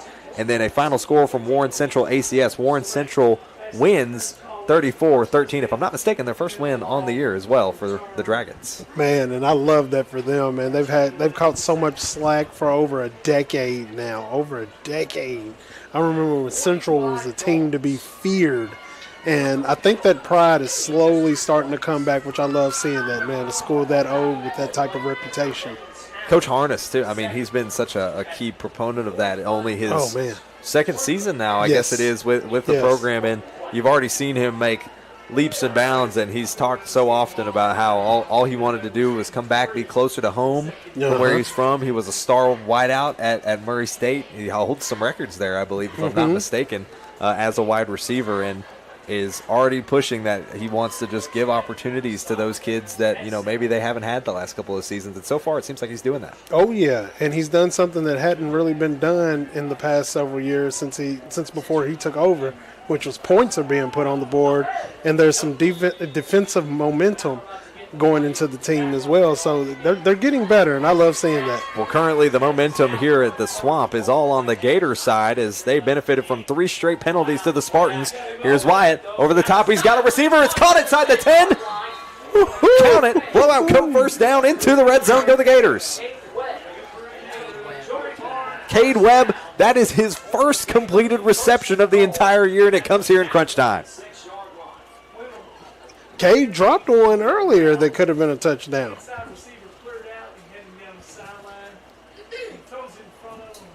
.906 now left in regulation. The clock is winding down, 23 on the play clock. Gators setting up here. They've got plenty of options to stretch with 1st and goal opportunity on the way. They're snapping it from the 6. Here comes Wyatt out of the shotgun.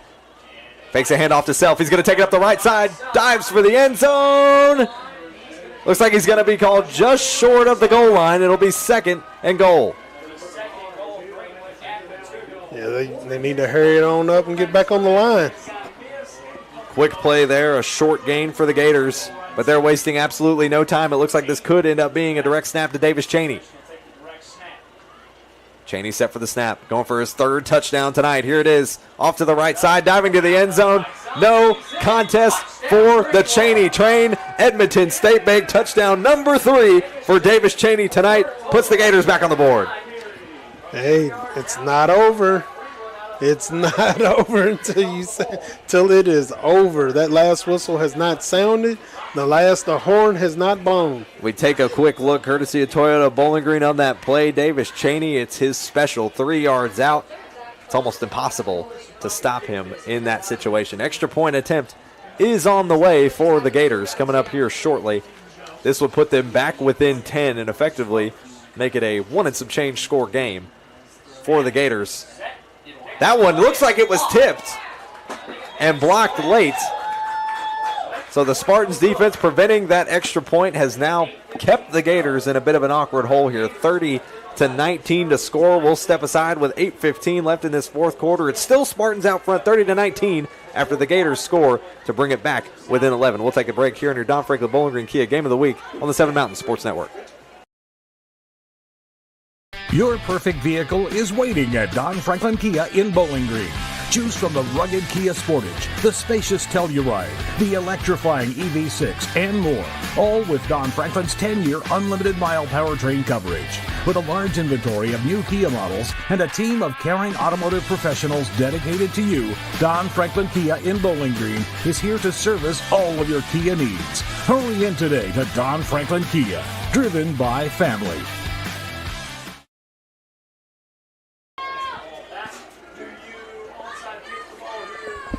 Welcome you back here to the Swamp at South Warren.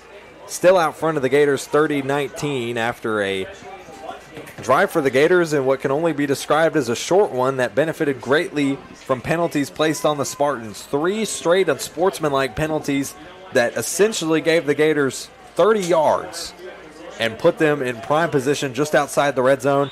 Ultimately led to 3-4 quick strung together plays leading to a touchdown. They now trail by 11, 30-19. Gators send it back the other way. That ball is going to bounce around the 20. It's scooped up by the Spartans, who now head back the other way. Here's the run. There's some space down the sideline to the 40, almost to the 50. Knocked out of bounds is number 23, Riley Aller, with 8:05 left in this fourth quarter. A strong return for Aller as we take a look at the Toyota Bowling Green replay. Heads up the left side, shakes that one tackle off the shoulder, and is just getting swarmed by Gators by the 45 before he's eventually knocked out of bounds. Will the Spartans try some more of those pass plays here as Chase Bell is still in at quarterback? We have not seen Camden Page since before that weather delay. I imagine it will be Bell who controls the offense for the rest of this one. 1st and 10 on the way for Bell. Here's a snap.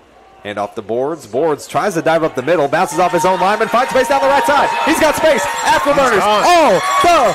No, he's brought down inside the 20 in the red zone, but a great run nonetheless for Boards. It looked like he was going to make it all the way. I thought he was gone for sure on that one. He got caught up right there in the middle and bounced back out to the outside, and away we go. Sophomore Jameer Boards is taking this time with the offense of the Spartans and making its weight in gold. The Spartans, off of one play, have already breached into the red zone. They'll snap this one from the Gators 14.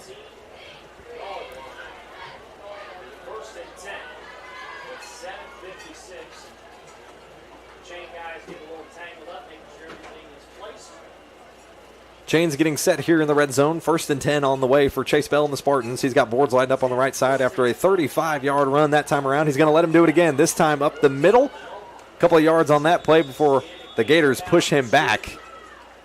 Looks like it'll be a gain of 2 on the play.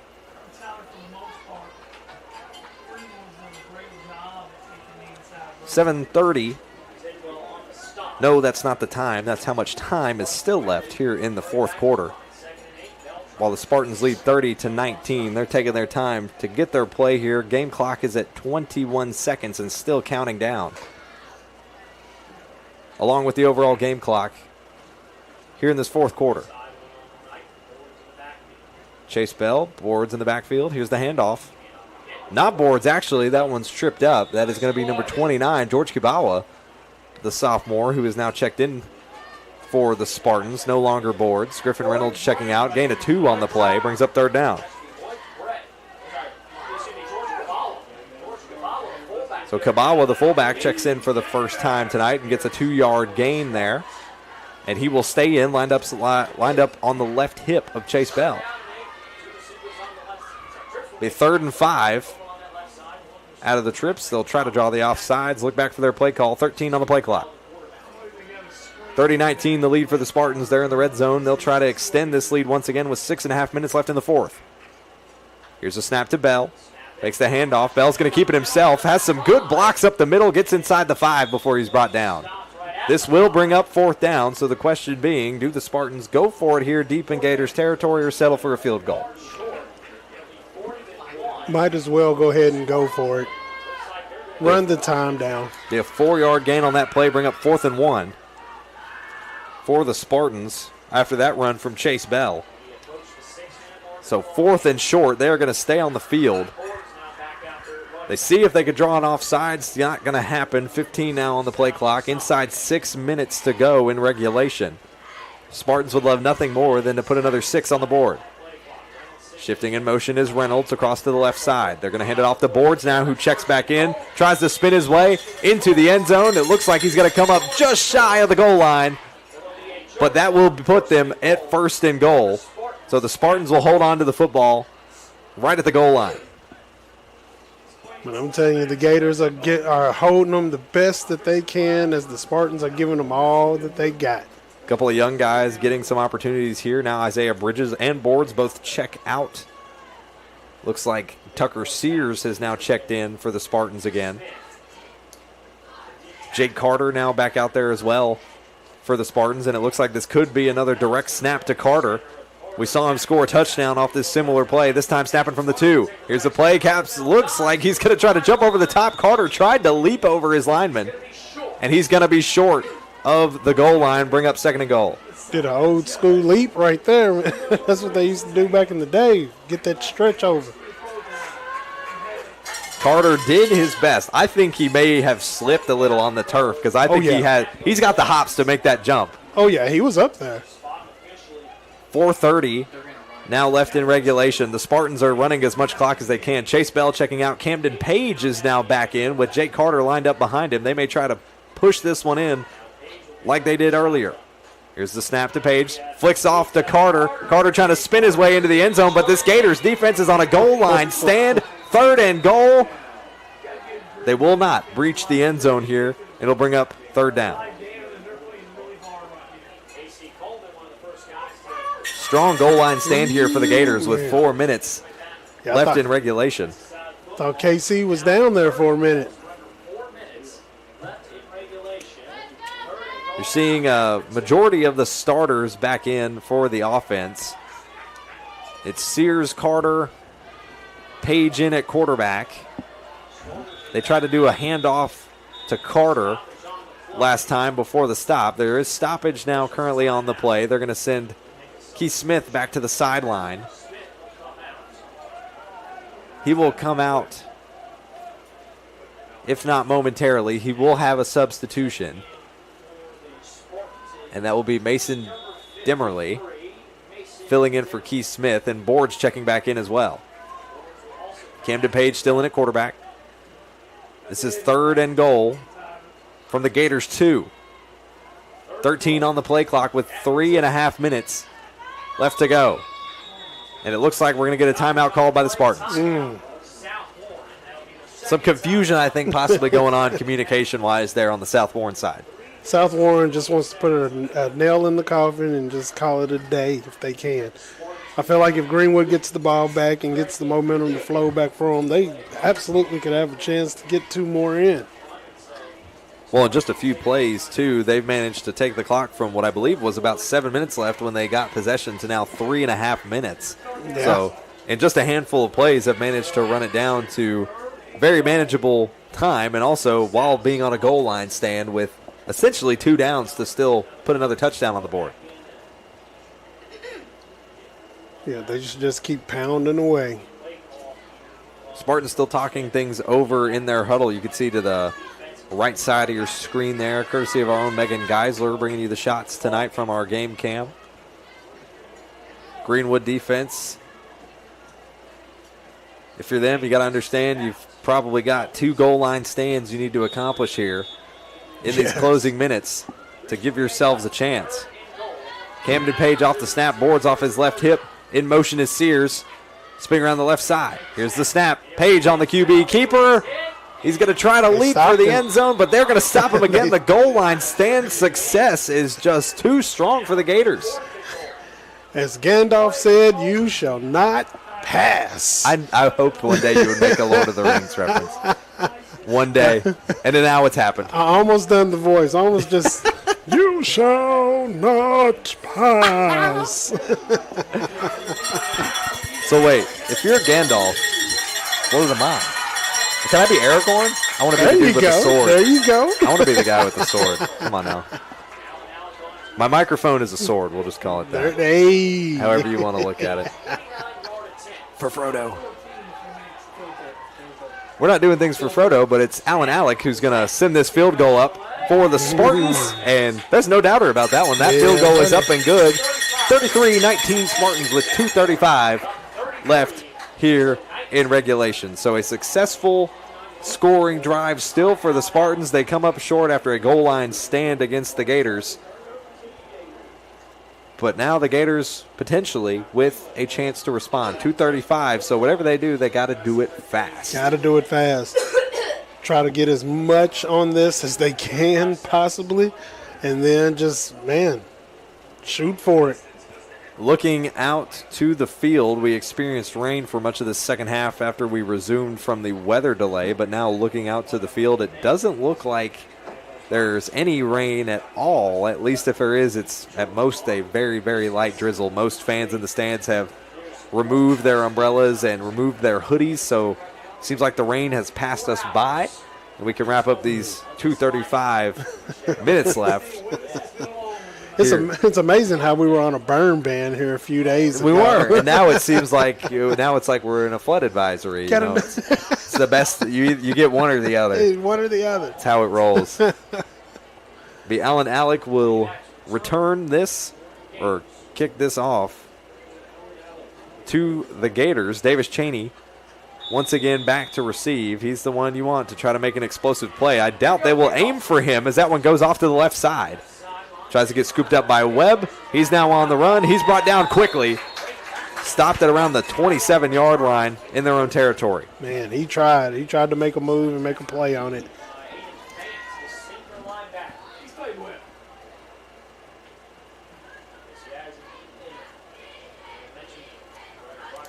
So a 13-yard field goal, give or take, for Alan Alec. Put the Spartans up 33-19 with 2:31 left in regulation. Now with under 3 minutes, the Gators will try to mount a comeback. The conditions, the weather has not favored them tonight, but they have never bowed out. Here's Wyatt on the run, sends it over to Webb. Webb with his second reception of the year will try to spin his way back to the first down marker. Won't get there. He'll get a gain of what looks like 5 on the play that time around. Brings up second down.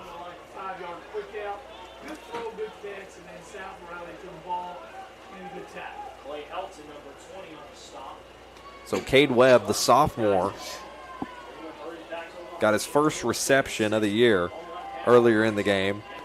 He'll now have his third off that pass from Wyatt, which looks like will come up just shy of shifting the chains for another blowout first down and bring up third and short this time around. So 3rd and 2 on the way for the Gators. Here's a snap. Makes a handoff. Wyatt's going to go deep off to his right side to Cheney. He's got him there around the 47. He's forced out of bounds. 129 here. Will shift the chains and bring up a blowout first down again here for the Gators with 1:29 left. Time has stopped for the game clock since Cheney was able to make his way out of bounds. So So the Gators still on a run here. They'll snap this one from their own 42. Or 43, it looks like. 1st and 10. This is definitely a good time to practice, just getting in line, going, and just moving forward. Here's a snap for the Gators. Fakes a handoff to Cheney. Wyatt drops back. He's under pressure, has to flee out to his right side. He's going to throw this one out of bounds, incomplete. Just to get that one away and stop the play clock. Give him another opportunity. Incomplete, 2nd and 10. Absolutely a smart play by the quarterback right there. Get it out of bounds, stop the clock. Don't try to force anything, no interception. What they want to try to do here is try to get a score on the board. I mean, that shows that they can still do it, and I love the persistence and the resilience, again, that the team has. 2nd and 10 after that incomplete on the way for the Gators. Keith Smith checking out under center. Here's the throw over the top to Cheney, who's got space up the middle. His run is broken up just before I think he gets to the first down marker. He got just at it. Just enough for the first down. Another blowout code first down for the Gators on this run as they breach Spartans territory. Next snap on 1st and 10 will be from the Spartans 47.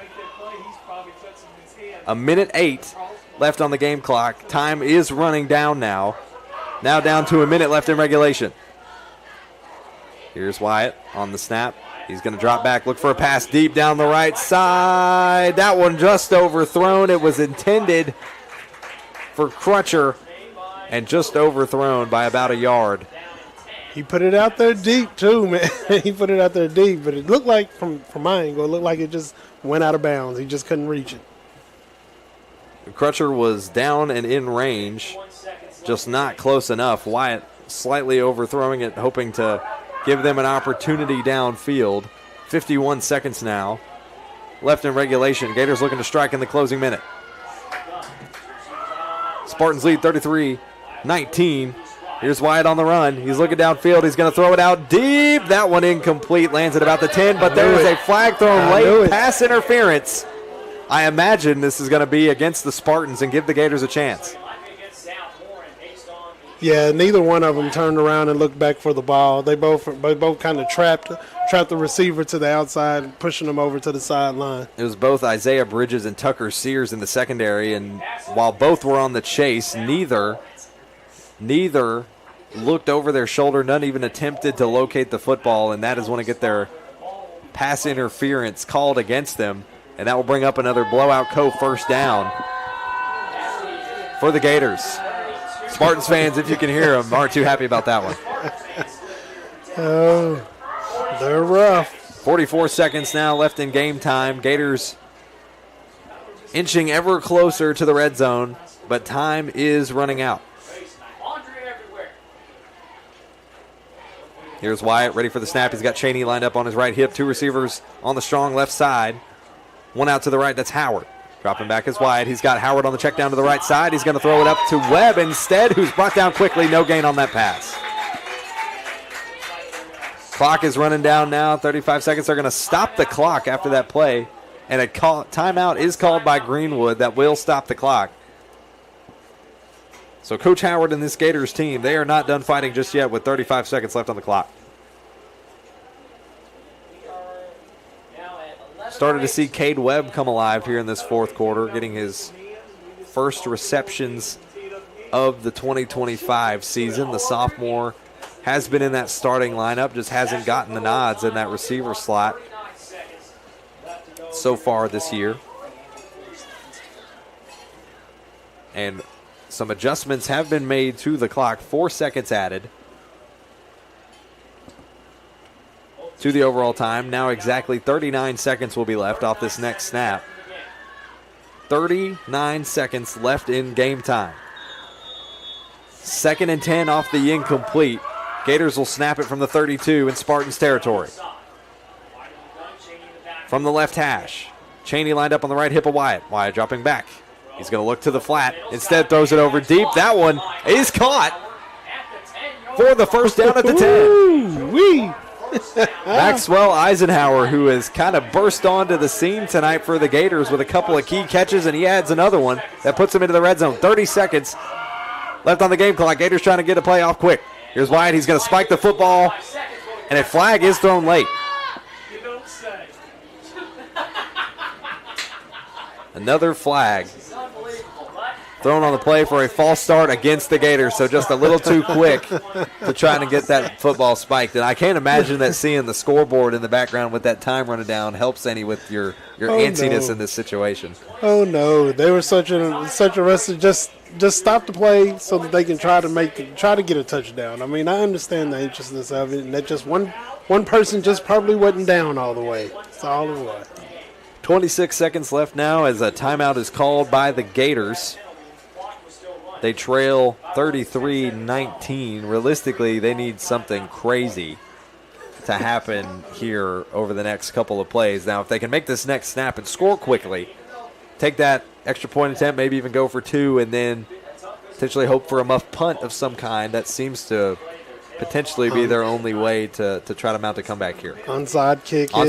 Yes. Then throw about 2 Hail Marys, about all they'll get, and Give it it a can chance. happen. I It's mean, still you a never chance. know. You never know. It's still a chance. That's the thing about a Coach Howard-led Gators team is their resiliency never ends. It is no quit attitude if you are a player for Coach Howard as he heads back to the sideline with what could be one of the final plays of the night here. 1st and long inside the red zone for the Gators. 1st and 15. Here's a snap. Wyatt dropping back. He's already under pressure trying to shake the tackle, but he's going to get sacked. And some words being exchanged between a Spartan player and a Gators player. They are not getting along, but they have, in the scuffle, lost time of the play clock. 5 seconds left to go. They're going to have one more play in this ball game. Wyatt's going to throw up a Hail Mary. That one's picked off by Bridges. Bridges going to run back down the sideline with the time running out. Still got space down the sideline. Oh, he's going to take it. He is gone. 20, 10, end zone, touchdown. Isaiah Bridges off the interception as flags are flying all over the field. In the closing minutes, that one may be brought back with the flags on the play as coaches from either team are motioning their team back to the sideline. But either way, regulation has run out as more flags look like they're continuing to fly. Frustration from the officials as well, who are yelling towards the South Warren sideline.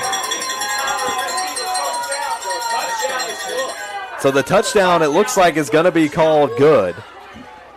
Talk about insult to injury right there. But there is dirty laundry all over this football field. Fingers are getting pointed in all sorts of directions. So Isaiah Bridges returned it all the way for a touchdown. Coach Smith in the middle of the field. Coach Smith is walking they're calling it. They are going to call this game. It doesn't look like they will add that touchdown, at least not onto the scoreboard. So it appears the touchdown will not count with the penalties. They will call the game as it is. Your final score from the Swamp, 33-19. The Spartans keep on rolling with a 3-0 start to their season, and the Gators fall to 2-1 on the season. Strong performances from both these teams. The chaos of the weather delay, the chaos of the rain and the lightning throughout the night has come to the forefront here at the conclusion, with the Spartans ultimately coming away with the win. We'll step away and come back for a recap here in our brief post-game show, and when we come back, we'll give you some of the closing stats and storylines of this game and what you can expect from both us and both these teams moving forward here on your Don Franklin Bowling Green Kia Game of the Week on the 7 Mountain Sports Network. At Morgantown Bank and Trust, a home equity line of credit offers you flexible access to the value in your home. With 5.99% introductory interest rate for the first 6 months, all the cash you need is right under your roof. Call today. When you bundle home and auto, life can be easier. You choose coverage that makes sense for you, at a price that's right for you, and a local State Farm agent who's there for you. Call State Farm agent Will Coker in Bowling Green today. This isn't just bubbles, it's balance. Relax sore muscles, refresh your mind, recharge your spirit. Discover the best hot tub brands like Cal Spa, Hot Springs, and Free Flow at Aqualand on Campbell Lane. More than bubbles, it's balance. The emails can wait, the dishes can wait. Life feels better when you press pause. Find your escape with the top hot tub brands like Cal Spa, Hot Springs, and Free Flow. Available locally at Aqualand on Campbell Lane. Your backyard getaway awaits. I want to buy this truck, man. This is perfect. It is a beautiful truck. Do you want to see the inside? Is it available? Yeah, sure is. Is it available? I just said it was. Hey, how many miles has it got on it? Just over 30,000 miles. Still practically new. But it's got rain on it. What? Do you want to see the inside? Do you have any questions? No. I have to think about it. Also, it has rain on it.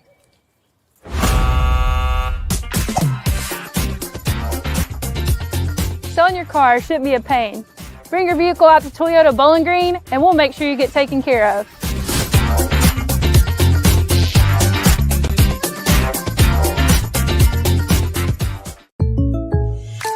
With State Farm Home Insurance, you can get the help you need from a local agent if things get complicated. And from our easy-to-use app whenever you need it. Call State Farm agent Will Coker in Bowling Green today. At Morgantown Bank and Trust, a home equity line of credit offers you flexible access to the value in your home. With 5.99% introductory interest rate for the first 6 months, all the cash you need is right under your roof. Call today. Your perfect vehicle is waiting at Don Franklin Kia in Bowling Green. Choose from the rugged Kia Sportage, the spacious Telluride, the electrifying EV6, and more. All with Don Franklin's 10-year unlimited mile powertrain coverage. With a large inventory of new Kia models and a team of caring automotive professionals dedicated to you, Don Franklin Kia in Bowling Green is here to service all of your Kia needs. Hurry in today to Don Franklin Kia, driven by family.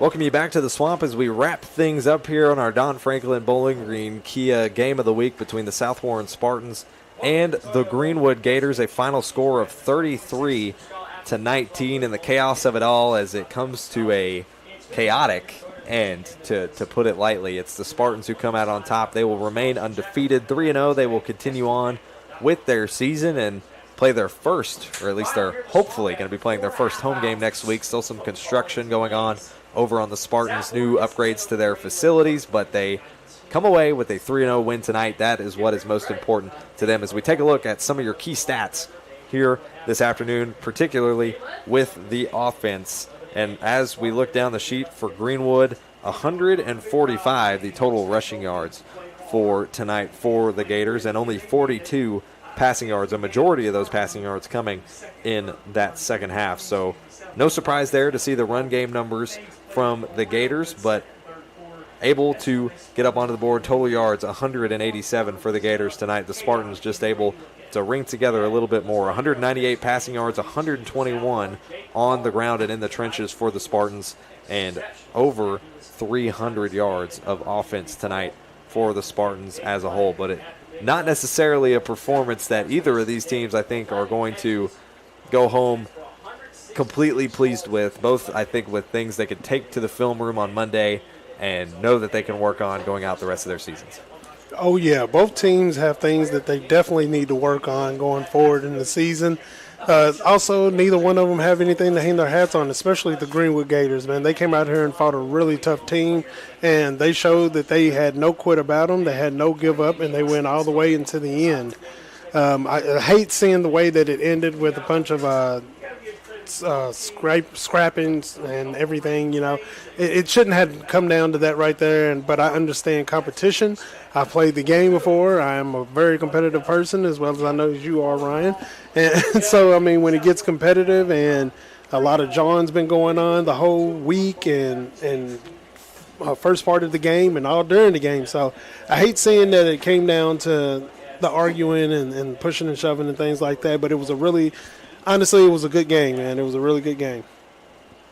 And as we look, we, of course, have to note a player who had the biggest impact on this game tonight. It seemed like both teams kind of had some spread outness as well. Davis Chaney had another big night here this afternoon as both teams are spreading out here as we look at some of the numbers, of course, want to give a shout-out to our sponsors, the Don Franklin Bowling Green Kia, Aqualand Pool and Spa, Morgantown Bank and Trust, the Blowout Co. Edmonton State Bank, Toyota Bowling Green, State Farm agent Will Coker, and NCTC, powered by Warren RECC. As now we're joined by Greenwood Gators head coach William Howard. Coach, first off, appreciate you for taking time out of your week earlier this week to talk to us and for jumping up here. What's your assessment of this game, coming away with this one, first loss of the year? Well, it's what I told the kids. I said, if we can catch a few footballs, I think it's a different outcome. We dropped an interception that they caught right before half, and, we had some wide open passes that we just seemed to drop. And, I thought we did what we had to do offensively and control the time on possession. And, I'm proud of my kids, the way they fought. Now, I think coming into that rain delay, more specifically that one towards the end of the third quarter, do you think that was something you guys needed, maybe a break to regain yourselves, to maybe power through for the rest of that second half? Did that help you guys at all, or would you have preferred maybe to not have to deal with that lightning delay? Well, you'd rather not be here to midnight. I applaud you guys for sticking it out and staying here. But, I think it was welcomed for us because they had a little momentum, and it kind of killed it a little bit. We were on the next play. I think Cheney almost busted it, but got caught back from the backside. So, it is what it is as far as the weather goes, and you've got to take all that stuff and just learn to adapt to it. Now, obviously, next week, y'all's first away game, you're heading off to Logan County. How do you assess tonight's performance as you head on your first road trip of the season? Well, I haven't really watched Logan County very much. I know they're a lot like us as far as, being a physical football team, and, they run the ball extremely well. I think they're throwing a little bit more this year than what they normally do. But it's always a battle. It's always a great game. We've squeaked a few out here lately against them, and, it's always fun to go play Logan County, and it's kind of a good rivalry for us since we started the G League. A lot of our kids, as youths have been playing against Logan County, and that's kind of unique, I guess, as far as for Greenwood, because that's kind of new since we started our own little youth program. But, it's a good rivalry game, and, it's a good one for us. Well, Coach, I appreciate you for taking your time after the loss tonight. Appreciate you for coming up with us. Wish you luck the rest of your season. I'm sure we'll see you later on down the road, but appreciate your time for us. All right, I hope so. We'll go ahead and step aside, and we'll come back. We'll wrap up our Don Franklin Bowling Green Kia Game of the Week here on the Seven Mountains Sports Network. Just heard from head coach William Howard of the Greenwood Gators, but it's the Spartans who take the win here this afternoon. Gators will move on to face Logan County next week. Don't stand by here. We'll be back in just a moment as we wrap up our post-game show here on the Seven Mountains Sports Network. Your perfect vehicle is waiting at Don Franklin Kia in Bowling Green. Choose from the rugged Kia Sportage, the spacious Telluride, the electrifying EV6, and more. All with Don Franklin's 10-year unlimited mile powertrain coverage. With a large inventory of new Kia models and a team of caring automotive professionals dedicated to you, Don Franklin Kia in Bowling Green is here to service all of your Kia needs. Hurry in today to Don Franklin Kia, driven by family. We bring you back in to wrap up our post-game coverage here from Greenwood High School. Final score 33-19 with South Warren moving on to 3-0 on the season over the Greenwood Gators. And we'd be hard-pressed not to end tonight's coverage without giving our player of the game. Tonight's player of the game, brought to you by Warren RECC and NCTC, is Jake Carter with another big game tonight. Based on our notes, 9 touches, 167 total offensive yards, and 2 touchdowns for his night this afternoon. Jake Carter is tonight's player of the game. For your high-speed internet needs, choose NCTC, powered by Warren RECC. It's fast, reliable service with a hometown touch. And that makes Jake Carter our player of the game. Congratulations, Jake Carter. First person not named Davis Cheney to be named our player of the game this season, but an exciting game nonetheless. You saw that hometown rivalry flourishness come out despite the rain delay. We pushed through and we got a full football game in. Oh yeah, it's a really, really great game. we saw something that was really great, which is a lot of persistence and a lot of resilience out there. A lot of people put out their blood, sweat, and tears, and you can tell it. And they both teams played well tonight. Now, of course, as we wrap up our coverage here, it's the Spartans who take the win 33-19 on this week's game of the week, and it may be a potentially even bigger one there. Make sure you tune into our social channels as we prepare for our next couple weeks of games. It'll be us there covering it all. We'll bring you all the awesome coverage as the season continues. Of course, a huge thank you to our sponsors for making tonight possible: Aqualand Pool and Spa, Morgantown Bank and Trust, the Blowout Co., Edmonton State Bank, Toyota, Bowling Green, State Farm agent Will Coker, NCTC, powered by Warren RECC, and a huge shout out to our presenting title sponsor, Don Franklin Bowling Green Kia, for allowing us to come out here to Greenwood High School, where we kind of been camped out for the first 3 weeks of this season, but I think we may take a little road trip around town starting next season. We appreciate you all for tuning in, whether it was over the radio waves or here via our live stream on the website or via our YouTube channel.